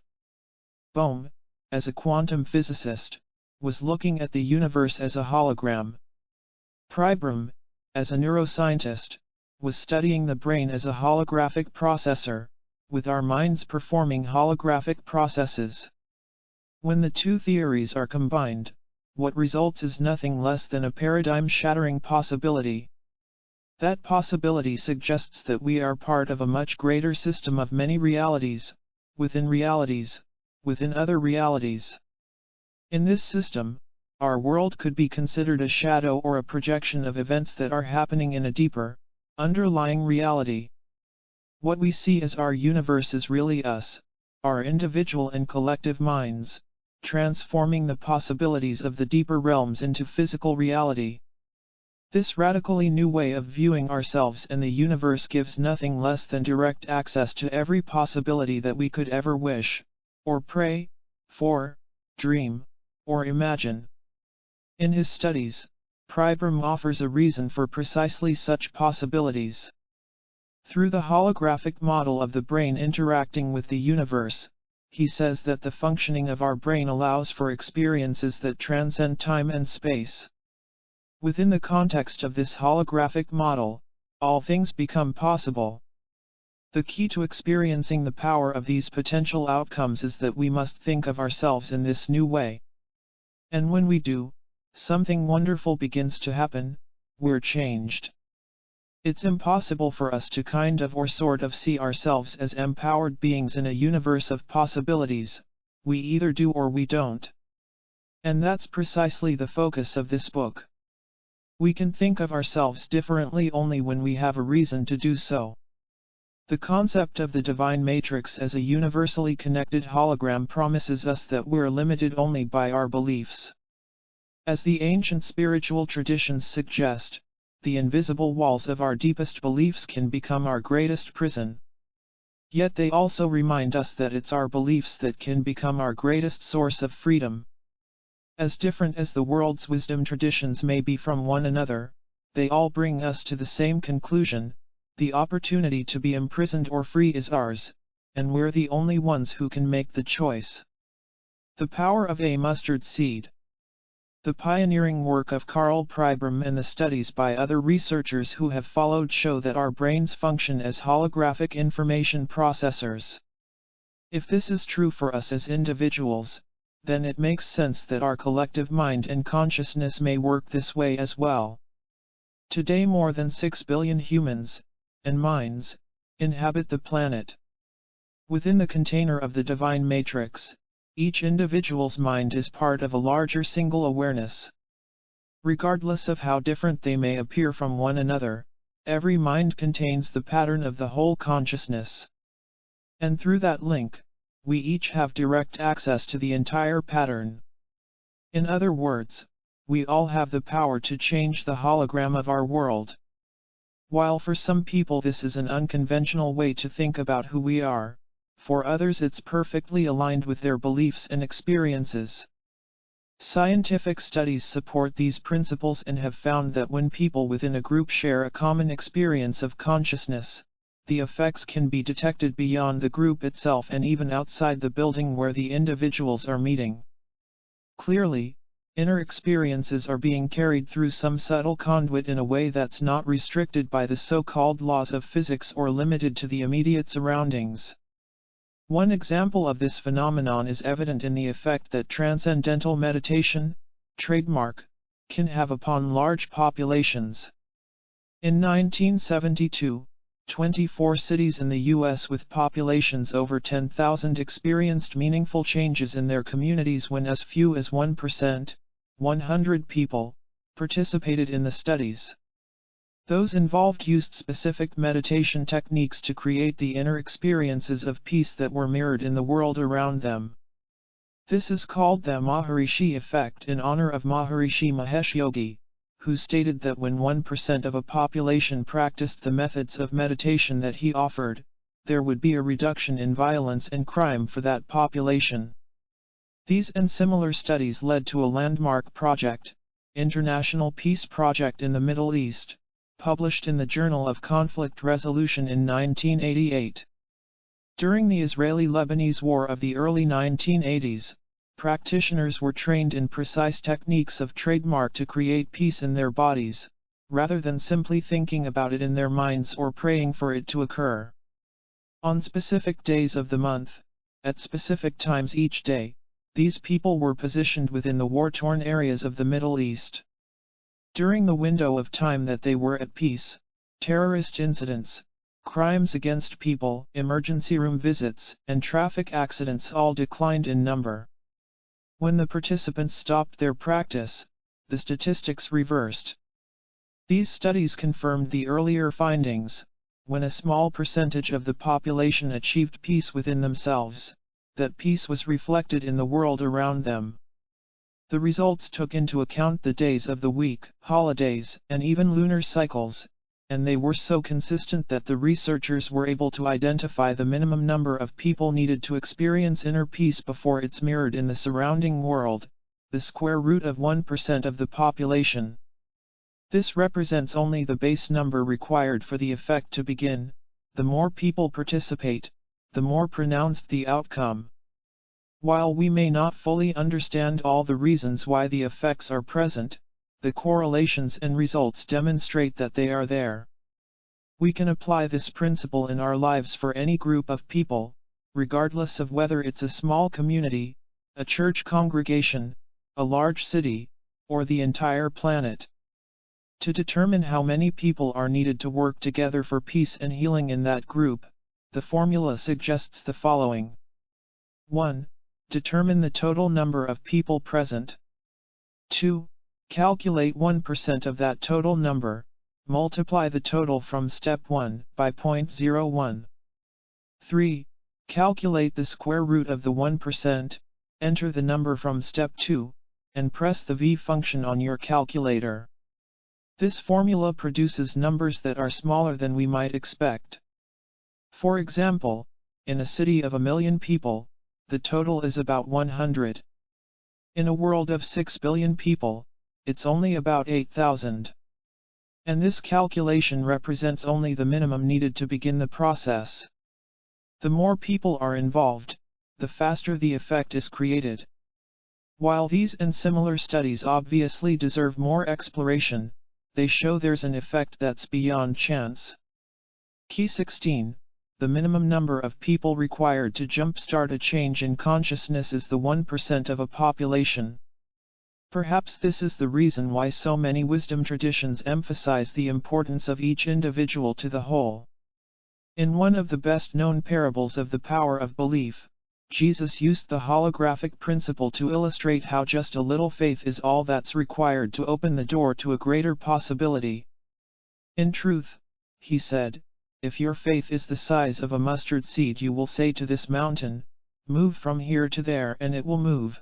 Nothing will be impossible for you. We'll explore the implications of just what this means in the following section.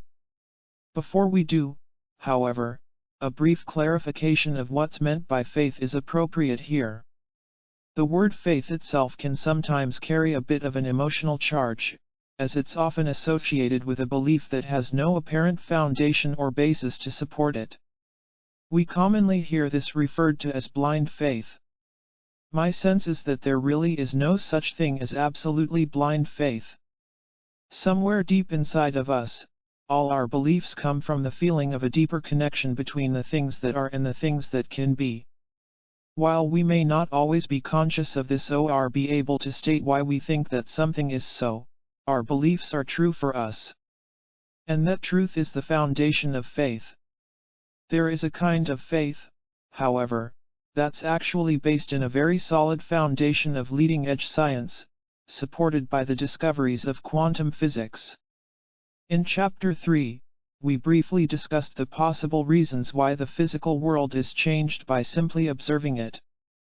All of the explanations that followed acknowledged the coexistence of many realities within a cosmic soup of possibilities. As the experiments showed, it's the act of our watching something, that is, conscious observation, that locks one of those possibilities into place as our reality. In other words, the expectation or belief that we have while we're observing is the ingredient in the soup that chooses which possibility becomes our real experience. With this in mind, the faith in Jesus' statement is more than simply saying the words to represent that the mountain has moved. In a parable that's nearly 2,000 years old, we're taught a powerful language with which to choose reality from the infinite possibilities that already exist. As Neville states so clearly in his description of faith, through the act of persisting in the assumption that your desire is already fulfilled, your world inevitably conforms to your assumption. In the example of the mountain, when we truly know that it's already moved, our faith/belief/assumption that it's happened is the energy that jolts that possibility into our reality. In the quantum realm of all possibilities, the mountain has no choice, it must move. The following example illustrates just how simple and natural this kind of faith and belief can be.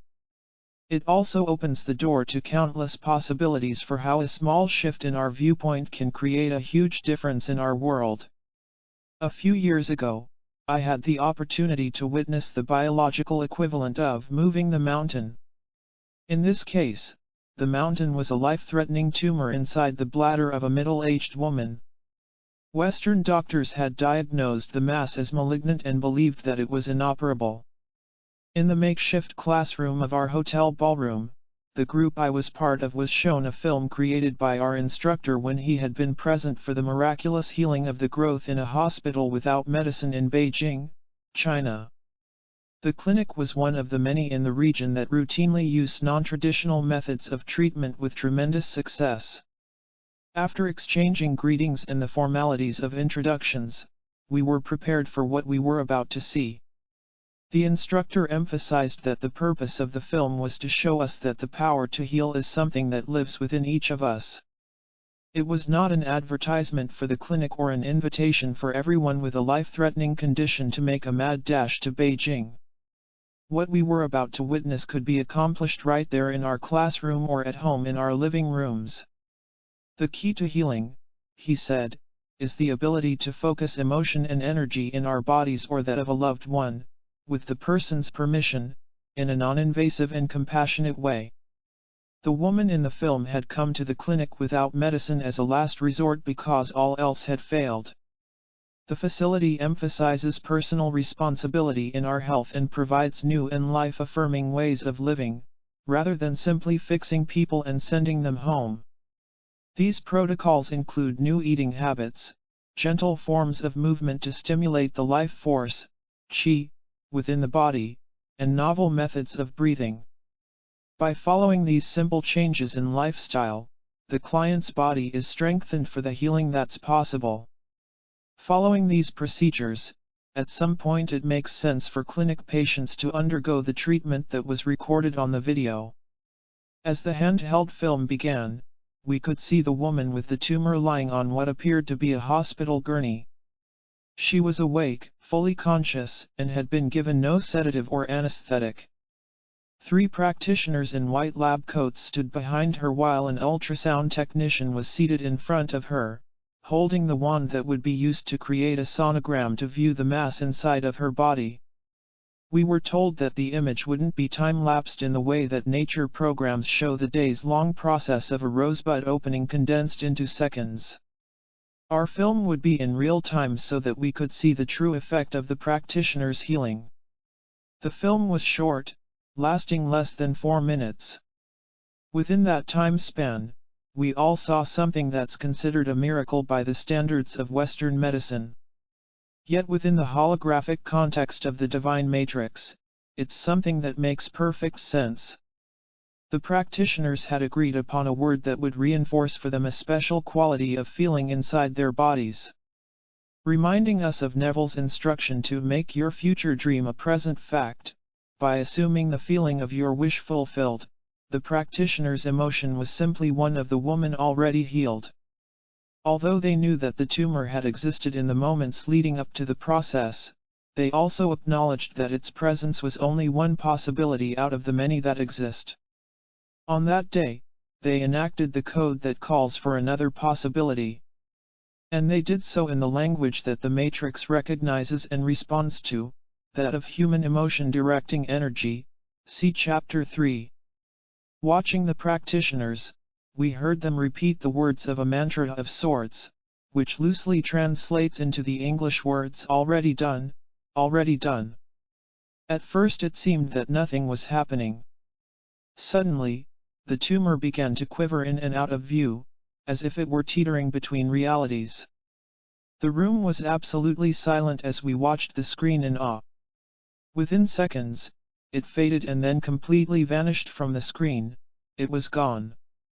Everything else was there, just as it had been seconds before, everything, that is, except the tumor that had threatened the woman's life. The room looked the same. The practitioners and the technician were present, and nothing spooky seemed to have happened anywhere else, just the condition that had previously endangered the woman's life had disappeared. I remember thinking of the ancient admonition that with a little faith, mountains could be moved. I also recall pondering that before that moment, I'd always believed that the moving of mountains was a metaphor. Now I knew that it was a literal fact. Using the formula of the square root of 1%, the population of the clinic had proven that consciousness can directly affect our reality. There were a total of 6 people in the room while the healing happened, 3 practitioners, the technician, the camera operator, and the woman with the condition. Applying the formula, the square root of 1% of that room's population was only 0.244 of a person. With the requirement of less than one person's belief in the absolute knowing that the healing had already happened, the physical reality of the woman's body changed. Although the number in this case was small, the formula still held true. As noted before, that total is the minimum needed to jumpstart a new reality. In all probability, 100% of the people in the room experienced the feeling of her healing, and it took 2 minutes and 40 seconds for her body to mirror their reality. With permission, I have since shown this film to many audiences, including medical personnel, throughout the world. The reactions vary and are predictable. Once the healing happens, there's generally a brief silence as the viewers register in their hearts and minds what they've just seen with their eyes. The silence gives way to sighs of joy, laughter, and even applause. For some people, watching the film is a confirmation of what they already believe to be true. Even faith is bolstered by the validation of really seeing something that's possible. For others who are more skeptical, the question is typically, if this is real, why don't we know about this? My answer is, now you do. How long does the healing effect last, is the next query. The studies have shown a 95% success rate after 5 years for clients who continue the life-affirming changes in nutrition, breath, and movement learned in the clinic. After a gasp coming from somewhere between the desire to believe and frustration that so many people couldn't be helped by modern techniques, I usually hear something along the lines of, "This is too simple, it just can't be that easy." My response is, why would we expect anything less? In the holographic world of the divine matrix, all things are possible, and we choose our possibilities. Believing that we are here and the possibilities are out there, however, sometimes gives us the feeling that they're inaccessible. The same rules that describe how the divine matrix works also tell us that in the deeper reality, what we typically think of as somewhere else is really already here, and vice versa. It's all about the way we see ourselves in the field of possibilities. Knowing that everything from the most horrible suffering to the most joyous ecstasy, and all possibilities in between, already exist, we find that it makes perfect sense that we have the power to collapse the intervening space and bring those possibilities into our lives. And we do, through the silent language of imagination, dreams, and belief. Chapter 5. When here is there and then is now, jumping time and space in the matrix. Time is not at all what it seems. It does not flow in only one direction, and the future exists simultaneously with the past. Albert Einstein, 1879–1955, physicist. Time is what prevents everything from happening at once. John Wheeler, physicist. Time is too slow for those who wait, too swift for those who fear, too long for those who grieve, too short for those who rejoice. But for those who love, time is not. With these words, poet Henry Van Dyke reminds us of our ironic relationship with time. Time is perhaps the most elusive of all human experiences. We can't capture or photograph it.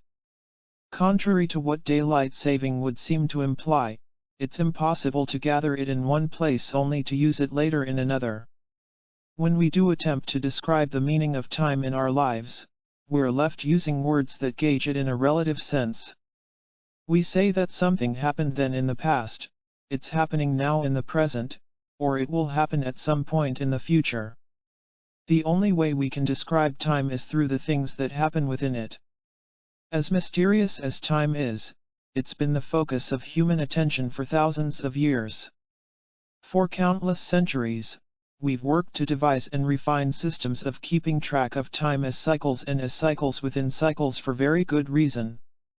For instance, to know when to plant the crops that will sustain an entire civilization, it's important to be aware of how many days, lunar cycles, and eclipses have passed since the last planting.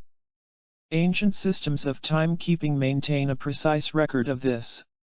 The Mayan calendar, for example, calculates cycles of time that began in 3113 BC, more than 5,000 years ago, while the Hindu system of yugas tracks the progression of creation cycles that began more than 4 million years ago.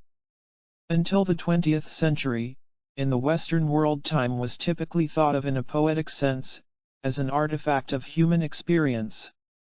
Philosopher Jean-Paul Sartre described our relationship to time as a special kind of separation, a division that reunites.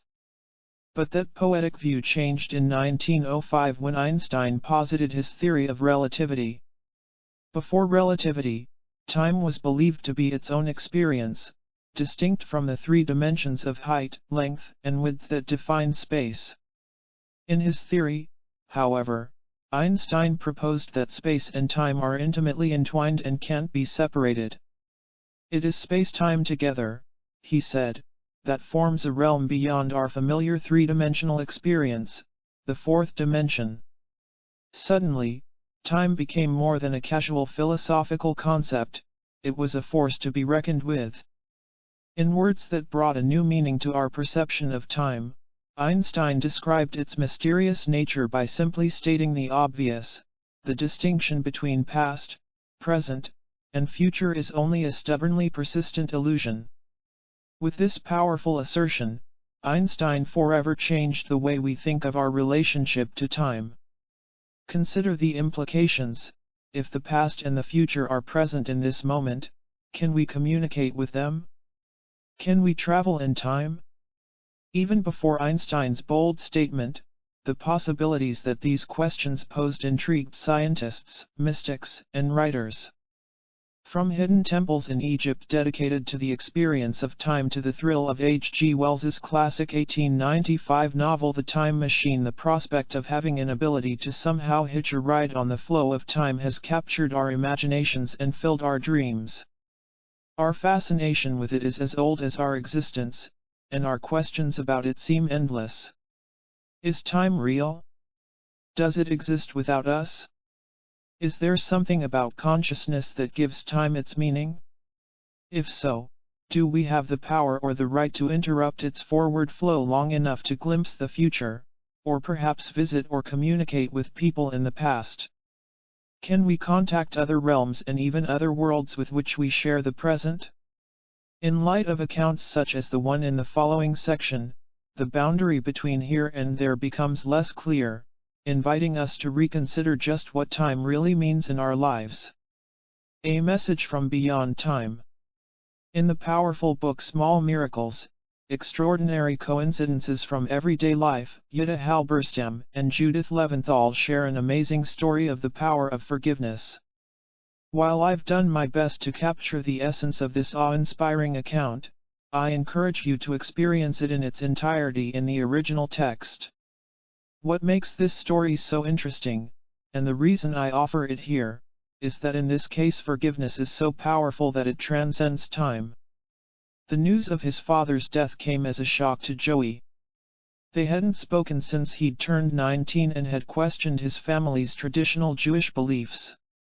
To Joey's father, there could be no greater disgrace than to doubt such a time-honored philosophy. He threatened to end their relationship unless his son accepted his roots and stopped his questioning. Joey found that he couldn't meet his dad's demands, so he left home to explore the world. He and his father never spoke again. It was in a small cafe in India that a friend found Joey and shared the news of Joey's father's death. This was the first that Joey knew of his passing. He immediately returned home and began to explore his Jewish heritage. Deeply moved by new insights into his background and his father, Joey found himself making plans for a personal pilgrimage to the land where the roots of his family's traditions began. He was on his way to Israel. This is where the story takes a deep, mystical turn and offers us insight into the power of the divine matrix. Joey found himself at the Wailing Wall in Jerusalem, the portion of an ancient temple enclosure that remained following the temple's destruction nearly 2,000 years ago. It's here that Orthodox Jews go to worship each day, repeating the words of the same prayers that have been spoken for centuries. Joey had written a note to his father, declaring his love and asking forgiveness for the pain that he had caused his family. Following the custom, he'd planned to leave his note in one of the many cracks and crevices that were formed when the original mortar fell away from between the stones. It was when Joey found just the right place to leave his note that something amazing happened, something that has no rational explanation in the eyes of traditional Western science. As Joey put his note in the wall, another paper suddenly fell from between the stones, landing at his feet. It was a prayer that someone else had written and placed in the wall weeks or possibly even months before.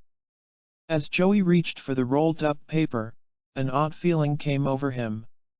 When Joey opened the note and began to read its contents, he recognized the handwriting.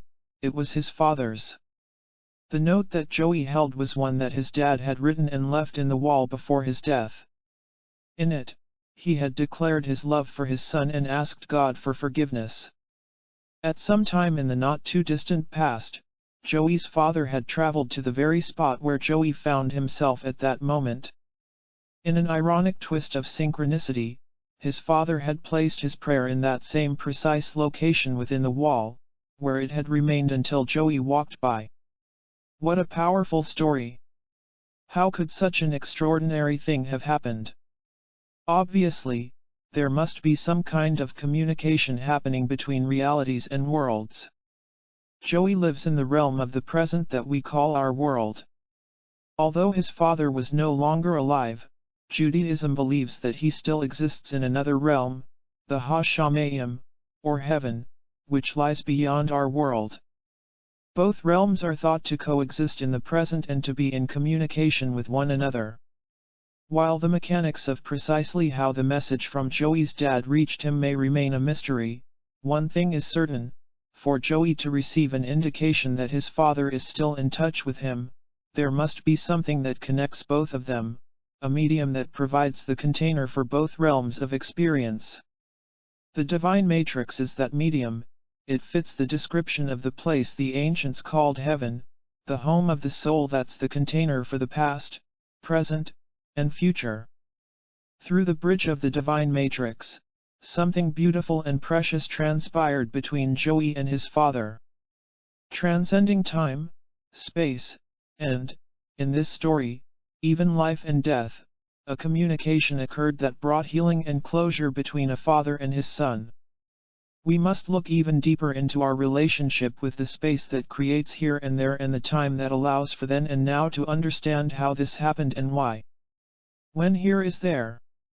If our universe and everything in it are truly held within the container of the divine matrix, as the experiments suggest, then we may soon find ourselves redefining our ideas of space as well as time. We could even discover that the distances that seem to cut us off from one another and our loved ones only separate our bodies. As we saw in the story of Joey and his father, something within us isn't bound by distance or limited by the traditional laws of physics. While these possibilities may sound like the stuff of science fiction, they're also the subjects of serious scientific investigation, so serious, in fact, that during the last years of the Cold War, both the US and the former Soviet Union devoted tremendous amounts of money and research to understanding precisely how real the matrix that connects everything actually is. Specifically, the superpowers wanted to know if it's possible to navigate great distances through the matrix by using the inner sight of the mind, the psychic abilities of a certain kind of telepathy known as remote viewing. The results might sound surprisingly similar to some popular movies of recent years and may very well be the precise basis of their plots. The experiments also make the already blurred line between fact and fiction fuzzier than ever. In 1970, the US officially began investigating the possibility of using psychic methods to surf the matrix and see into distant lands and enemy targets. It was then that the CIA funded the early experiments using psychically sensitive people such as empaths, individuals who have the ability to sense the experiences of others without the need for verbal or visual cues, to focus their minds on classified locations. Once they did so, they were trained to describe what they found with increasingly greater detail. Given the acronym SCAN8, for Scan by Coordinate, this program was one of the precursors that led to the now famous studies at the Stanford Research Institute, SRI, on remote viewing. Although in some respects remote viewing may seem a little out there, it's actually based on sound quantum principles, some of which have already been explored in this book.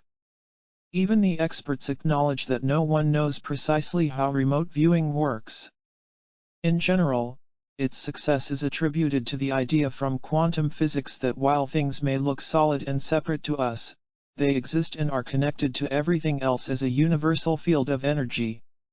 For example, while we may hold a beautiful seashell in our hand, from a quantum perspective, there's an energetic part of the shell that's everywhere. Because our shell exists beyond the local place where we hold it in our hand, it is said to be non-local. A growing number of scientists accept the experimental evidence that the universe, planet, and even our bodies are non-local. We are everywhere already and always. As Russell Targ stated in Chapter 4, even though we may be physically separated from one another, we can still be in instantaneous communication, and that's what remote viewing is all about. In effect, viewers in the SCAN8 program were taught how to have a waking, or lucid, dream. In their altered state, they gave their consciousness the freedom to focus on precise locations.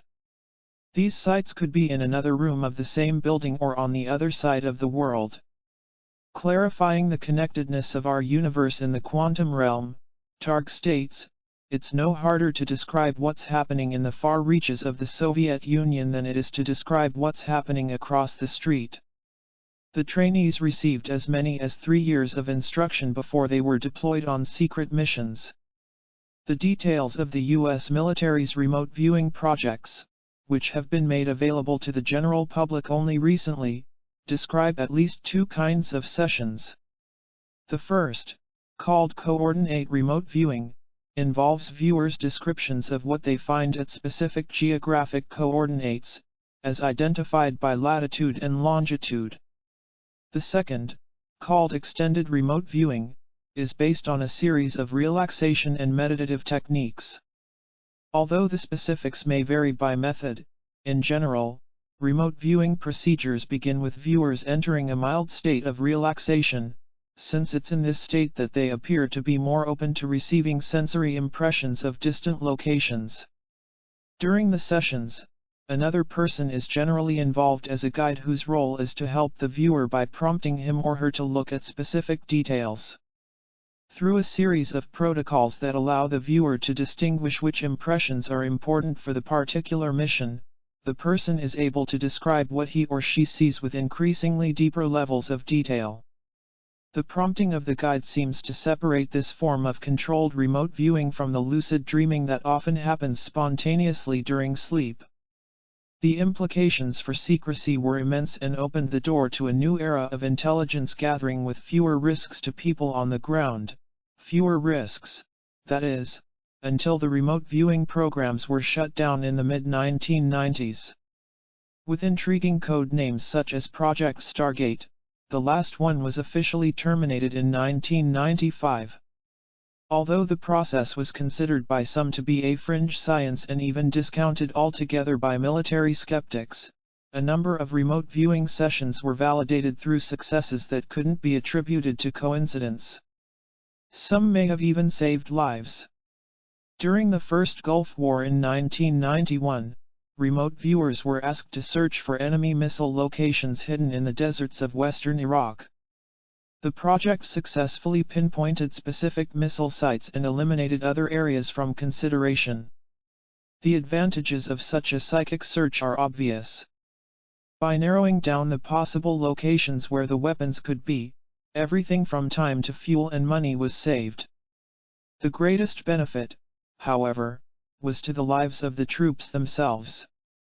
The remote search for deadly missiles reduced the risk to soldiers who traditionally would have had to perform such a mission on the ground.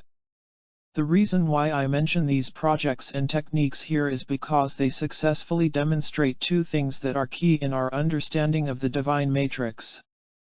First, they are yet another indication that the matrix exists. For a part of us to travel to distant locations and see the details of things that are very real without ever leaving the chair we're sitting in, there must be something for our awareness to travel through. My main point here is that a viewer has access to the destination, regardless of where it is. Second, the very nature of the energy that makes remote viewing possible shows the holographic connectedness that appears to be a part of our identity. In the presence of evidence of the divine matrix, the old ideas of who we are and how we function in space-time begin to break down. The language that mirrors reality. While Western science is only beginning to understand what our relationship to time and space mean within the context of connectedness, our indigenous ancestors were already well aware of these relationships.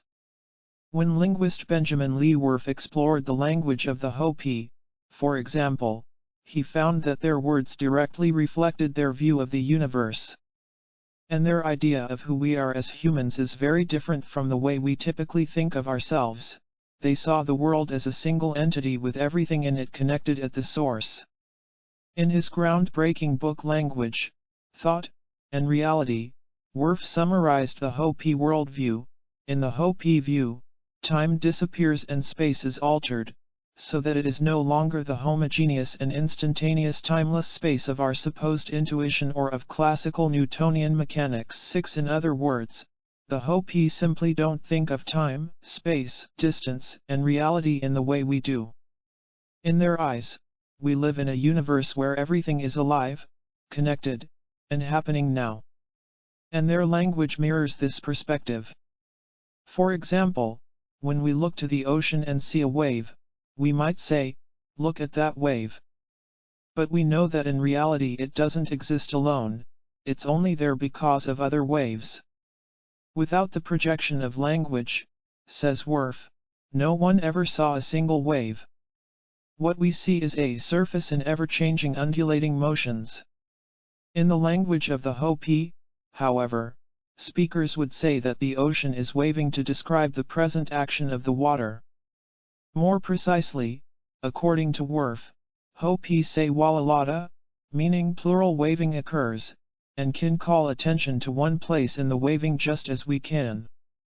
In this way, although it may sound odd to us, they are actually more accurate in how they describe the world. In a similar vein, the concept of time as we tend to think of it takes on a brand new meaning in the traditional beliefs of the Hopi. Worf's studies led him to discover that the manifested comprises all that is or has been accessible to the senses, the historical physical universe, with no attempt to distinguish between present and past, but excluding everything that we call future. In other words, the Hopi use the same words to identify only what is or has already happened. From the previous discussions of quantum possibilities, this view of time and language makes perfect sense. The Hopi are describing the possibilities that have been chosen, while leaving the future open. From the implications of the Hopi language to the proven examples of remote viewing, our relationship to space and time obviously has more to it than we have traditionally acknowledged. The essence of the new physics suggests that space-time cannot be separated. So if we rethink what distance means to us within the divine matrix, then it's clear that we must reconsider our relationship to time as well. This is where the possibilities get really interesting. When then is now. In addition to helping our kids get to soccer practice while the rest of the team is still on the field and assuring that we're at the airport to meet our departing flight, what is time, really? Are the seconds between the minutes that make up our day all that keeps things from running together, as stated in John Wheeler's quote at the beginning of this chapter? Does time exist if no one knows about it? Perhaps an even deeper question is whether or not the things that happen in time are fixed. Are the events of the universe already inscribed in a timeline that's simply playing out as our lives? Or is time somehow malleable? And if so, are the events within it changeable? Conventional thinking suggests that time only moves in one direction, forward, and what's already happened is in fact etched into the fabric of time and space. Experimental evidence, however, indicates that our ideas of the past and present may not be quite so neat and tidy. Not only does it appear that time moves in two directions, as Einstein posited, but it also seems as if the choices of today might actually change what took place yesterday. In 1983, an experiment was designed to test just such possibilities. The results run absolutely counter to the way we've been led to think about time, and the implications are mind-boggling. For this investigation, physicist John Wheeler proposed using a variation of the famous double-slit experiment to test the effects of the present on the past. Here's a brief summary of the original experiment described in Chapter 2. A quantum particle, a photon, was fired at a target that could detect how it arrived, either as a particle of matter or as a wave of energy. Before reaching the target, however, it had to pass through the opening in a barrier. The mystery was that the photon somehow knew when the barrier had one hole and when it had two. In the presence of a single opening, the particle traveled and arrived at its destination just the way it began its journey, as a particle.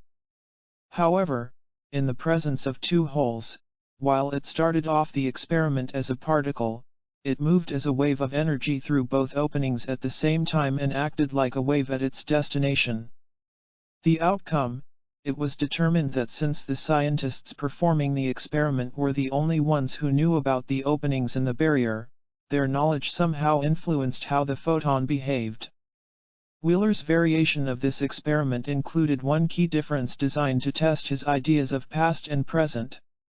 He changed the experiment so that the photon is only observed after it has already passed through the barrier, yet before it gets to its destination. In other words, it's already on its way to the target when the decision is made as to how it will be viewed. He designed two very different ways to know that the photon has reached its target. One uses a lens to see it visually as a particle, while the other uses a screen that senses it as a wave. This is important, since the previous experiments showed that the photons acted the way they were expected to depending upon how they were observed, that is, they were particles when measured as particles and waves when measured as waves. So in this experiment, if the observer chose to see the photon as a particle, the lens would be in place and the photon would travel through one slit only. If the observer chose to view it as a wave, the screen would remain in place and the photon would pass through both slits as a wave. Here's the clincher: the decision was made after the experiment was underway, the present, yet it determined how the particle behaved when the experiment began, the past. Wheeler named this test the delayed choice experiment.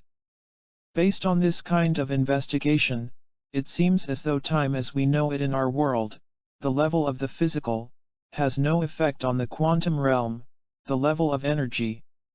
If a later choice determines how something happens in the past, Wheeler proposes that he then may choose to know a property after the event should have already taken place. The implications of what he's saying open the door to a powerful possibility for our relationship with time. Wheeler is suggesting that the choices we make today may, in fact, directly affect things that have already happened in the past. And if that's the case, it could change everything. So, is it true? Do the decisions that we make right now influence, or even determine, what's already occurred? While we've all heard from the great sages that we have the power to transcend our deepest hurts, does that ability extend to rewriting the past events that led to them? When we even ask such a question, it's difficult not to think of how messy things became when the lead character in the movie Back to the Future, Marty McFly, portrayed by Michael J. Fox, had the opportunity to do so. Imagine the possibilities, however, if we could learn from the suffering of the last century's great wars, for instance, or the painful divorce that we've just completed and make choices today that would prevent these things from happening. If we could, it would be the equivalent of a great quantum eraser allowing us to change the course of events that have brought us to our pain. It is precisely this question that led to yet another variation of the double-slit experiment. Interestingly, this one is actually called the quantum eraser experiment. While its name sounds complicated, it's simple to explain and nothing less than paradigm-shattering in its implications, so I'll cut to the chase. The bottom line of what this experiment demonstrates is that the behavior of the particles when the experiment begins appears to be determined entirely by things that don't even happen until the experiment is finished. In other words, the present has the power to change what's already occurred in the past. And this is the so-called quantum eraser effect. Things that happen after the fact can change, erase, the way the particles behave at an earlier point in time. The question here is obvious: does this effect apply only to quantum particles, or does it pertain to us as well? Even though we're made of particles, maybe our consciousness is the glue that keeps us locked into the events, the wars, suffering, divorces, poverty, and disease, that we perceive as reality. Or perhaps something else is happening. It could be we already change our past as we learn from our mistakes, and we've been doing so all the time. Maybe it's so common for our choices to reverberate backward in time that this occurs without our knowing it or even giving it a second thought. Perhaps the world that we see today, as tough as it sometimes appears, is the result of what we've already learned being reflected backward in time. It's certainly something to think about, and at the moment, it appears that research supports this possibility.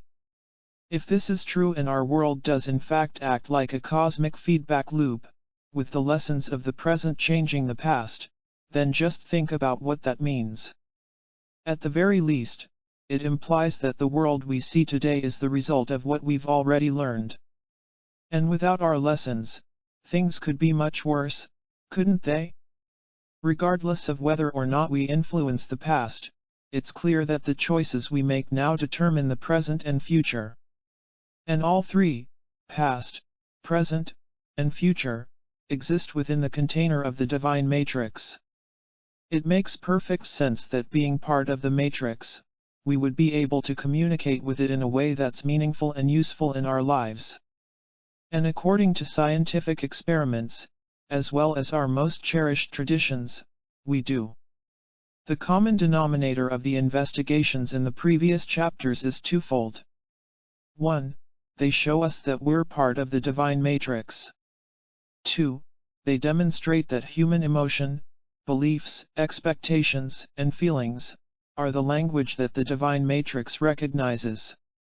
Interestingly, although perhaps coincidentally, these are the very experiences that were edited from Christian biblical texts and have been discouraged in Western culture. Today, however, all of that is changing. Men are being encouraged to honor their emotions, and women are exploring new ways to express the power that's such a natural part of their existence.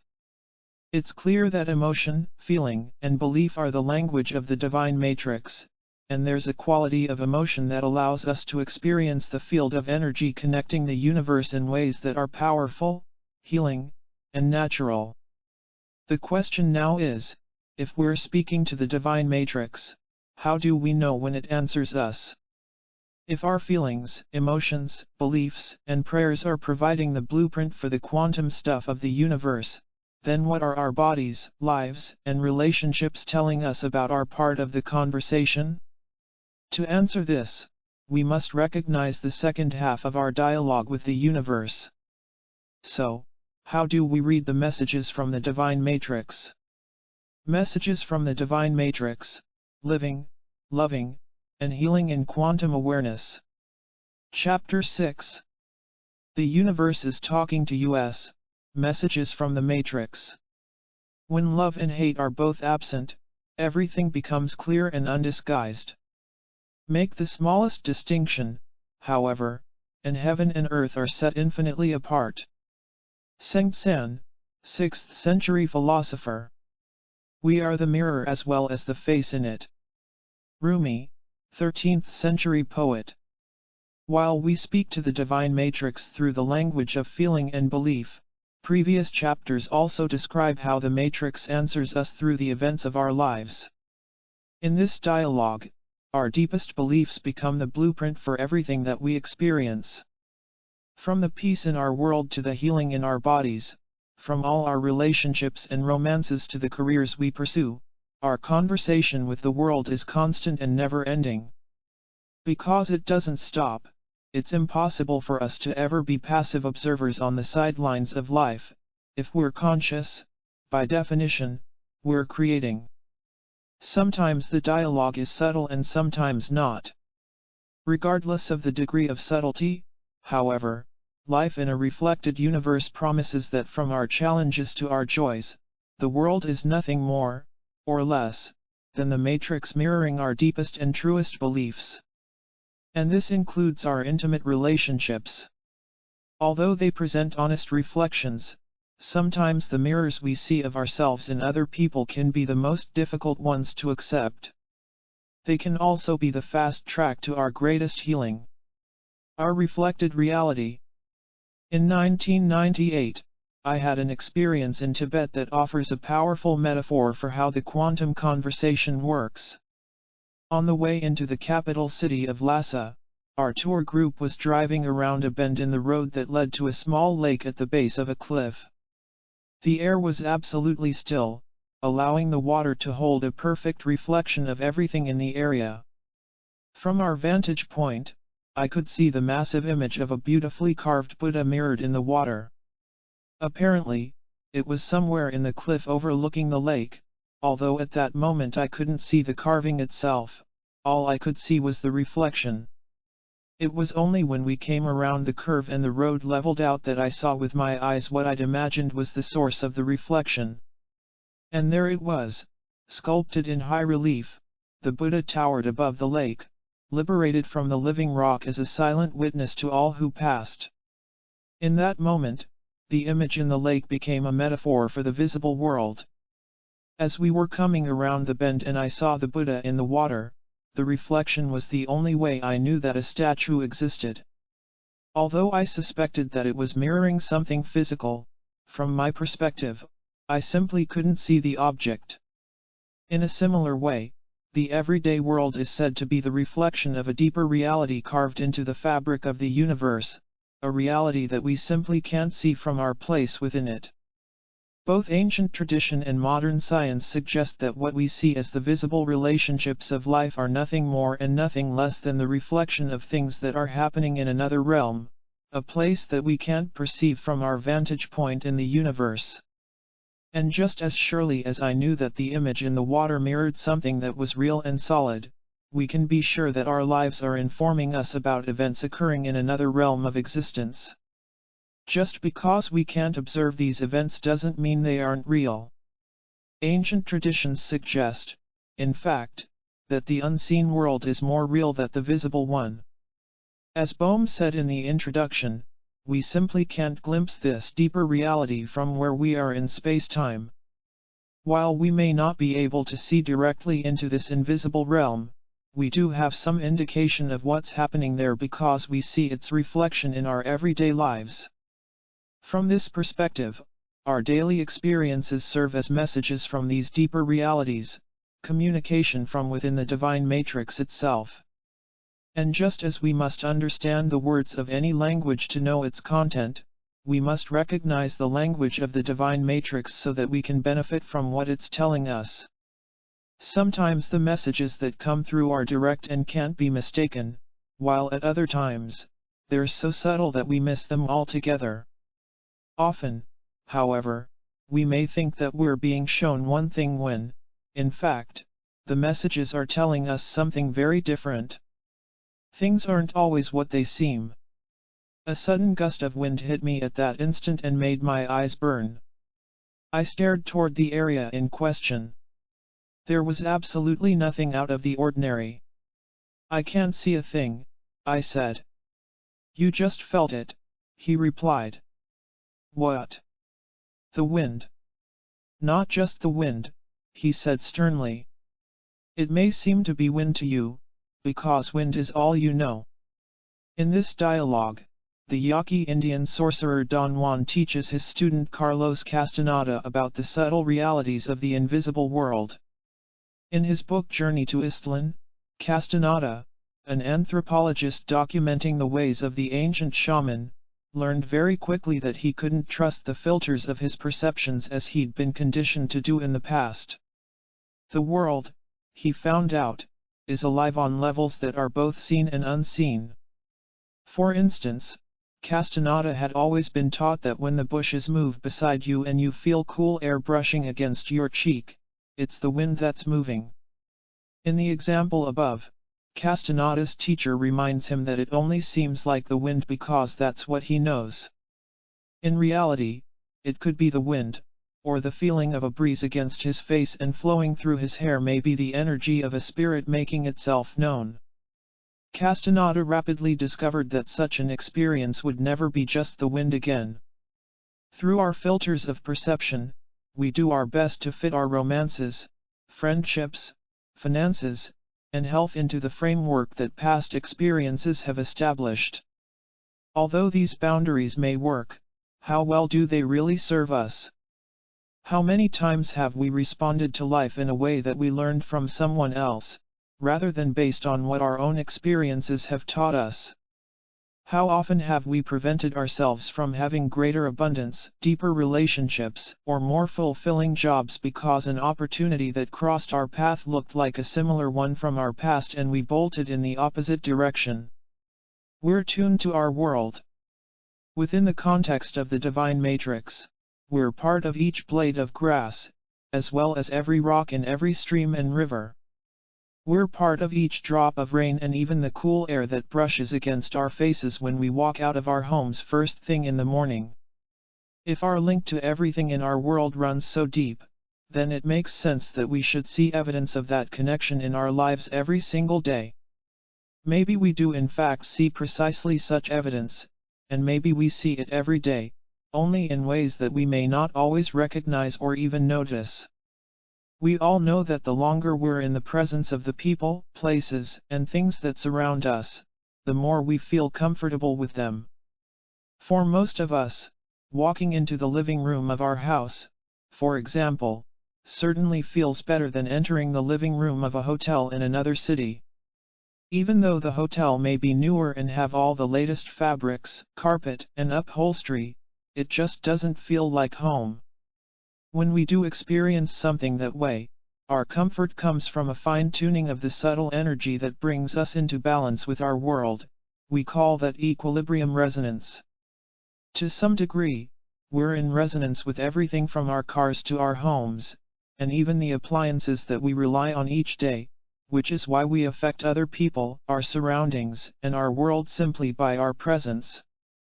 It should come as no surprise, then, that when something changes within us or the things around us, those changes will show up in our lives, and they do. Sometimes these shifts come in ways that are subtle.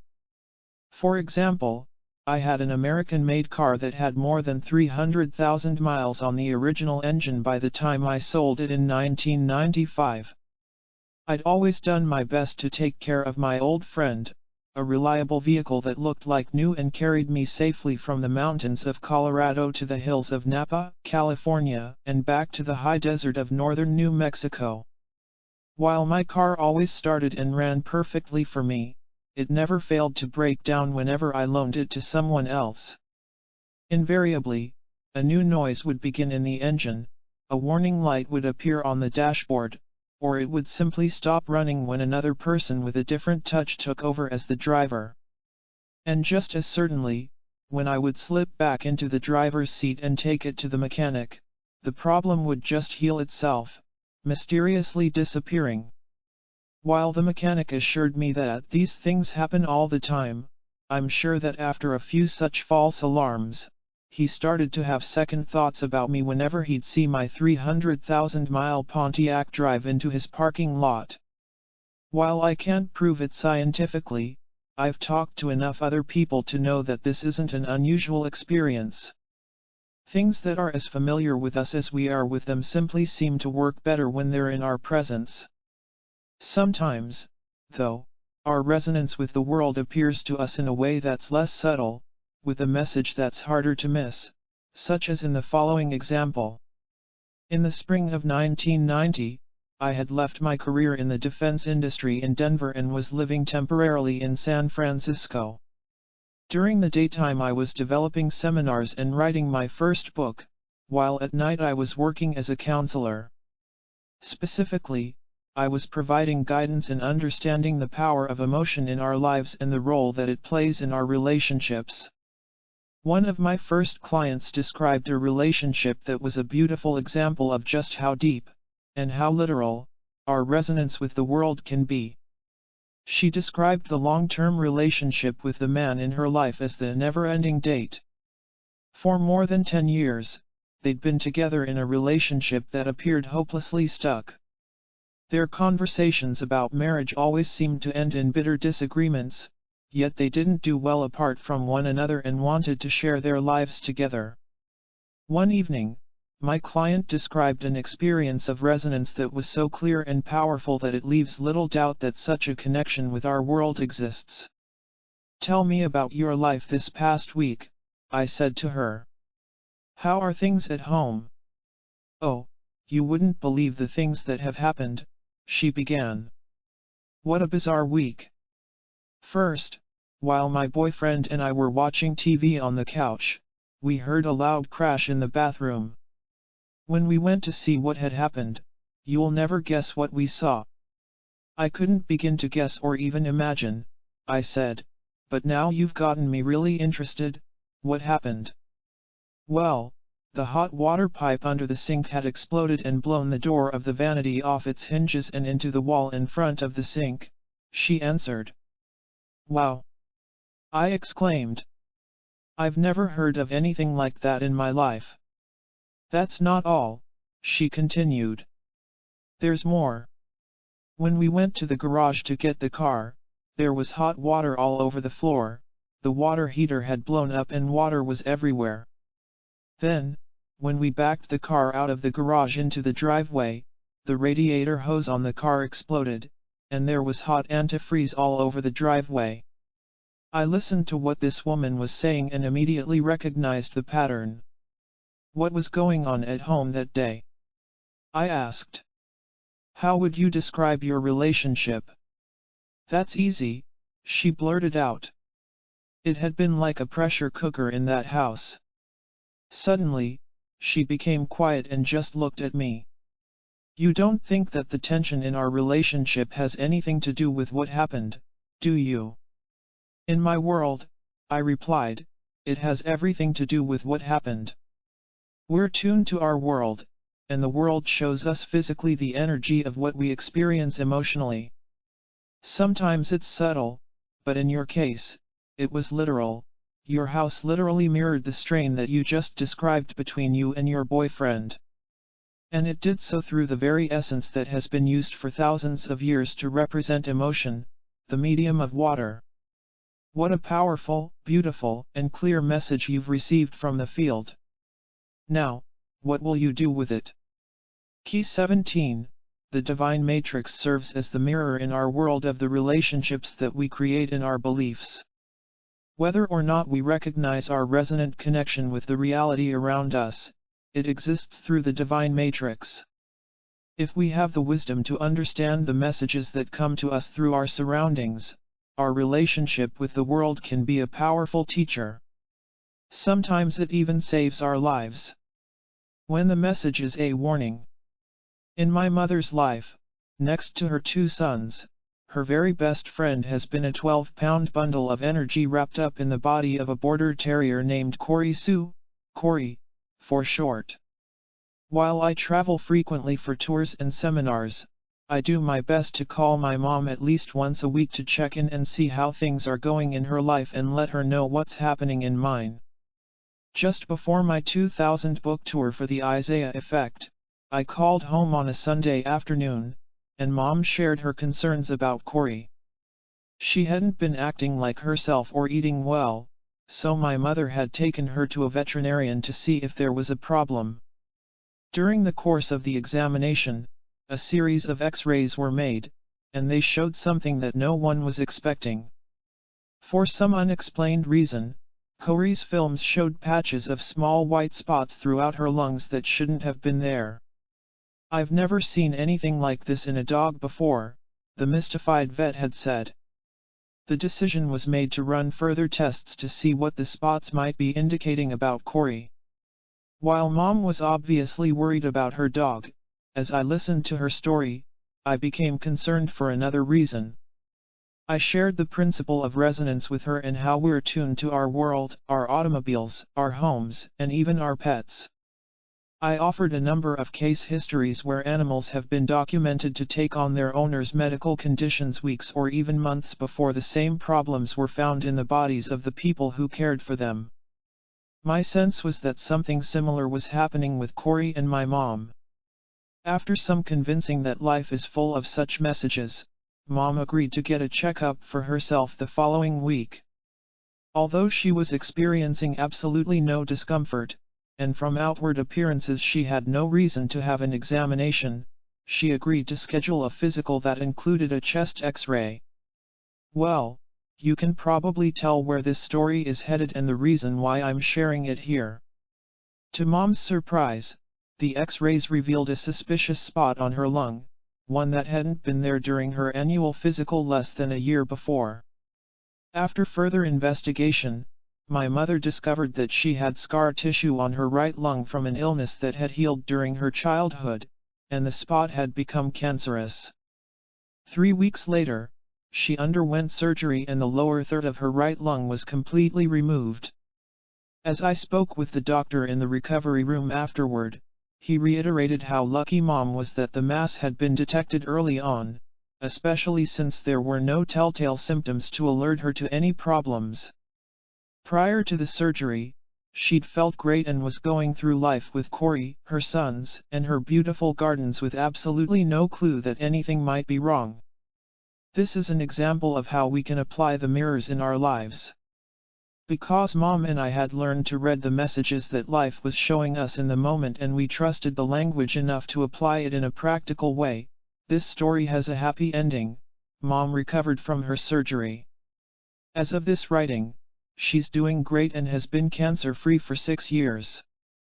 Interestingly enough, the spots in Corey's lungs that had originally alerted us to investigate Mom's condition completely disappeared after the surgery as well.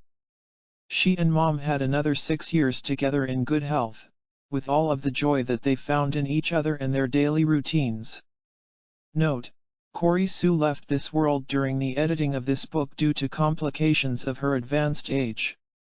When she died, halfway to her 15th birthday, she was nearly 100 in dog years for her breed. She lived out the period after her spots and Mom's surgery in good health and with a spark that brought joy to everyone whose life she touched. As Mom said many times, no one was a stranger to Corey Sue. She loved everyone she met and let them know it with a gentle wet kiss that will be missed by all who knew her. While it may not be possible to prove scientifically that Corey's condition had anything whatsoever to do with what happened to my mother, we can say that the synchronicity between the two experiences is significant. And because this isn't an isolated incident, we have to say that when we see such synchronicities, there is a correlation. While we may not fully understand the connection today, the truth is that we could study it for another 50 years and still not comprehend it completely. What we can do is apply what we know in our lives. When we do, the events of every day become a rich language that offers insights into our most intimate secrets. Once again, in a world where life itself mirrors our deepest beliefs, there can be few things that are truly secret. Ultimately, it probably matters less how the unexpected curves in the road of life come our way, and more, whether or not we recognize the language that warns us of them. Our greatest fears. Because the divine matrix constantly reflects our beliefs, feelings, and emotions through the events of our lives, the everyday world provides insights about the deepest realms of our hidden selves.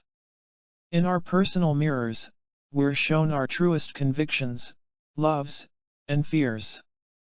The world is a powerful, and often literal, mirror, one that isn't always easy to face. With complete honesty, life gives us a direct window into the ultimate reality of our beliefs, and sometimes our reflections come to us in ways that we would never expect. I remember an incident that occurred in the Safeway grocery store of a Denver suburb one evening in 1989.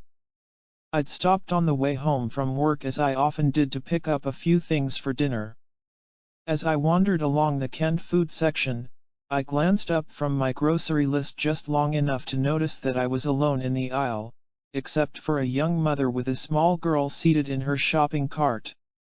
They were obviously in a hurry and looked as if they were about as happy to be grocery shopping at the end of their long day as I was. As my attention returned to comparing the names on my list to those of the cans on the shelves, I was suddenly startled by the sound of a child's scream. This was not just any old shriek. The volume and intensity would have rivaled Ella Fitzgerald's "Is It Live or Is It Memorex" commercials. The young girl was alone in the grocery cart, and she was terrified, absolutely terrified. Within a few seconds, the mother stepped into sight to calm her daughter down. Immediately, the child stopped screaming, and life returned to normal for everyone. While we've all seen this before, something seemed different to me that night. For some reason, rather than simply ignoring such a common incident, I really took a look at what was happening. My eyes instinctively searched the aisle. All I saw was that the mother had momentarily stepped away from her cart, leaving her 2 to 3-year-old daughter by herself for a moment. That was all. The girl was simply alone. Why was she so frightened? Her mother had just walked away for an instant out of sight around the corner of another aisle. Why would a young child, surrounded by a world of colorful cans and pretty labels and with no one around to discourage any exploration, be so frightened by such a situation? Why wouldn't she simply say to herself something along the lines of, "Hey, here I am alone with these beautiful red and white cans of Camel's soup. I think I'll just explore each row, one can at a time, and have a great time doing it." Why would the prospect of being alone, even if only for a moment, touch something so deep in her at that early age that her instinct would be to scream at the top of her lungs? On another evening, I'd scheduled a counseling session with a woman in her mid-30s I'd worked with many times before. Our appointment began as usual. As the young woman relaxed into the wicker chair in front of me, I asked her to describe what had happened during the course of the week since we'd last talked. She began telling me about her relationship with her husband of nearly 18 years. For much of the marriage they'd fought, sometimes violently. She'd been on the receiving end of what seemed like daily criticism of everything from the way she dressed to how she ran the house and cooked the meals. Even in bed she said that she felt as though she was never good enough. While the treatment she described was nothing new in their relationship, during the past week the situation had escalated. Her husband had become angry when she confronted him with questions about his overtime and late nights at the office. She was miserable with the man she'd loved and trusted for so long. Now her misery was being compounded with the very real threat of physical harm resulting from her husband's out-of-control emotions. After knocking her to the ground in the heat of their most recent fight, her husband had left the house to go live with a friend. He provided no phone number, address, or indication of when or if he'd come back. He was just gone. The man who'd made this woman's life so miserable for so long and had threatened her safety with powerful outbursts of emotion and abuse was gone at last. As she described his departure, I waited for some sign of relief. In its place, however, something astonishing started to happen. The woman began to sob uncontrollably with the realization that he was out of her life. When I asked her to describe how she was feeling, what I heard wasn't the resolution or relief that I'd expected. Instead, she said that she was experiencing the pain of loneliness and longing. She began to describe feeling crushed and absolutely devastated in the absence of her husband. Now, with the opportunity to live free of criticism, insults, and abuse, she was distressed. Why? The answer to why in the two situations I just described is the same. As different as each one is from the other, a common thread runs through both of these situations. There's a very good chance that the terror that the young girl experienced in the supermarket aisle and the devastation felt by the woman whose abusive spouse walked out had little to do with the people who left them in those moments. The girl's mother and the woman's husband both served as catalysts for a subtle yet powerful pattern that runs so deep within each of us that it's nearly unrecognizable. Often it's completely forgotten. That pattern is fear. And fear has many masks in our culture. Although it plays a key role in the way we build everything from our friendships and careers to our romances and the health of our bodies, fear surfaces almost on a daily basis as a pattern in our lives that we don't recognize. But interestingly, this pattern may not even be ours. When we find ourselves touched by an experience that brings powerful negative emotions to the surface of our lives, we can rest assured that no matter what we think has caused fear to arise, there's a good possibility that something different is being played out, something so deep and primal that it's easy to overlook, that is, until it crosses our paths in a way that can't be mistaken. Our universal fears. If you're reading this book, the chances are good that you've already examined the many relationships in your life. In your explorations, you've no doubt gained valuable insights into which people have triggered certain emotions and why.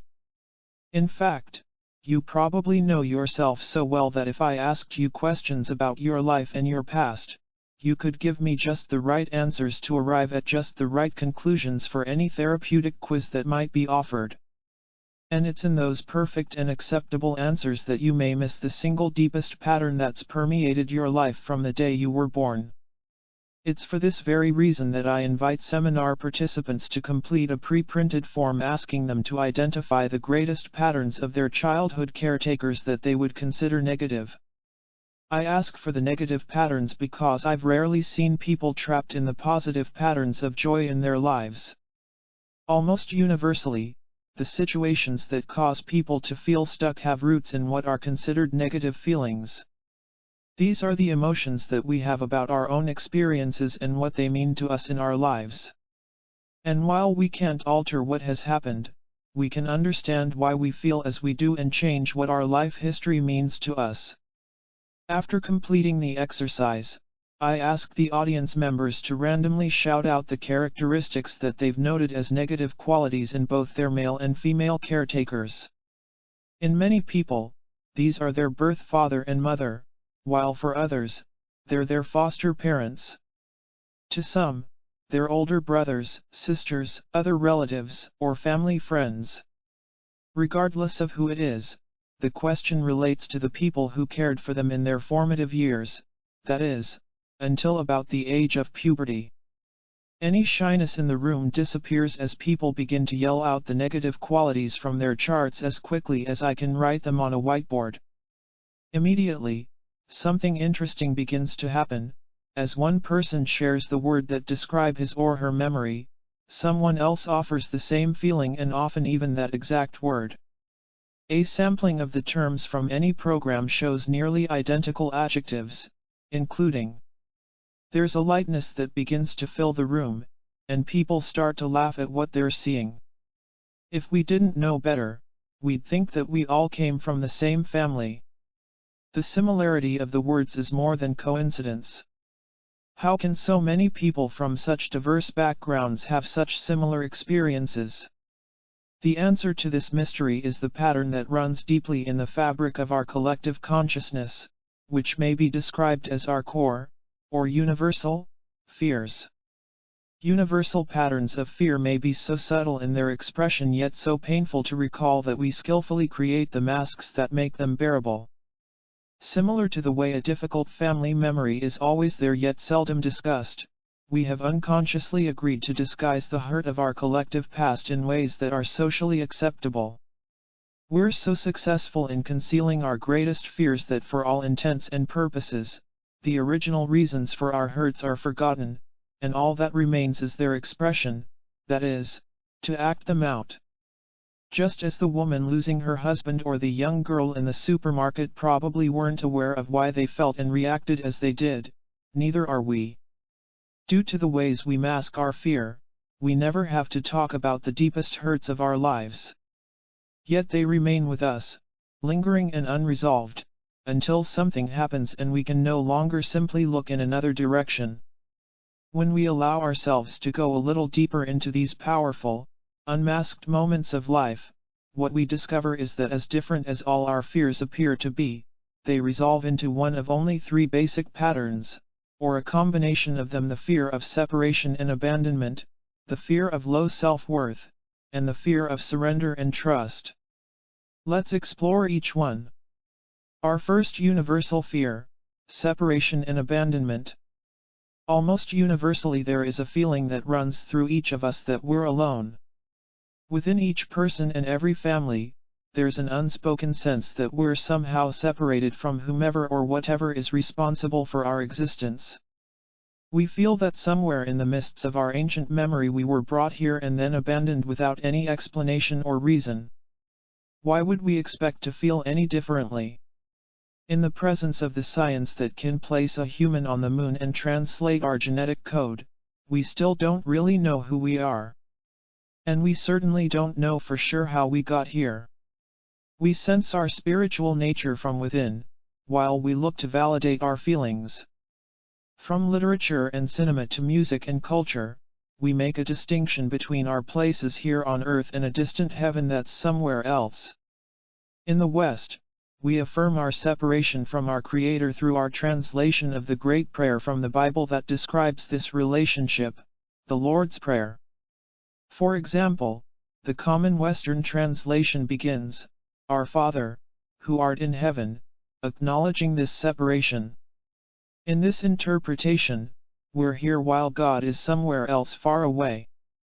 The original Aramaic texts, however, offer a different view of our relationship with our Heavenly Father. A translation of the same phrase begins, "Radiant One, you shine within us, outside us, even darkness shines," when we remember, reinforcing the idea that the Creator isn't separate and distant. Rather, the creative force of our Father, whatever the meaning we give to it, is not only with us, it is us and permeates all that we know as our world.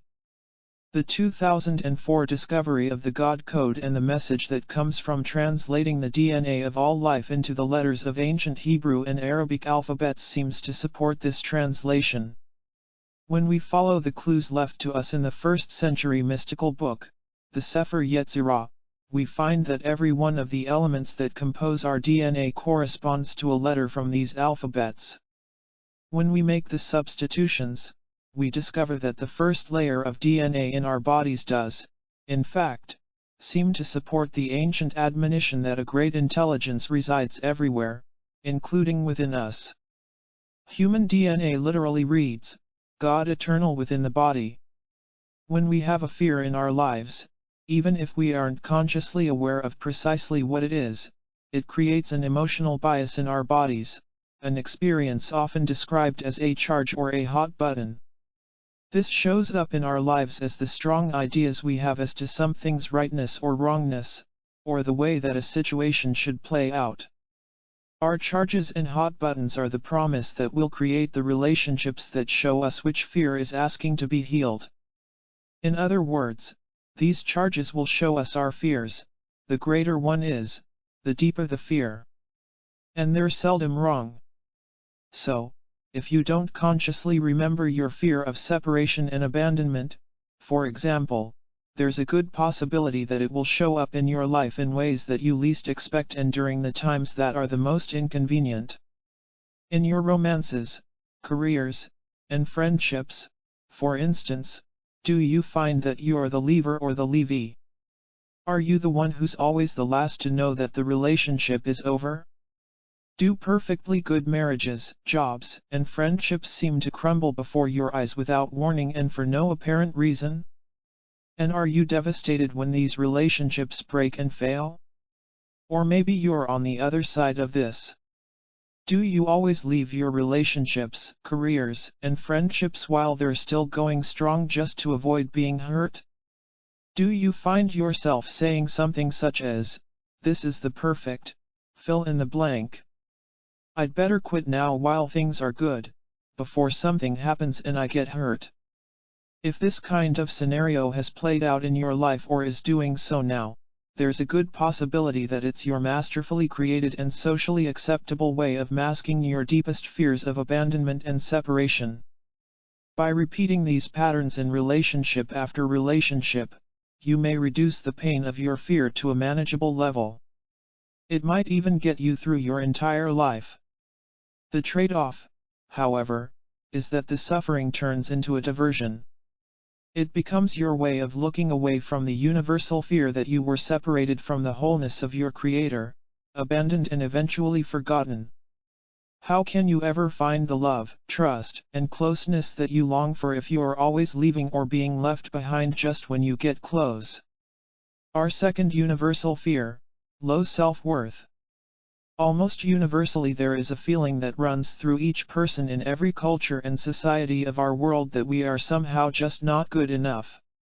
We feel that we don't deserve recognition for our contributions to our families, communities, and workplaces. We feel that we aren't worthy of being honored and respected as human beings. Sometimes we even surprise ourselves with the feeling that we aren't good enough to be alive. While this sense of low self-worth may not always be conscious, it's there continuously and provides the underlying foundation for the way we approach life and our relationships with other people. As masters of emotional survival, we often find ourselves playing out the real-life scenarios that equate to the imaginary values we place on ourselves.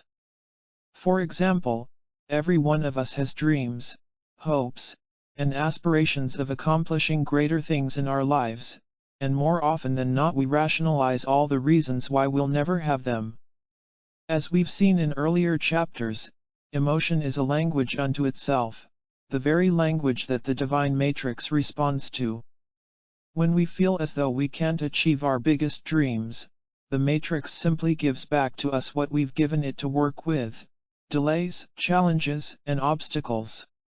Although we may wish for greater things, the doubt that comes from deep within us ultimately comes from our feelings of low worth. We wonder, am I good enough to have such joy in my life? And why would we expect to feel any differently? In the Western Judeo-Christian tradition, we've been told by those we trust and respect that we're somehow lesser beings. We aren't as good as the angels of the heavens or the saints that we learn from. This same tradition has convinced many people that just by being in this world, we need to be redeemed from life itself for reasons that we're told are beyond our understanding. Through the 2,000-year-old story of Jesus, we're compared to the edited, condensed, and preferred memory of a man's life that we can never live up to. Sometimes the comparisons are serious admonitions, suggesting that we may be condemned to a very tough afterlife if we don't live a certain way. Sometimes they're a little lighter, simply reminding us of our inadequacy by asking sarcastic questions such as, "Who do you think you are, Jesus Christ?" Or "How are you going to get there, walk on water?" How many times have you heard these or similar remarks, implying that even though you may try your best to live a good life, you'll never be as good or worthy as a master of the past? Although we seldom take such comments seriously, on a deep level they still remind us that we're somehow undeserving of life's greatest joys. Even if you have high self-esteem, to some degree you may believe these suggestions. Ultimately, on some level, we all probably do. As a result, we express our beliefs through our expectations of our achievements, how much joy we allow ourselves, and the success of our relationships. Our fear of not being valuable enough to have love, acceptance, health, and longevity promises that every one of our relationships will reflect the fear of low worth. And it happens in ways that we would never expect in a million years. For example, how many times have you settled for relationships that aren't what you really want but rationalized them by saying things such as, "This is good enough for now," or "This is a stepping stone to something better"? Have you ever found yourself saying, "I'd love to share my life with a loving, compassionate, nurturing, and caring partner, but," or "This isn't the job where I can really express my gifts and talents, but," followed by all the reasons why your greatest dreams can't be realized in this moment? If these or similar scenarios have played out in your life, there's a good chance that they are the skillfully created masks that you use to question your worth. Through your personal and business relationships, you remind yourself of your core beliefs about yourself, beliefs that ask for a greater healing. Our third universal fear: surrender and trust. Have you ever experienced a relationship of any kind where your level of trust was so complete that you were able to surrender your individual self in exchange for knowing a greater one? To be clear here, I'm not suggesting that you give yourself and all of your personal power away in any situation. On the contrary, the experience that I'm asking about is one where you have such a strong sense of who you are that you allow yourself to let go of your beliefs about what or who you should be in exchange for a greater possibility of what you may become. Almost universally there's a feeling within each of us that it's not safe to do so. It isn't safe to trust other people, the wisdom of our bodies, or the peace of our world. And why should we think any differently? We need look no further than the evening news to give ourselves plenty of reasons to justify our feelings. Every day we're shown examples of behavior that seem to justify, and even perpetuate, the sense that we live in a frightening and dangerous world. From the terror, murder, and assaults that we see in the world at large to the violations of trust and betrayals that we experience in our personal lives and the myriad health concerns we're cautioned to watch for each day, this planet we call home certainly can look like a really scary place. Ultimately, our sense of safety in the world must come from the security that we feel inside ourselves. To experience this, we must trust. We need to ask ourselves if we have faith in the intelligence of the universe that's inherent in all situations and all life. If our answer to this question is no, then we must ask ourselves why.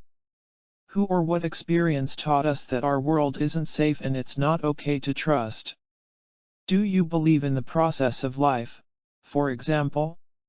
When you find that the universe has thrown an unexpected curveball at you, a loved one, or a pet, do you immediately go to a place of blame so that you can feel protected?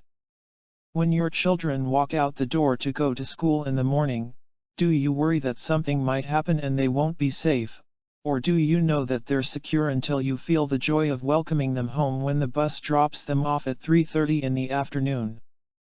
Although all of the frightening things that we see happening around us are certainly part of a reality, the key to overriding our fears is that they don't necessarily need be part of our reality. While this may seem like a naive New Age philosophy, it's actually a very ancient belief that's now supported by leading-edge science. We know that the divine matrix exists, reflecting in our lives whatever we think, feel, emote, and believe in our hearts and minds. We're aware that a subtle shift in the way we see ourselves is all that's needed for that change to be mirrored in our health, careers, and relationships. And this is where the preposterous nature of this vicious cycle of fear becomes apparent. Key 18. The root of our negative experiences may be reduced to one of three universal fears, or a combination of them: abandonment, low self-worth, or lack of trust. If we want something to change, we have to break the cycle and give the matrix something different to reflect. Sounds simple, doesn't it? It may be deceptively simple, since changing the way we see ourselves is probably the most difficult practice that we'll ever be faced with in our lives. Because of our inner beliefs, we experience in our outer world the grand battle that's playing out within the hearts and minds of every person alive, the struggle that defines who we believe we are. In the presence of all the reasons not to trust, we're asked to find a way out of the prison that our fear locks us into. Each day, the experiences of life ask us to show ourselves how much we can trust, not simply to blindly trust for no reason, but to really feel the safety and security that are ours in the world. Chapter 7. Reading the Mirrors of Relationship, Messages from Ourselves. Life is a mirror and will reflect back to the thinker what he thinks into it. Ernest Holmes, 1887–1960, founder of Science of Mind. The kingdom is inside of you, and it is outside of you. There is nothing hidden which will not become manifest. Jesus's words, recorded by Didymus Judas Thomas, from the Nag Hammadi Library. In addition to being the container for our experiences, the divine matrix provides the quantum mirror that shows us in our world what we've created in our beliefs. Through our relationships with other people, we're presented with the clearest examples of what those beliefs really are. Sometimes our mirrors are obvious, and we say, "So that's the way things work." And other times they surprise us by reflecting the subtle reality of a judgment that's very different from what we'd thought we believed.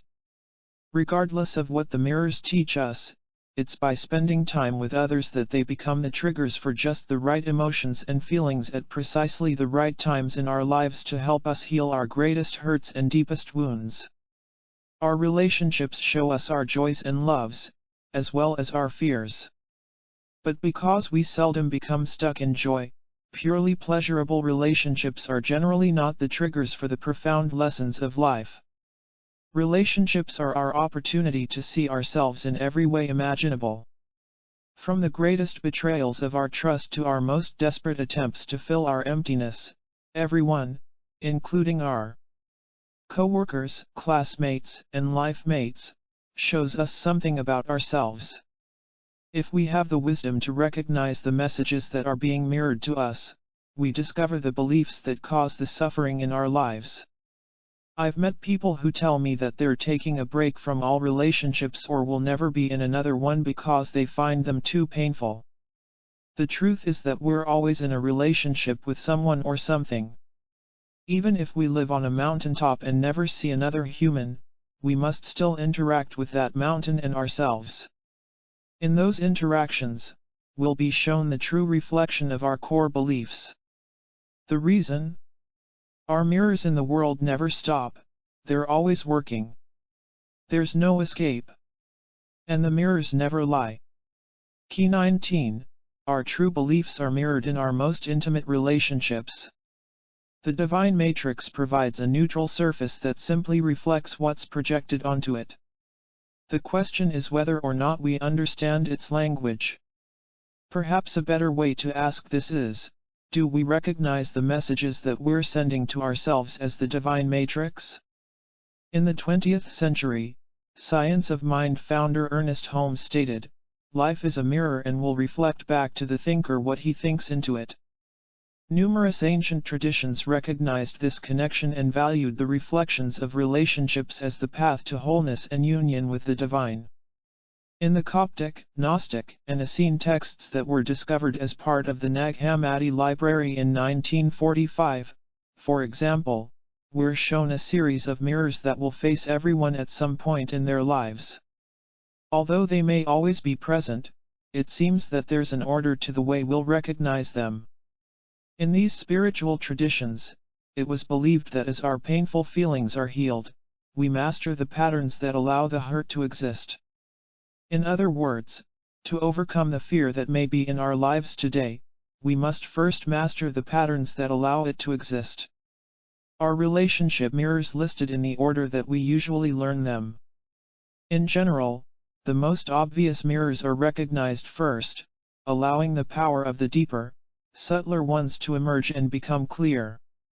In the following sections, we'll explore the 5 mirrors of relationship from the most obvious to the most subtle. The resolution of each in sequence is the coded equation that allows for our greatest healing in the least amount of time.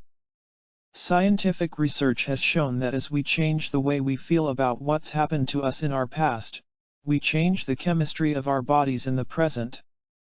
Living in a universe where the way we feel about ourselves is mirrored through the world around us, it becomes more important than ever to recognize what our relationships are saying to us and learn to read the messages of the divine matrix.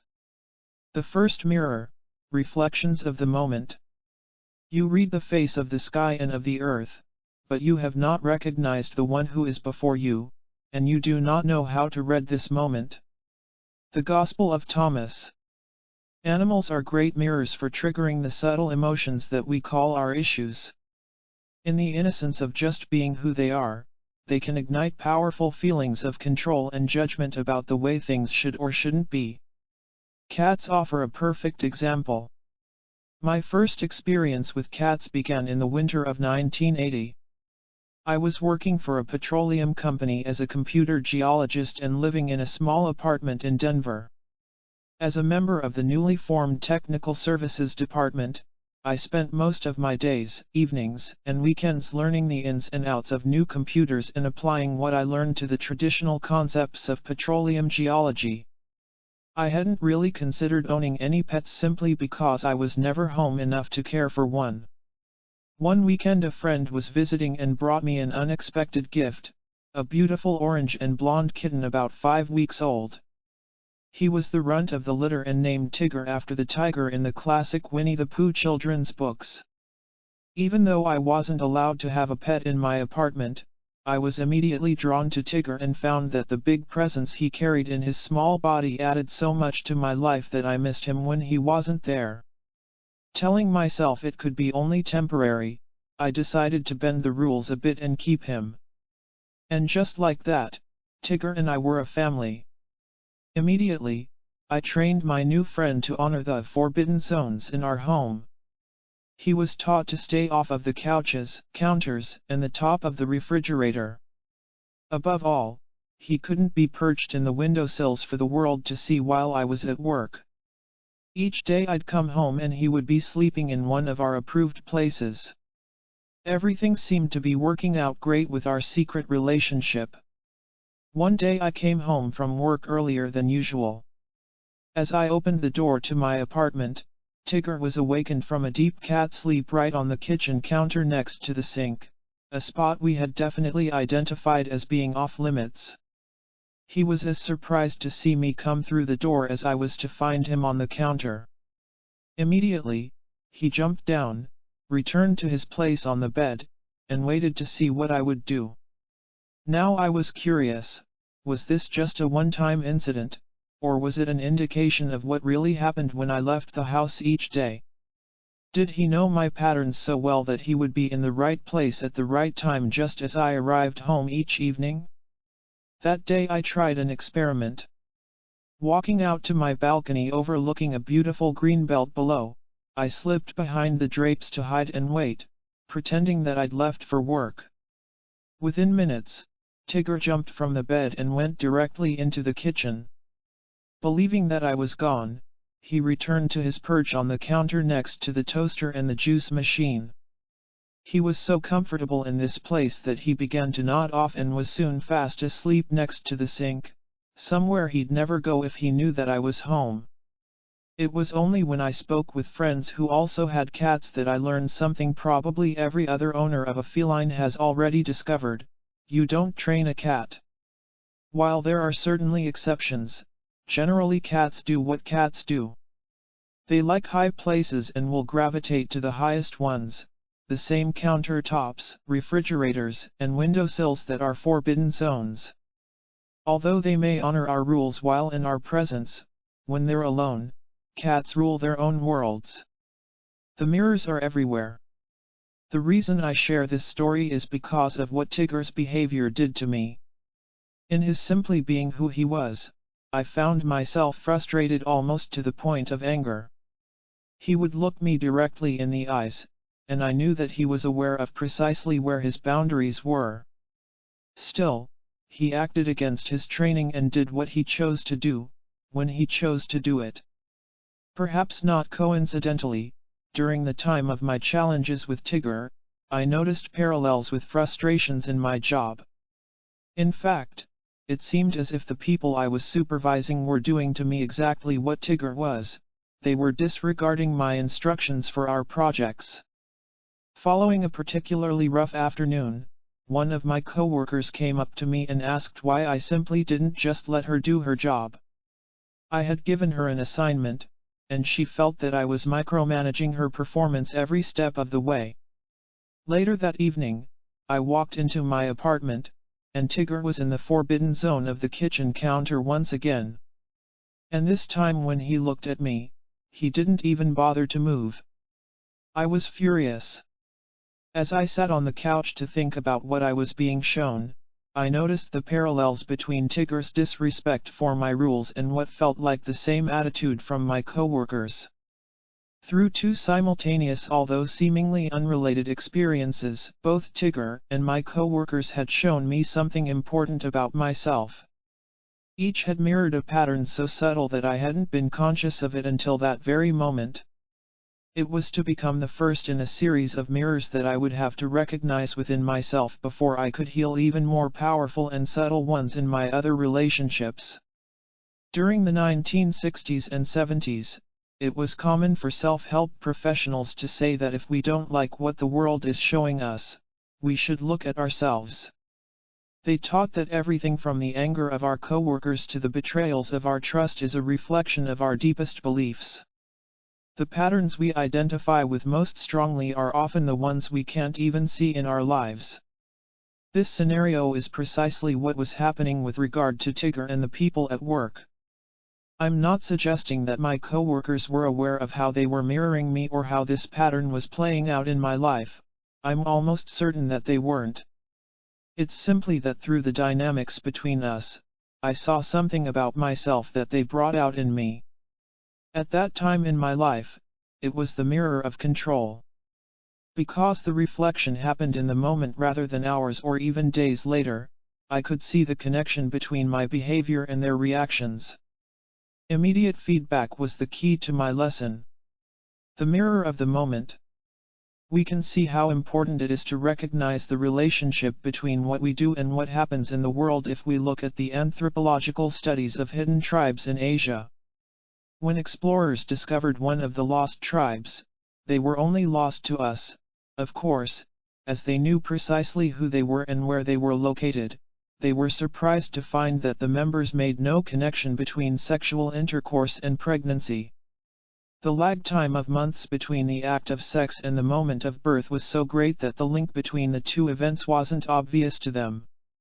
This is the value of our mirrors. Their immediacy helps us understand the real, underlying connections between seemingly disparate events. If we're seeing our beliefs play out through our mirrors, then they're happening now. Any reflection we see affords us a precious moment of opportunity. Once it's recognized, a negative pattern can be healed in a heartbeat. To recognize it is the first clue about why it exists. More often than not, we find that the negative patterns mirrored in our lives are rooted in one of the three universal fears we explored in the last chapter. When we see our beliefs reflected in real time in our relationships with others, we experience the first of our mirrors, and it's just that, the mirror of the moment. Sometimes, however, the reflection of the moment may be showing us something even subtler than what we're doing in our lives. Sometimes it will reveal to us what we judge in our lives. When it does, we're experiencing the second mirror of relationship. The second mirror. Reflections of what we judge in the moment. Recognize what is in your sight, and that which is hidden from you will become plain to you. The Gospel of Thomas. In the 1970s, one of my martial arts instructors shared the secret of reading an opponent. Each person in competition is a mirror to you. As your personal mirror, your opponent will show you who you are in the moment. By observing how he approaches you, you're seeing his reaction to how he perceives you. Throughout my life, I've remembered my instructor's words and thought about them often. Later on I began to apply what he had said about competition in the dojo to the way people behave in life. In 1992, I found myself embroiled in an experience where this mirror made no sense at all. It was then that I discovered the subtlety of the second mirror of relationship. In the fall of that year, 3 new people came into my life within a very short period of time. Through them, I would experience 3 of the most powerful, as well as painful, relationships that I've known as an adult. Although I didn't recognize it at the time, each person would become a master teacher for me in a way that I never imagined he or she would or could. Together, they taught me the single lesson that assured me that my life would never be the same again. Even though each relationship served as a mirror for me at precisely the right time, I initially didn't recognize what they were teaching me. The first relationship was with a woman who had come into my life with such similar goals and interests to mine that we chose to live and work together. The second one was a new professional partnership that was to provide much-needed support for setting up and organizing seminars throughout the country. The third relationship was a combination of a friendship and business arrangement, which involved a man caretaking my property when I traveled for work in exchange for a place to live in one of my unused buildings that was under renovation. The fact that these relationships came to me at the same time should have been my clue that something was up. Something big. Almost immediately, all 3 began to test my patience, assertiveness, and resolve. I felt like these people were making me crazy. With each one, there were arguments and disagreements. Because I was traveling so much, my tendency was to discount the tensions and avoid looking for a resolution. I found myself taking a wait-and-see attitude until I returned from my next trip. When I did, things were always just the way I'd left them and sometimes even worse. At that time, I had a routine that I followed when I came into the airport after each seminar. I would collect my gear from the baggage area, withdraw enough cash from the ATM for gas and a meal, and begin my 4 to 5 hour drive home. On one particular trip, however, something happened that brought everything in these relationships to a focus. After collecting my bags, I went to the ATM to make my withdrawal. To my horror, the machine quietly printed a receipt that told me my account didn't even have enough money for a $20 bill for gas. This was especially horrifying, because I'd recently scheduled contractors to begin renovations on the 100-year-old adobe buildings on my property, and they'd just been paid with checks written on that very account.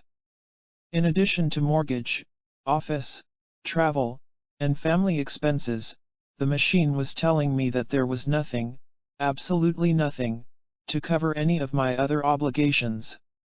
I knew that it had to be a mistake.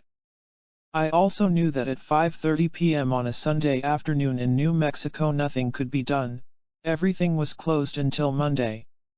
After convincing the lot attendant that I would repay the long-term parking bill by mail, I began my extended drive home and thought about what had happened. When I called my bank the next morning, I got even more of a surprise. To my disbelief, the zero balance was no mistake, there was truly nothing there. In fact, there was less than nothing. An unauthorized withdrawal by the woman I had entrusted with my business had completely emptied my account. Because of the penalties that had been applied to each one of the overdrawn checks, I also suddenly found myself with a negative balance caused by hundreds of dollars in overdraft charges. I felt shock and disbelief. Quickly my emotions turned to anger, and then the anger became rage.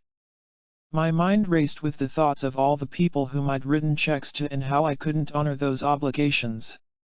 The violation of my trust and complete disregard for me and my commitments was more painful than I expected.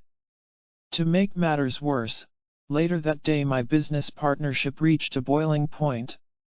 As I opened my mail and looked over an accounting for seminars that I had already completed, I found discrepancies in the expenses, and soon I was on the phone fighting for my share of our proceeds, line item by line item.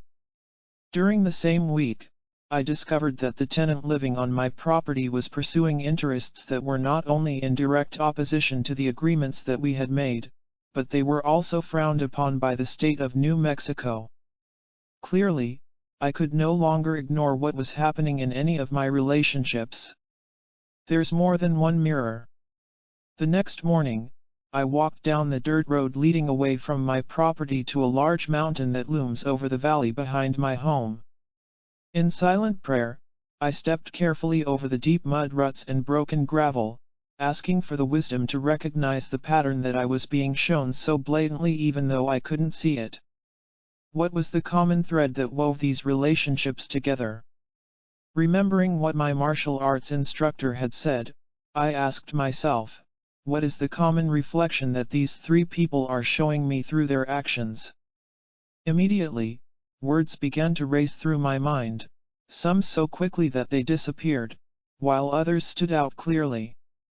Within seconds, 4 words emerged above all others: honesty, integrity, truth, and trust. I asked myself more questions. If these people are mirroring what I am in the moment, are they showing me that I'm dishonest? Have I somehow violated integrity, trust, and truth in my work? As I asked the questions in my mind, a feeling welled up from deep within my body. Inside of me, a voice, my voice, was screaming, no. Of course I'm honest. Of course I have integrity. Of course I'm truthful and trustworthy. These things are the very basis of the work that I share with other people. In the very next moment, another feeling came over me, fleeting at first, then clearer and stronger, until it was solidly present for me to see and know. In that moment, the mirror suddenly became crystal clear. The three people I had so skillfully drawn into my life weren't showing me what I was in the moment. Instead, each one of them was showing another, more subtle reflection that no one had told me about. Through our clashes of belief and lifestyle, rather than showing to me what I am, they were showing me the things that I judge.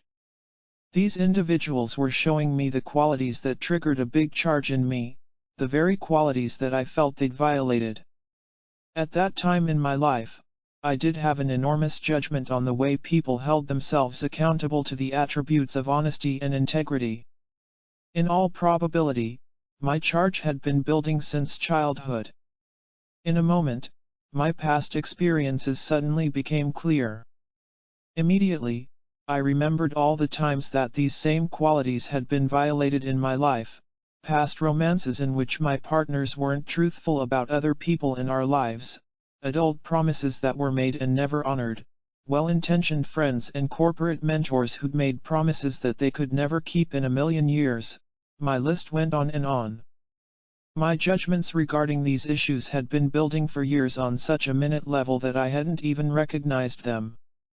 Now they were at the core of something I couldn't ignore. The magnitude of having an empty bank account was the assurance that I would have to understand the message of these relationships before I could move on in life. That was the day I learned the subtle yet profound mystery of the second mirror of relationship, the mirror of the things that I judge in life. Do you recognize your mirrors? I invite you to examine your relationships with the people who are closest to you.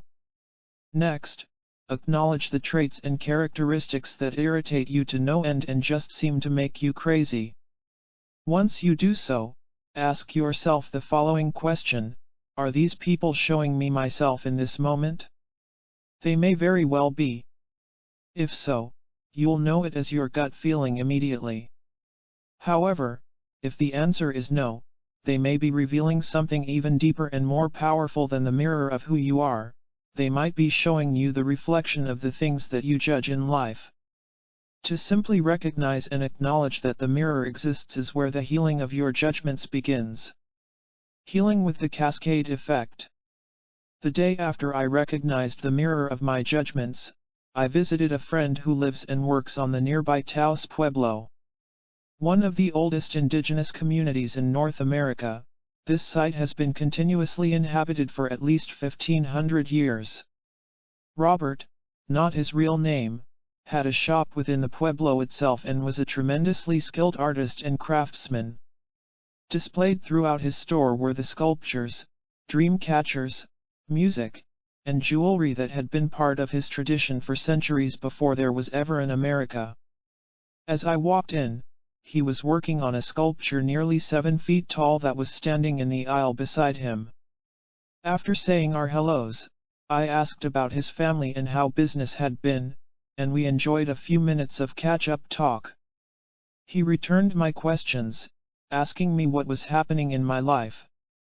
I shared the events of the past week, the 3 people, and the missing money.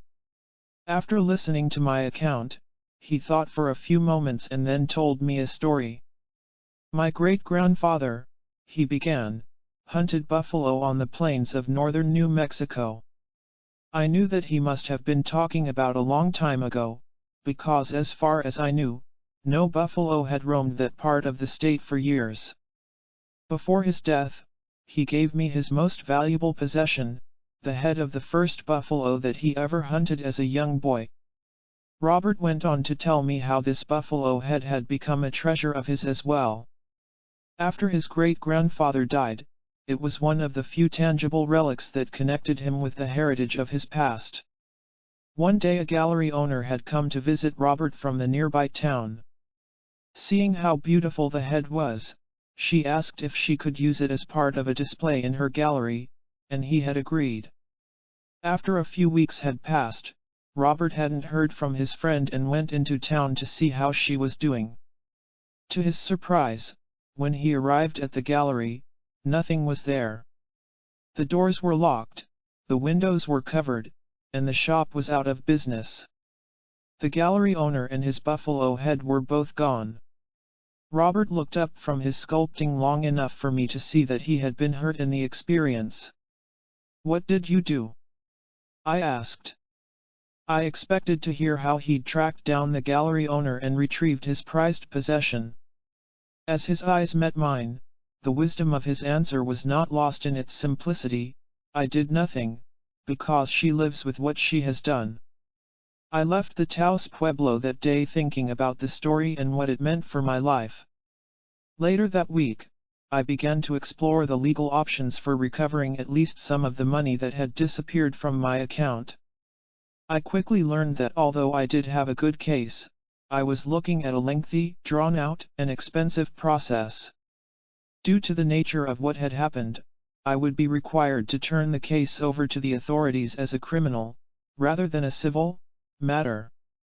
From that point on, it would be entirely out of my hands, and if convicted, the woman responsible could face prison time. All of this added up to a prolonged emotional relationship with someone whom I no longer felt any connection with. As I thought about the options, I reflected once again on my conversation with my friend at the Pueblo and the lessons that had been learned. It didn't take long for me to reach a conclusion that immediately felt right. I chose to do nothing. Almost immediately, something unexpected began to happen. Each of the three people mirroring my judgments began to fall away from my life. I was no longer angry with them, and I no longer resented them. I began to feel an odd sense of nothingness with regard to each of these three people. There was no intentional effort on my part to drive them away. After I redefined what had happened between us for what the experiences were and not what my judgments had made them out to be, there was simply nothing left to keep those people in my life. Each one simply began to fade from my day-to-day activities. Suddenly, there were fewer phone calls and letters from them, along with fewer thoughts about them throughout the course of the day. My judgments had been the magnet that had held those relationships in place. While this new development was interesting, within a few days, something even more intriguing and even a little curious began to occur. I realized that there were other people who had been in my life for a long time who also began to fade away. Once again, there was no conscious effort on my part to end these relationships, they just didn't seem to make sense anymore. On the rare occasion that I did have a conversation with one of these individuals, it felt strained and artificial. Where there had been common ground before, now there was uneasiness. Almost as soon as I noticed the shift in these relationships, I became aware of what for me was a new phenomenon. Each of the relationships that were falling from my life had been based in the same pattern that had originally brought the three people into my life. That pattern was judgment. In addition to being the magnet that drew the relationships to me, my judgment had also been the glue that had held them together. In its absence, the glue dissolved. I noticed what appeared to be a cascading effect. Once the pattern was recognized in one place, in one relationship, its echo faded on many other levels of my life. The mirrors of judgment are subtle, elusive, and possibly won't make sense to everyone who becomes aware of them. When my friends and family heard of my decision to do nothing, they felt that I was in denial about what had happened. "She took your money," they said. "She violated your trust. She left you with nothing." On one level, their observations were true enough, all of those things had happened. My sense was that if I had followed the typical pattern of retribution and getting even, I would have found myself in the vicious cycle of thinking that feeds just such an experience. On another level, however, in simply being who they were, each of the three people showed me something about myself that would become key in the business decisions that I would make in the future. That something was a powerful lesson in the discernment of trust. Prior to that time, I'd wanted to believe that trust is binary. That is, we either trust someone or we don't, and if we do, we can trust them fully. While I didn't like to think of the world in another way, I had learned from these three relationships that there are levels of trust that we're left to discern in one another. Often we trust others to a greater degree and with more responsibility than they can even trust themselves. And this is just what I'd experienced. The recognition of judgment reflected in a relationship is a powerful discovery that has reverberations that will touch every aspect of life. To the people who helped me with my lessons, I give thanks. And to those who showed me my humanness, I offer my deepest respect and gratitude for impeccably holding up the mirror before me. What a beautiful validation of the mystery of the second mirror of relationship. Note, in the previous story, I've alluded to reconciling the charge of judgment without fully describing precisely how that reconciliation may be accomplished. It is addressed fully in my 2006 Hay House release, Secrets of the Lost Mode of Prayer, as the third secret, blessing is the release. To summarize this powerful key to transforming our judgments, blessing is the ancient secret that releases us from life's suffering long enough to replace it with another feeling. When we bless the people or things that have hurt us, we're temporarily suspending the cycle of pain. Whether this suspension lasts for a nanosecond or an entire day makes no difference. Whatever the period of time, during the blessing a doorway opens for us to begin our healing and move on with life. The key is that for some interval, we're released from our hurt long enough to let something else into our hearts and minds, the power of beauty. The third mirror. Reflections of what we've lost, given away, or had taken from us. The kingdom of the Father is like a certain woman who was carrying a jar full of meal. While she was walking on the road, still some distance from home, the handle of the jar broke, and the meal emptied out behind her on the road. She did not realize it, she had noticed no accident. When she reached her house, she set the jar down and found it empty. The Gospel of Thomas. Your love, compassion, and caring are like the meal in the jar of the preceding parable. Throughout your life, they are the parts of you that comfort, nurture, and support others, as well as you, in the tough times. When we lose the people, places, and things that we hold dear, it's our loving and compassionate nature that allows us to survive and get through those experiences. Because we share them willingly, love, compassion, and caring are also the parts of us that are most vulnerable to being lost, innocently given away, or taken from us by those who have power over us. Each time we trust enough to love or nurture someone else and that faith is violated, we lose a little of ourselves to the experience. Our reluctance to expose ourselves again to such vulnerability is our protection, the way we survive our deepest hurts and greatest betrayals. And each time we shut off the access to our truest nature of compassion and nurturing, we're like the meal slowly leaving the jar that the woman is carrying. When we do reach a point in life when we really want to open up and share ourselves with another person, we reach inside for our love, only to find that it's gone and has left a reservoir of emptiness in its place. We discover that we've lost ourselves little by little to the very experiences that we trusted enough to allow them into our lives. The good news here is that those parts of ourselves that seem to be absent are never really gone. It isn't as though they're obliterated forever, they're part of our truest essence, a part of our soul. And just as the soul can never be destroyed, the core of our true nature can never be lost. It's simply masked and hidden for safekeeping. To recognize how we do the masking is to embark upon a fast path of healing. Calling back to us the parts of ourselves that we've lost may be the greatest expression of our personal mastery. Early in my career in the defense industry, I worked as part of a team developing software for weapon systems. My colleagues and I shared a small workspace in typical Air Force regulation desks, chairs, and cubicles, and we spent long hours together in close proximity. As you can imagine, there was little privacy.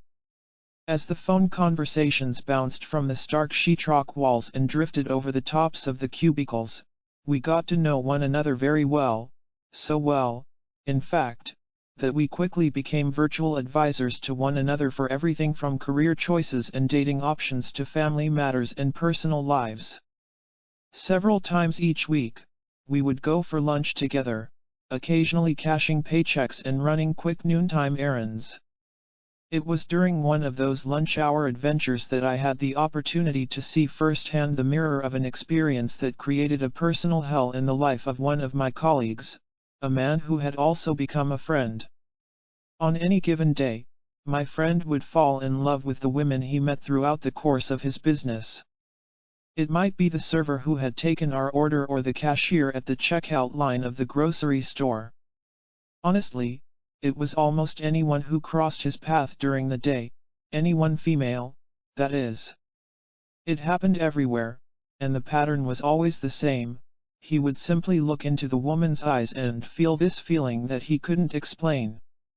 Without understanding what it was all about, he placed his experience into the only explanation that he could find for what was happening. He felt that he was in love. And he fell in love many times each day. The reason why this was such a problem was that he was married. He had a beautiful wife who loved him very much and a beautiful new son, and he loved both of them tremendously. The last thing he would ever want to do was hurt them in any way or destroy what they'd created together. At the same time, his feelings for other women were nearly overwhelming and something that he simply didn't understand. On this occasion, we had just returned to the office following a quick lunch and gas station/bank run. It was in the bank that he got into trouble. There was a beautiful teller working at the window where we deposited our checks. This was in the old days before electronic deposits.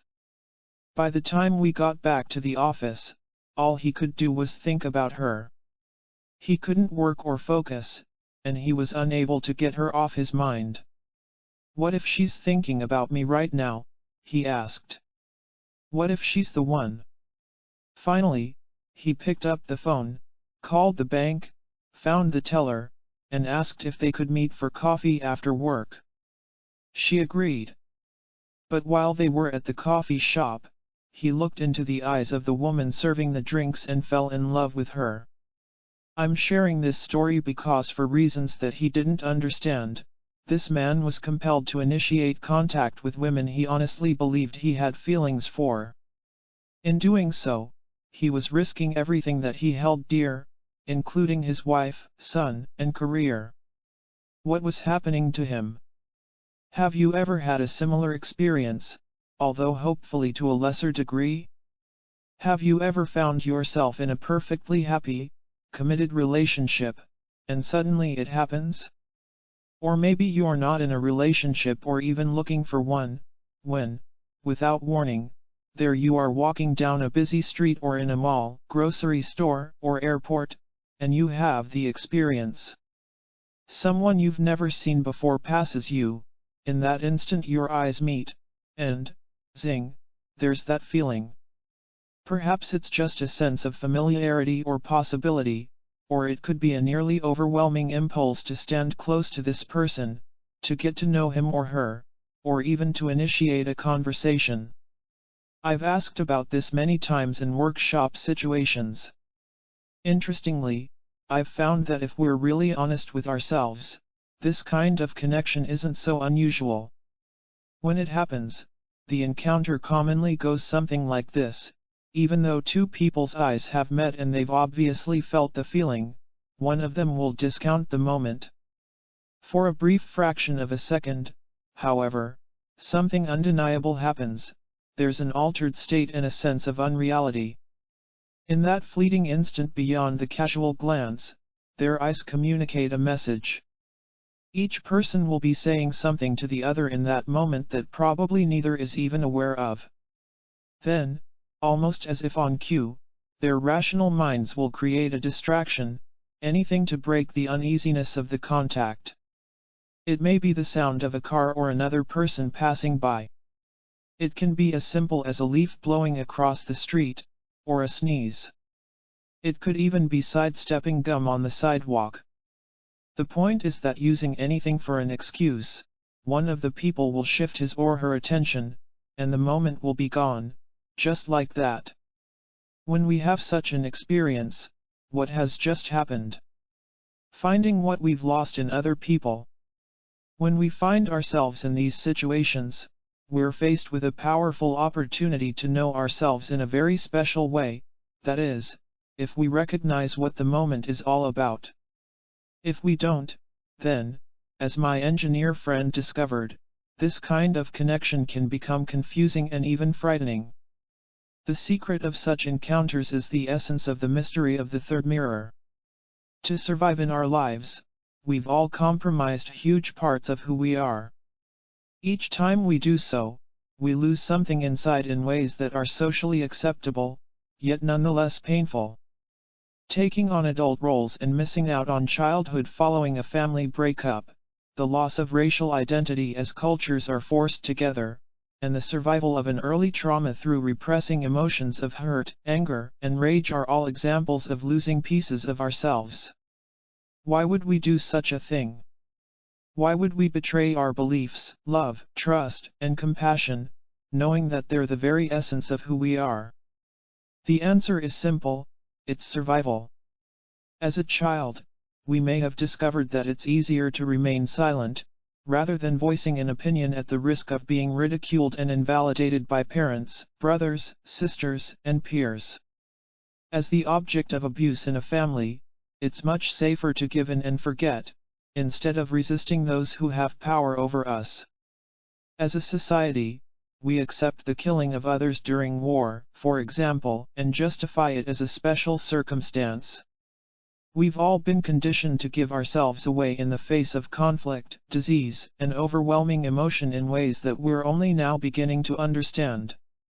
In each instance, we have the opportunity to see a powerful possibility, rather than the judgment of what's right and wrong. For every piece of ourselves that we've given away to be where we are in life today, there's the emptiness that's left behind, waiting to be filled. We're constantly searching for whatever it is that fills our particular void. When we find someone who has the very things that we've given away, it feels good to be near him or her. The person's complementary essence fills our inner void and makes us feel whole again. This is the key to understanding what happened to my engineer friend and in the other examples previously discussed. When we find our missing pieces in others, we'll be powerfully and irresistibly drawn to them. We may even believe that we need them in our lives, until we remember that what we're so attracted to in them is something that we still have within us. It's simply sleeping. In the awareness that we still possess those characteristics and traits, we may unmask them and reincorporate them back into our lives. And when we do, we suddenly find that we're no longer powerfully, magnetically, and inexplicably drawn to the person who originally mirrored those traits for us. Recognizing our feelings toward others for what they are and not for what our conditioning has made them out to be is the key to the third mirror of relationship. That unexplainable feeling that we have when we're with someone else, that magnetism and fire that makes us feel so alive, is really us. It's the essence of those parts of us that we've lost and our recognition that we want them back in our lives. So, with this in mind, let's go back to the story of my engineer friend. Certainly, there's a good possibility that without knowing it consciously, my friend had seen in those women pieces of himself that he had lost, given away, or had taken from him throughout his life. There's a good chance that he ran across them in men as well, but couldn't allow himself to have the same feelings because of his conditioning. In his experience, the things that he lost were so prevalent that he found some trace of them in nearly everyone he met. Not understanding what his feelings were all about, however, he was compelled to follow them in the only way he knew. He honestly believed that each encounter was an opportunity for happiness, because he felt so good while he was with the women. He still loved his wife and son very much. When I asked him once if he would ever leave them, he looked shocked. He had no desire to end his marriage, yet he followed the force of what he felt into compromising situations until the loss of his family became a very real danger. How to discover what your feelings of attraction are telling you. Each of us has masterfully given away the portions of ourselves that we felt were necessary in the moment for our physical or emotional survival.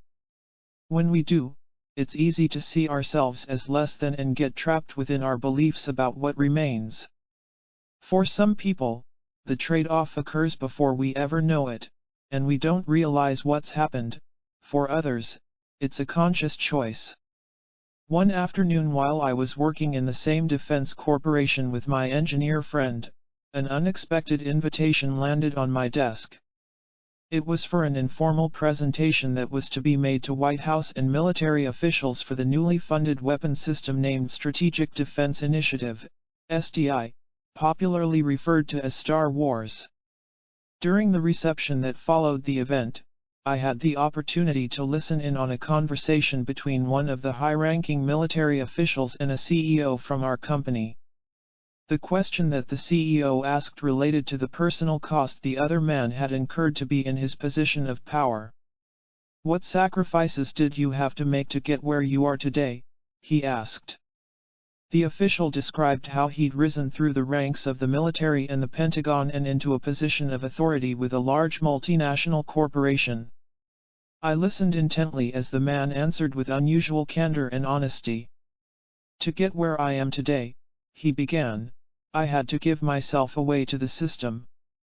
Each time I advanced in rank, I lost another piece of myself in life. One day I realized that I was on top and looked back at my life. What I discovered was that I'd given away so much of myself that there was nothing left. The corporations and military owned me. I'd let go of the things that I loved the most, my wife, children, friends, and health. I traded those things for power, wealth, and control." I was amazed by his honesty.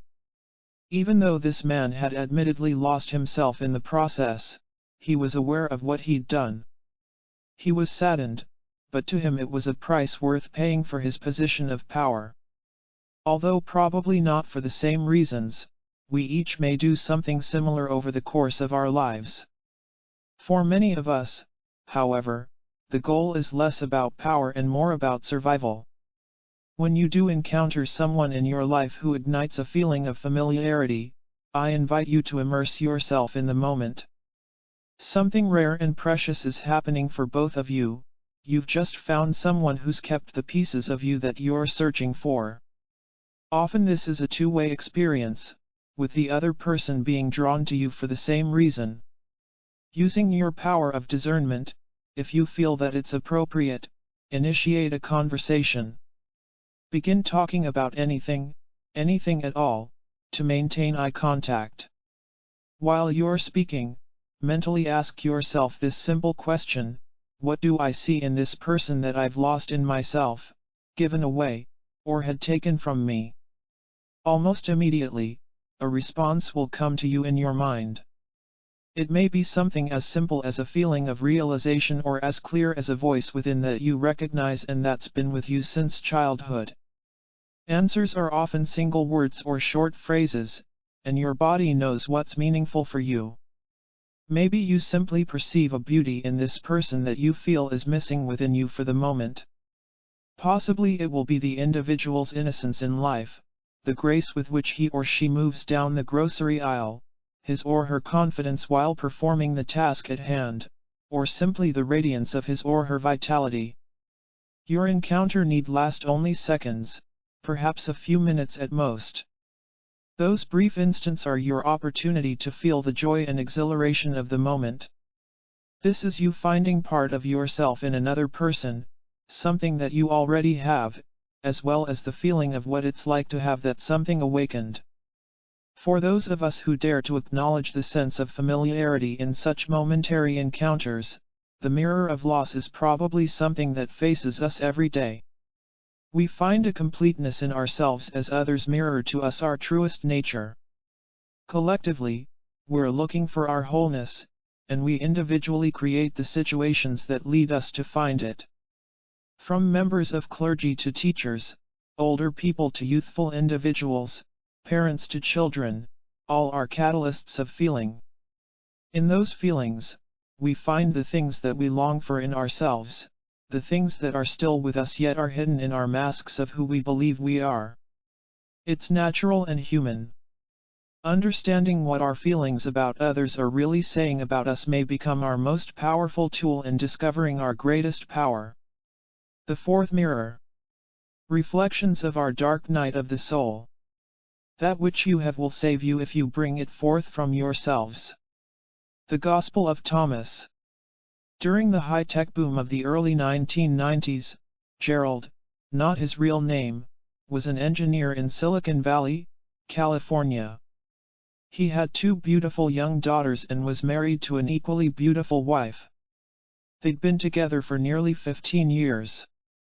When I met him, his company had recently given him an award for his 5th year with them as a senior troubleshooter for a specialized kind of software. His position had made him a valuable asset to the company, and the need for his expertise extended well beyond the typical 8-to-5 workday. To meet the demand for his skills, Gerald began to work late evenings and weekends and travel to trade shows and expos out of town with his software. Before long, he found himself spending more time with his coworkers than he did with his family. I could see the hurt in his eyes as he described how they'd grown apart. By the time Gerald arrived home in the evenings, his wife and children were sleeping, and he was at his office in the morning before they even started their day. Soon he began to feel like a stranger in his own home. He knew more about the families of people in his office than he did his own. That's when Gerald's life took a dramatic turn. He happened to come to see me for a counseling session while I was writing a book entitled Walking Between the Worlds, The Science of Compassion, describing how the mirrors of relationships play out in our lives. More than 2,200 years ago, the authors of the Dead Sea Scrolls identified 7 specific patterns that we may expect to see in our interactions with other people. As Gerald's story unfolded, it was clear that he was describing one of them, which is life's reflection of our greatest fear, commonly known as the dark night of the soul. Among the engineers in his office was a brilliant young programmer who was about his age. He'd found himself teamed up with this woman for assignments that sometimes lasted for days at a time and took them to cities throughout the country. Before long, he felt as though he knew her better than he did his own wife. At this point in the story, I suspected that I knew where it would end. What I didn't know was what happened next and why Gerald was so upset. Before long, he believed that he was in love with his coworker and made the choice to leave his wife and daughters to begin a new life with her. This decision made perfect sense at the time, as they had so much in common. Within a few short weeks, however, his new partner was transferred to a project in LA. By calling in a few favors, Gerald was able to finagle a transfer to the same office. Immediately, things began to go wrong, and Gerald found that he'd lost more than he'd bargained for. Friends that he and his wife had known for years suddenly became distant and unavailable. His coworkers thought he was off the wall for leaving the position and projects that he'd worked so hard for. Even his parents were angry that he'd broken up the family. Although he was hurt, Gerald rationalized that this was simply the price of change. He was off to a great new life. What more could he ask for? This is where the mirror of balance and the dark night of the soul come in. Just as everything appeared to be falling into place, Gerald discovered that everything was actually falling apart. Within weeks, his new love announced that their relationship wasn't what she'd expected. She ended it suddenly and asked him to leave. Just like that, he was on his own, alone and devastated. After all that I've done for her, how could she? He moaned. He'd left his wife, children, friends, and job. In short, he'd surrendered everything that he loved. Soon he began to perform poorly at his job. Following several warnings and a less than stellar performance review, his department eventually laid him off. As Gerald's story unfolded, it was clear what had really happened. His life had gone from the highest of highs, with all the prospects of a new relationship, new job, and greater income, to the lowest of lows, as all of those dreams disappeared. The night that Gerald came to see me, he was asking a single question: what happened? How could things that looked so good have turned out so bad? Our dark night of the soul, recognizing the trigger. By the time I met him, Gerald had lost everything that he loved. The reason why is the key to this story. Rather than releasing the things he loved because he felt complete and was moving on, he made his choices only when he believed that there was something better to take their place. In other words, he played it safe. Because of his fear that he might not find anything better, he physically stayed with his marriage and family long after he'd left emotionally. There's a subtle yet significant difference between leaving our jobs, friends, and romances because we're complete and staying with them because of the fear that there's nothing else for us. There can be a tendency in all kinds of relationships to cling to the status quo until something better comes along. This attachment may come from being unaware of what we're doing, or it may exist because we're afraid to rock the boat and face the uncertainty of not knowing what comes next. Although it may very well represent a pattern that we aren't conscious of, it's a pattern nonetheless. Whether it's a job, a romance, or our lifestyle, we can find ourselves in a holding pattern where we aren't really happy yet have never honestly communicated this to the people in our lives. So even while the world believes that our lives are business as usual, inside we may be screaming for change and feeling frustrated because we don't know how to share this need with those who are close to us. This is a pattern that builds negativity. Our true feelings are disguised as tension, hostility, or sometimes just being absent from the relationship. Each day we go through the motions of our job or of sharing our life and home with another person, while we're emotionally distant and off in another world. Whether our problem is with a boss, a lover, or even ourselves, we rationalize, compromise, and wait. Then one day, just like that, boom, it happens. Seemingly from out of nowhere, the very things that we've waited and longed for in our lives suddenly appear. When they do, we may lunge for them like there's no tomorrow. In Gerald's case, when he moved to a new city with his new relationship, he left behind an unresolved void into which his world collapsed. Now, having lost all that he loved, Gerald sat across from me with huge tears rolling down his cheeks. How can I get back my job and my family? Just tell me what to do. As I handed him the box of tissues that I kept on the nearby table for moments just like this one, I said something that caught Gerald completely off guard. This time in your life isn't about getting back what you've lost, although that may be just what happens. What you've created for yourself goes much deeper than your job and your family. You've just awakened a force within you that may become your most powerful ally. When you've come through this experience, you'll have a new confidence that's unshakable. You've entered a time the ancients recognized and called the dark night of the soul. Gerald wiped his eyes and sat back in his chair. What do you mean the dark night of the soul? He asked. How come I've never heard of it? A dark night of the soul is a time in your life when you'll be drawn into a situation that represents what, for you, are your worst fears, I answered. A time like this generally comes when you least expect it, and usually without warning. The thing is, I continued, you can only be drawn into this dynamic when your mastery of life signals that you're ready.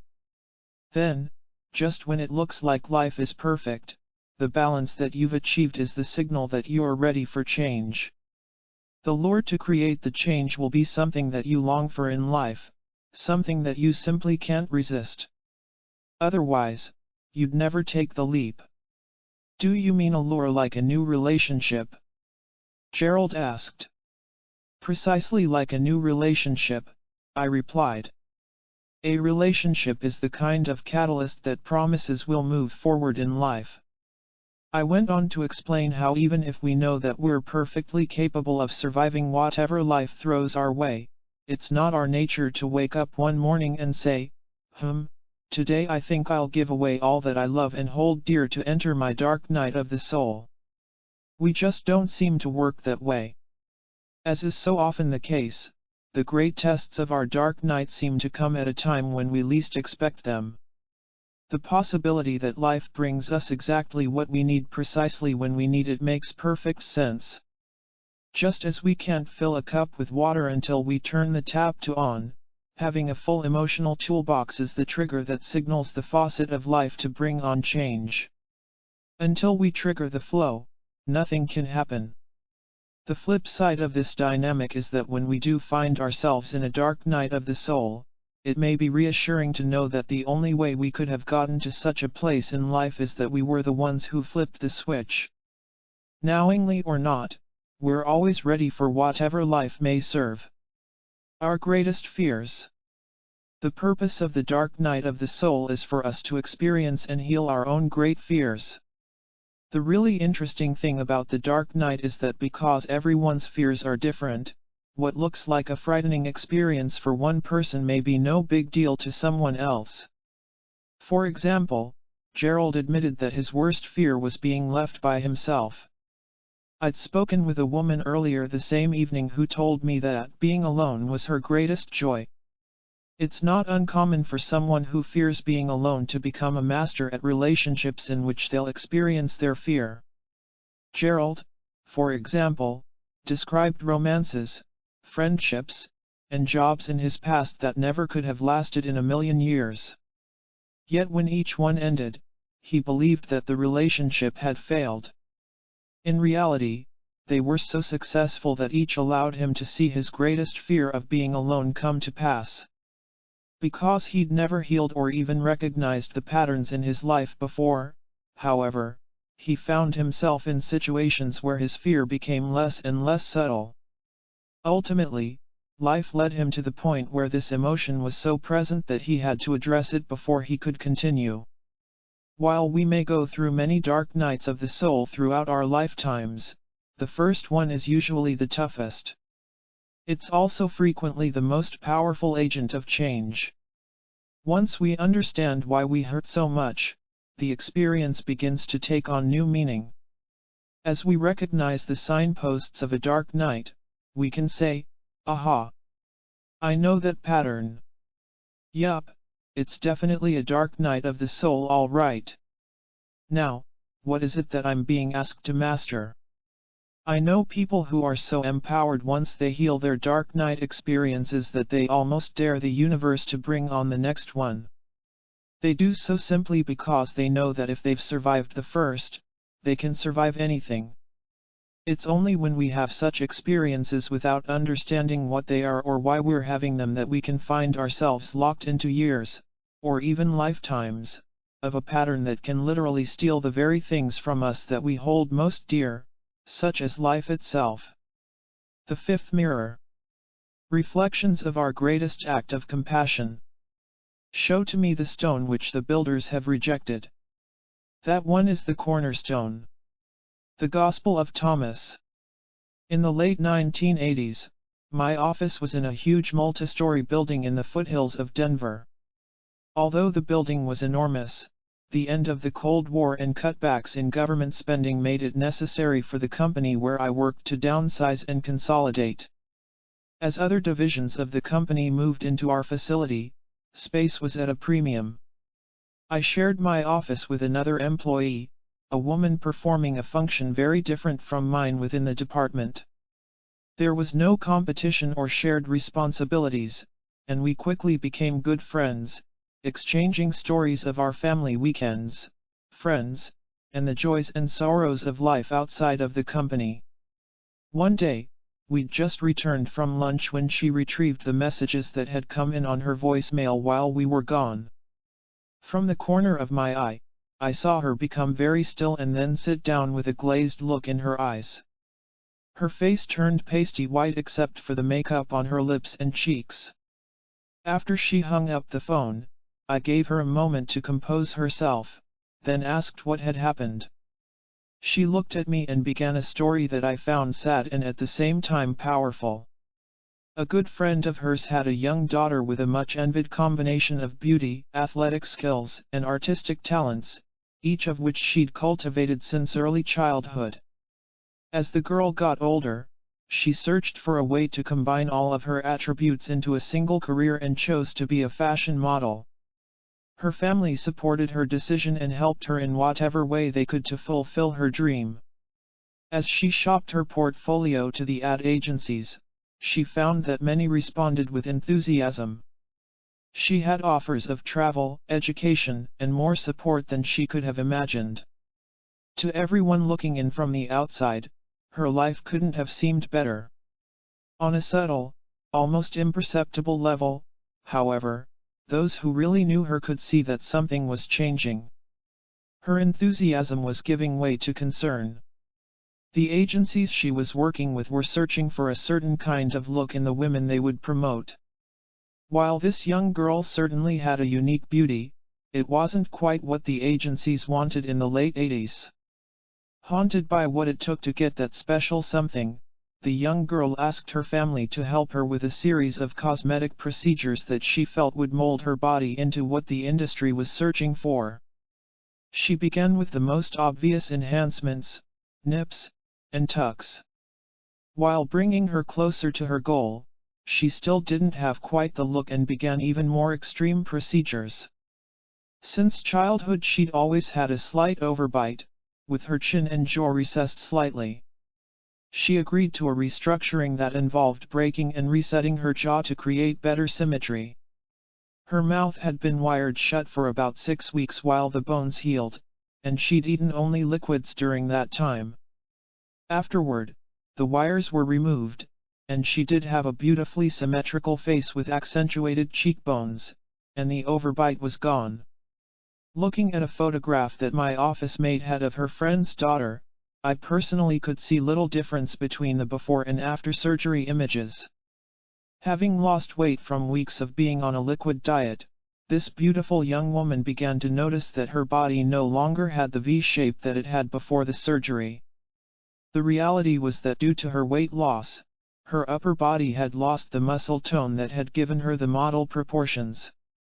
Her perception, however, was that there was a problem that could be surgically remedied, and she underwent a procedure to remove her lower floating ribs in order to acquire greater definition and proportion. The stress from all of her procedures put her body into a tailspin. She discovered that she could no longer control the addition or loss of a pound here and there.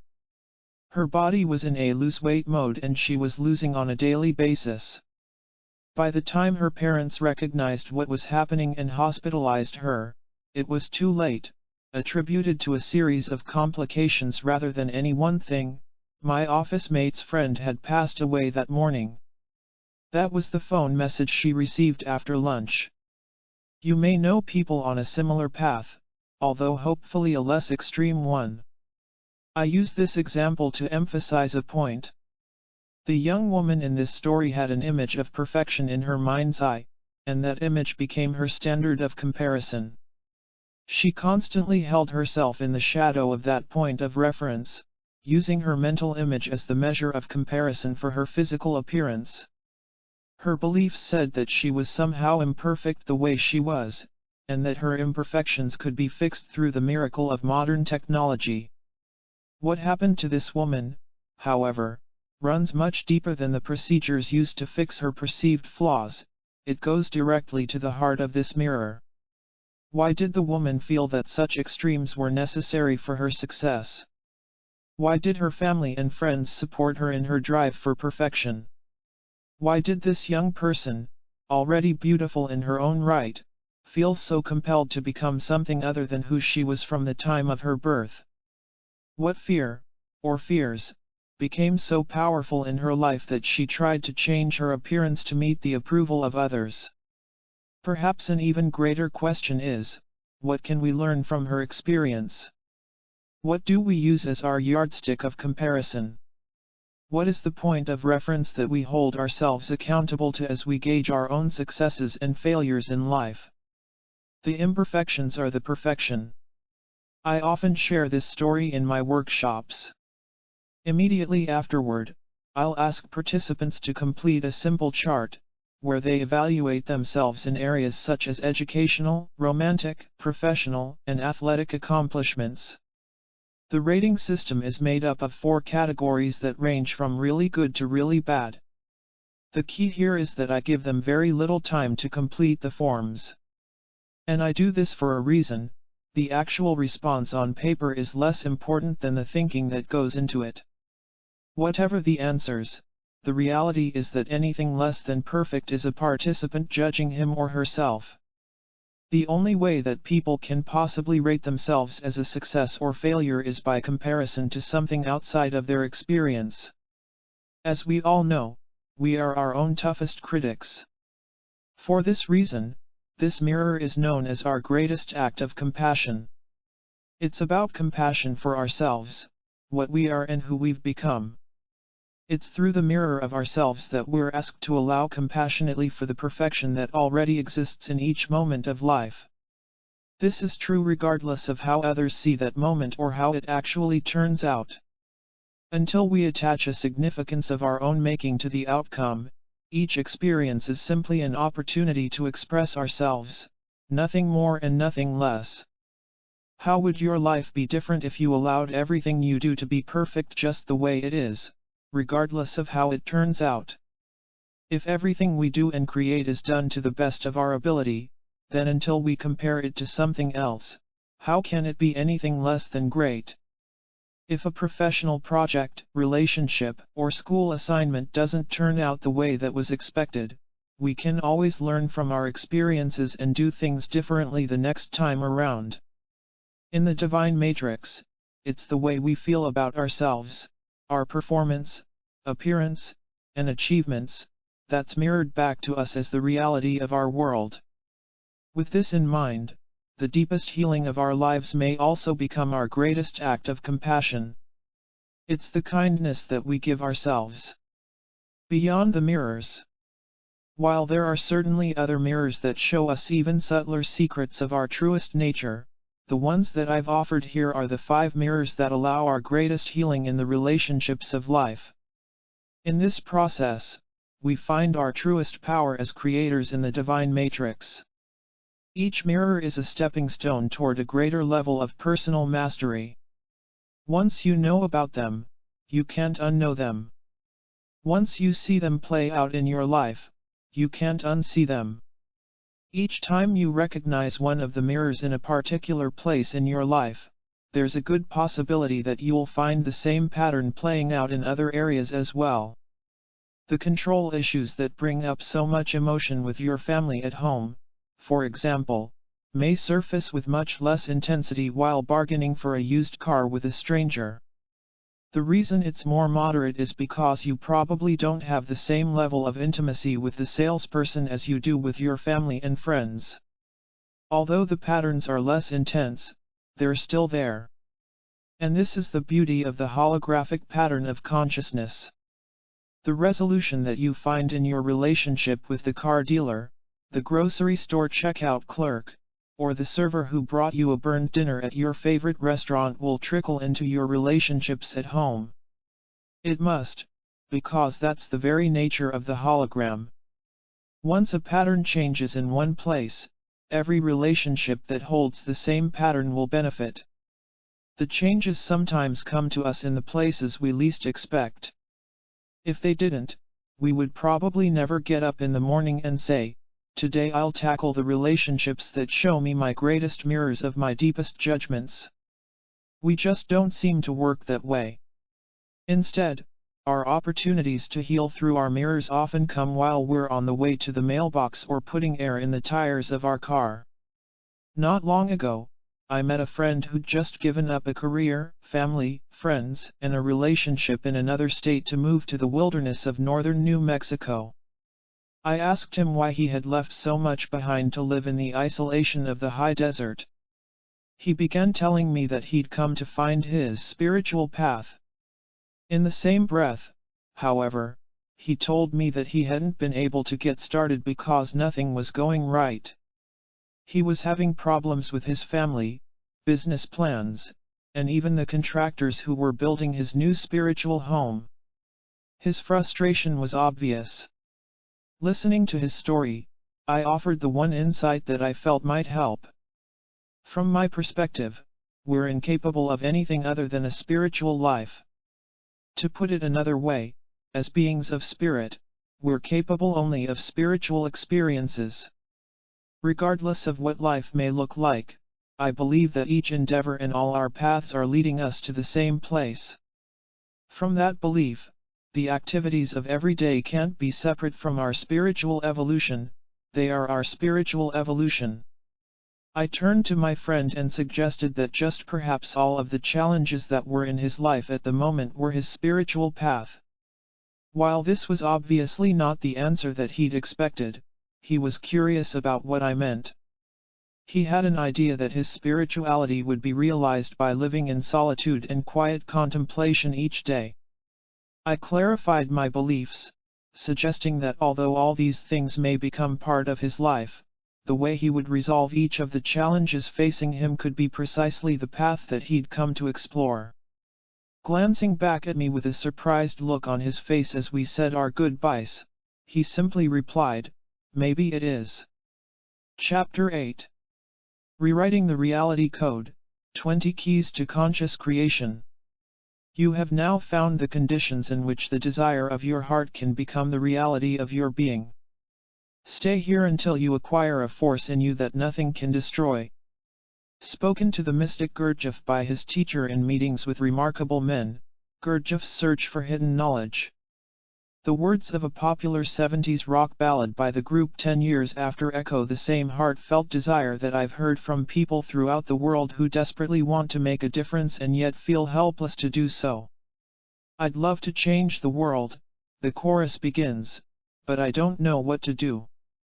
So I'll leave it up to you. My hope is that in the pages that follow, we'll weave together everything we need for the instructions to empower ourselves with the knowledge to create a better world. In the first chapter of this book, I shared the story of my Native American friend and how the people of his tradition believe that we mysteriously began to forget our power to change the universe long ago. He suggested that the complex technology being used today is our attempt to remember this ability by mimicking in our world what we can actually do in our bodies. With this in mind, it's not surprising that computers have become such an integral part of our lives. They do in fact appear to mimic the way we store our memories and communicate with one another. The comparison of inner versus outer technology may go even further than my friend suspected, however, or at least further than he shared with me on that day. In many ways, our brains, and even consciousness itself have been compared to the way a modern computer works. In his groundbreaking book Consciousness Explained, Daniel Dennett, director of the Center for Cognitive Studies at Tufts University, says that we can actually think of our brains as a computer of sorts, and that doing so gives us a powerful metaphor to understand how we use information.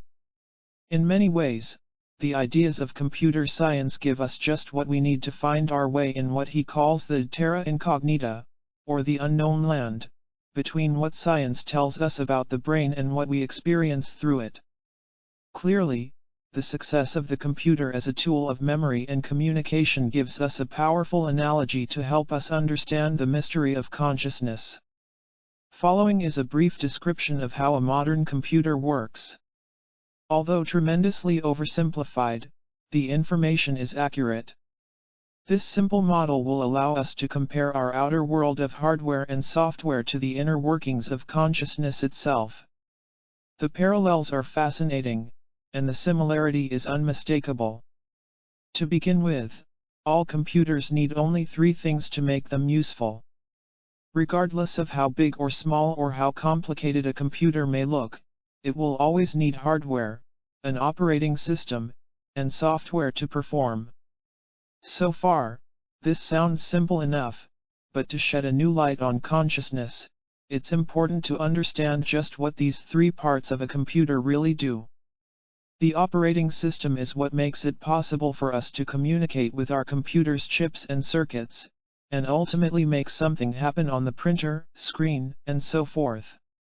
Whether it's the familiar Macintosh or Windows operating systems, or even the more exotic ones developed for special tasks, when we type our commands into the keyboard, it's because of this operating system that they make sense to the computer.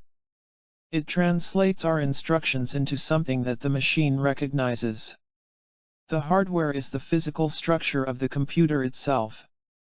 It includes things such as the monitor and keyboard, as well as the circuits, chips, and processors, the gadgets through which the operating system works. The output of a computer's work is typically made visible on some kind of hardware device. In addition to the screen, this may include the printers, plotters, and projectors that display what we've created. The software includes the familiar programs such as Word, PowerPoint, and Excel that we use every day in our offices and schools to get our jobs done. It's through our interface with these programs that the computer receives the commands from us that make the whole thing useful.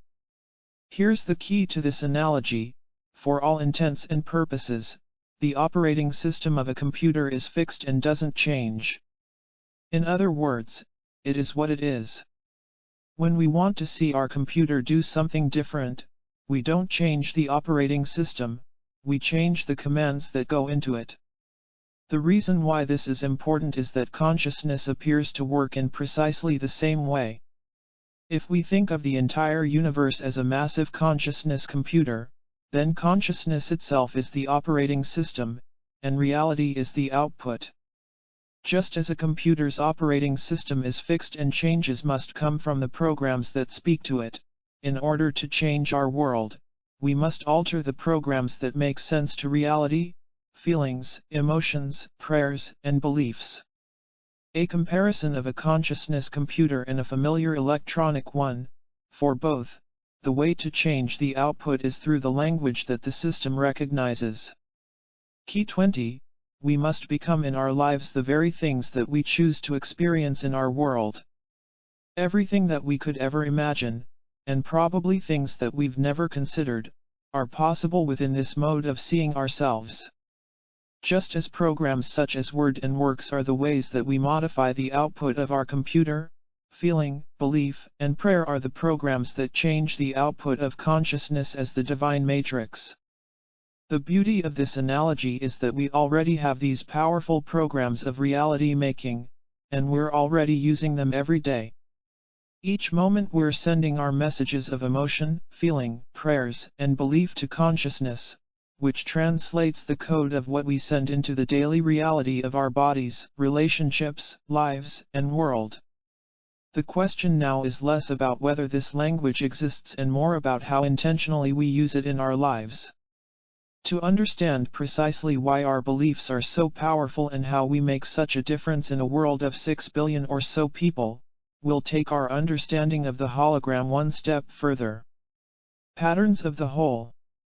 It should be obvious by now that we're holographic beings.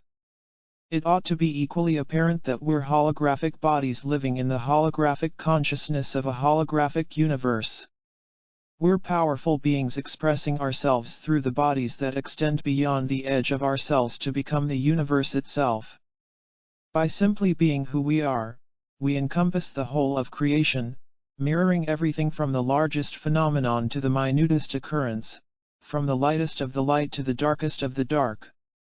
Our friends are part of that whole, as well as our partners, parents, and children. Our bodies mirror the patterns of the universe, embedded within more patterns, embedded within still more patterns, and so on. Our holographic existence is no secret, however, and has been the subject of some of the most profound and moving prose and poetry in the history of our world. In the Gnostic work The Thunder, Perfect Mind, for example, a 3rd-century woman declares that she is nothing more and nothing less than the embodiment of all the possibilities that already exist within every person. I am the first and the last, she states. I am the whore and the holy one. I am the wife and the virgin. I am the mother of my father and the sister of my husband.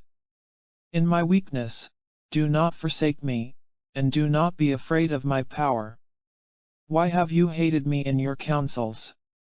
As accurately as these words may describe our holographic existence, they were written during the early years of the Christian Church and were far ahead of their time. With this in mind, when the Patriarchy of the Church Council was asked to choose which documents would be omitted from the official religious texts, it's easy to see why the Thunder, Perfect Mind was lost until the discovery of the pre-church Nag Hammadi library, nearly 1700 years later. What's important here is that each of us is whole and complete unto ourselves.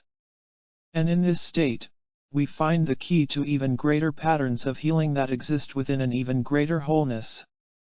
It's this powerful principle that plays out in our lives, triggering experiences and emotions that may in fact have little to do with what we think they're all about. For example, there's a good chance that the sadness we feel during a movie depicting loss has very little to do with the actual scene that's portrayed in the movie. The riveting scene of soldiers shooting at the wolf tamed by John Dunbar, played by Kevin Costner, in the 1990 film Dances with Wolves is a perfect illustration of how this principle plays out in our lives. We watch through Dunbar's eyes as the same soldiers who have taken him prisoner attack the wolf that has come to trust him as a friend. I've seen this film on many occasions, and each time, the emotion that this scene elicits from the audience is powerful, genuine, and to some people, a mystery. Why do we feel so much sadness from seeing the wolf Two Socks hunted and killed? They ask. The answer might surprise them. The reason is because there's a good possibility that the sadness they feel may have very little to do with what has just happened on the screen. There's a good possibility that within the space of a few minutes, the movie has triggered feelings that they've locked away every time they've lost something precious or had it taken away from them. Ultimately, it's not surprising to discover that the feelings evoked while watching a film probably have more to do with us, what we've lost within ourselves to survive our experiences of life, than the people who are going through their drama in the movie. Without knowing that we've given so much of ourselves away, however, we may find ourselves reacting to the trigger of books, movies, or situations we identify with. This is our way of reminding ourselves that we still recognize the things that we've lost in order to survive the hurtful moments of life. Our lives seem to work this way, each of us reflects for others different pieces of the whole. We're reminded of this in the ancient Hermetic principle of as above, so below, as within, so without. As physicist John Wheeler suggested, we may be like cosmic feedback loops in the universe, with the same pattern repeating itself again and again, on different levels of scale. Taking this idea one step further, ancient traditions suggest that the experience loop of life continues for as long as it takes us to find our greatest healing. Then we're released from the cycle, or as Hindu beliefs affirm, our karma is complete. Someone must do it first.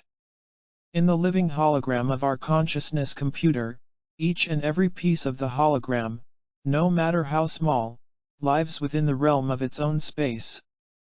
As such, it's in service to a greater whole. The subatomic particles, for example, are what the atoms are made of and what determines how they work. The atoms, in turn, make up the molecules and dictate how they work. The molecules comprise the cells of our bodies and constitute how we work, and our bodies are a mirror of the cosmos, and so on. Precisely because of the nature of a hologram, as we saw in Part 2, a change on any level is reflected throughout the whole. Thus, it doesn't take many people to anchor a new way of thinking or believing within the overall pattern of consciousness. From the Native Americans of the 15th century who learned to see the anomalous pattern of foreign ships after their tribal healer discovered how to change his sight, to the populations in Israel and Lebanon in the 1980s who experienced peace after individuals trained in a special way to feel peace did so at prescribed times. Relatively few people creating a new program in consciousness can make a huge difference in the outcome of our collective reality. The key is that someone must do it first. One person must choose a new way of being and live that difference in the presence of others so that it can be witnessed and sealed into the pattern. In doing so, we upgrade our programs of belief and send consciousness the blueprint for a new reality. We've seen this principle work many times in our past, from Buddha, Jesus, and Mohammed to Gandhi, Mother Teresa, and Martin Luther King, Jr. Numerous individuals lived a new way of being in the presence of others. And they did so within the very consciousness that they chose to change. We may have heard about such powerful examples of change for so long that we take them for granted today. A closer look at the way these masters have gone about seeding new ideas in an existing paradigm, however, is nothing short of astonishing. If we were to see such a thing in our computer analogy, it would be the equivalent of having our word processing software suddenly reprogram itself to do rocket science. If such a thing happened, it would be the epitome of artificial intelligence. And that's just about how miraculous it is for us to create a great change in the presence of the same beliefs that have limited us in the past. That's why it's so powerful when we find a way to trust in a universe that gives us good reason to fear, find forgiveness on a planet that's been entrenched in revenge, or find compassion in a world that has learned to kill what is feared or not understood.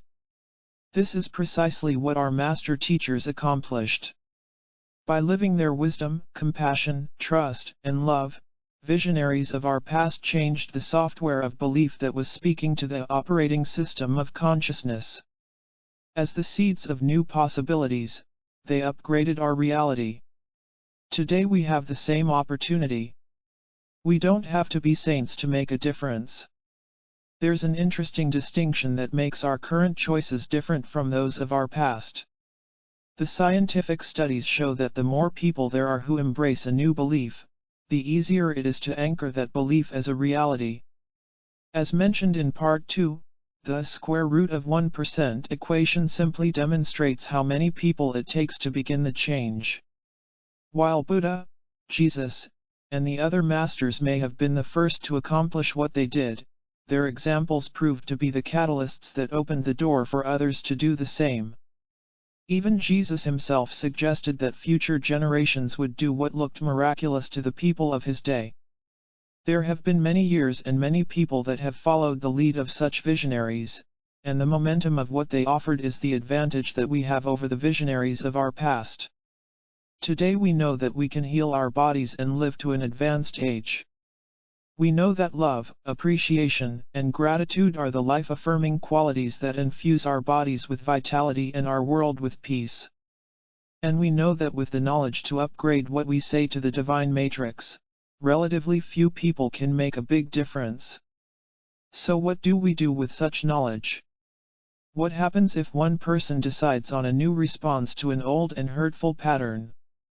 What occurs if someone chooses to respond to betrayal or violated trust, for example, with something other than hurt and anger? What do you think takes place in a family when one member begins to watch the 6 o'clock news without feeling the need for revenge or to get even with those who have wronged and violated others? What happens is this: that single individual becomes a living bridge, both the pioneer and midwife, for every other person with the courage to choose the same path. Each time someone else makes the same choice, it's a little easier because another person did it first. As we discovered earlier, the key to their success is that in order to do so, they must transcend the things that hurt them without getting lost in the experience. In other words, Martin Luther King, Jr., couldn't bring a stop to hate by hating. Nelson Mandela couldn't have survived more than 2 decades in a South African prison if he had despised those who imprisoned him. In the same way, it's impossible to end war by creating more wars. We've seen a powerful example of precisely this principle in our inability to find peace in the 20th century. Bottom line, in a universe that mirrors our beliefs, it's clear that angry people can't create a peaceful world. We've tried, and the instability of the world today is the evidence of where our efforts have led. In our examples of those who have changed the cycles of oppression from within the oppression itself, 2 powerful patterns emerge. 1. The choice to see beyond the hate originates from within the same system that spawns it, rather than being imposed upon the system from an outside source. 2.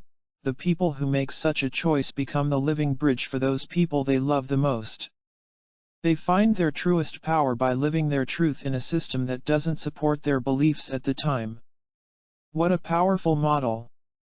Holographic consciousness provides for a change made anywhere in the system becoming a change everywhere in the system. Even with 6 billion plus people now sharing our world, we all benefit to some degree from the choices of peace and healing that are held by just a few. I can say that with certainty because we've witnessed this principle at work. Through our knowledge of the divine matrix, we now have everything we need to embrace our power to create and apply what we know to the great challenges of our time. Whether we're choosing peace in our world or within our families, healing in our loved ones or in ourselves, the principles are precisely the same. In our analogy of the universe as a consciousness computer with feelings, emotions, beliefs, and prayers programming reality, it makes perfect sense that we would have an instruction manual that highlights the steps of reality making. And we do.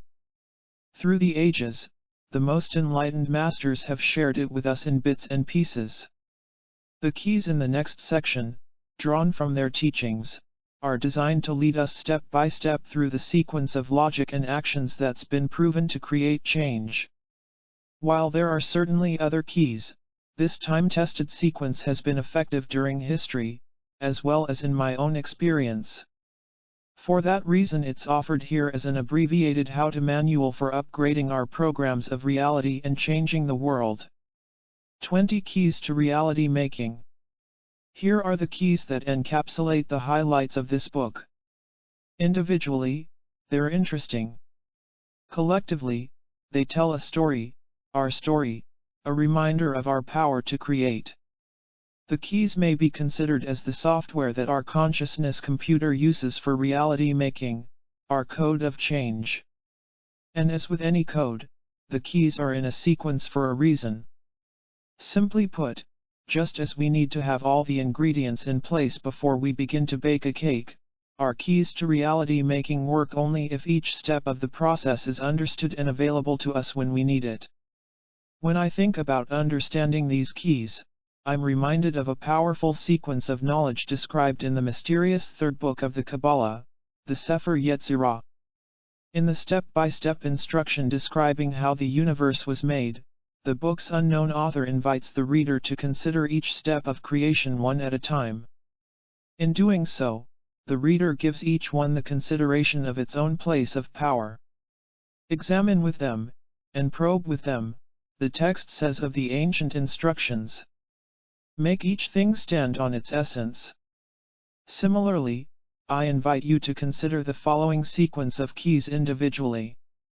Allow each its own merit as a powerful agent of change.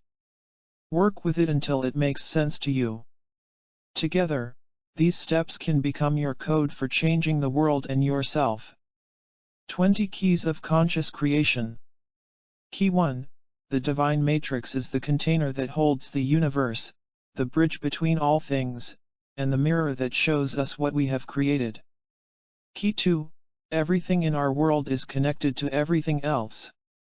Key 3. To tap the force of the universe itself, we must see ourselves as part of the world rather than separate from it. Key 4.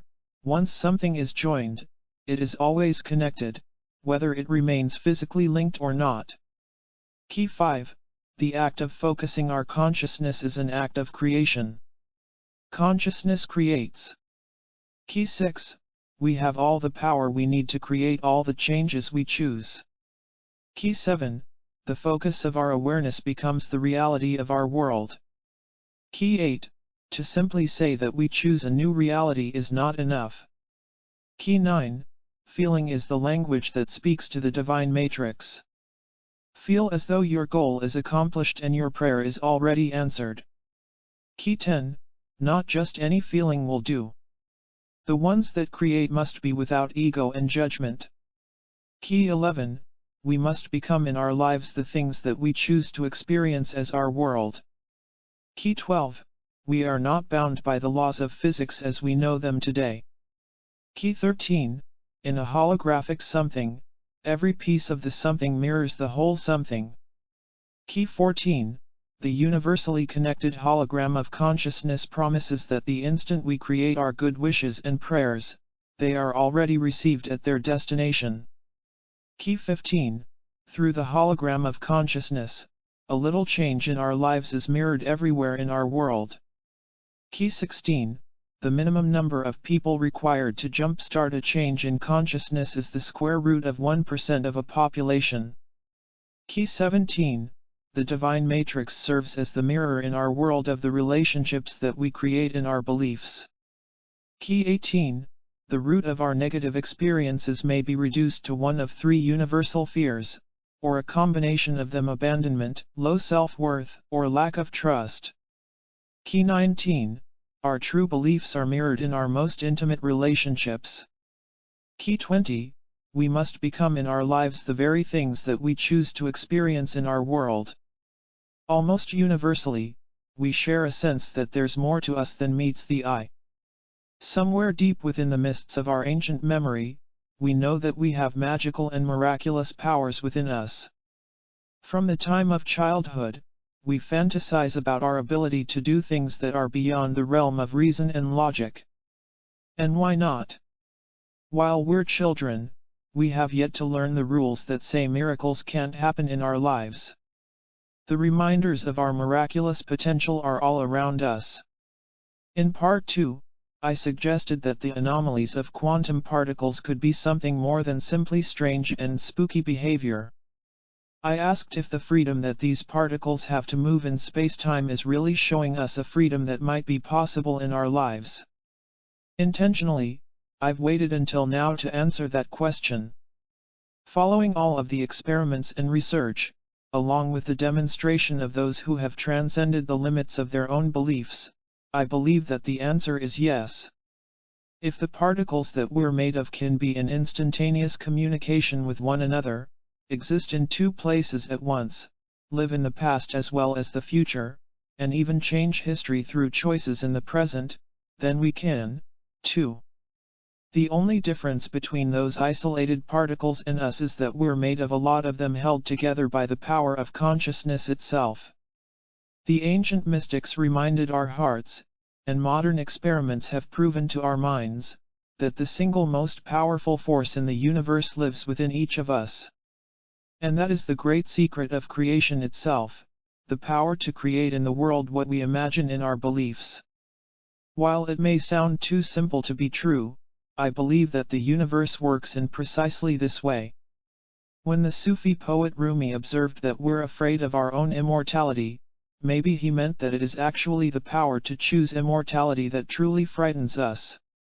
Just as Christopher Logue's initiates in the introduction discovered that all they needed was a little nudge to get them to fly, perhaps all we require is a little shift to see that we're the architects of our world and our fate, cosmic artists expressing our inner beliefs on the canvas of the universe. If we can remember that we're the art as well as the artist, then perhaps we can also remember that we're the seed of the miracle as well as the miracle itself. If we can make that small shift, then we're already healed in the divine matrix. Keep walking, though there's no place to get to. Don't try to see through the distances. That's not for human beings. Move within, but don't move the way fear makes you move. Rumi.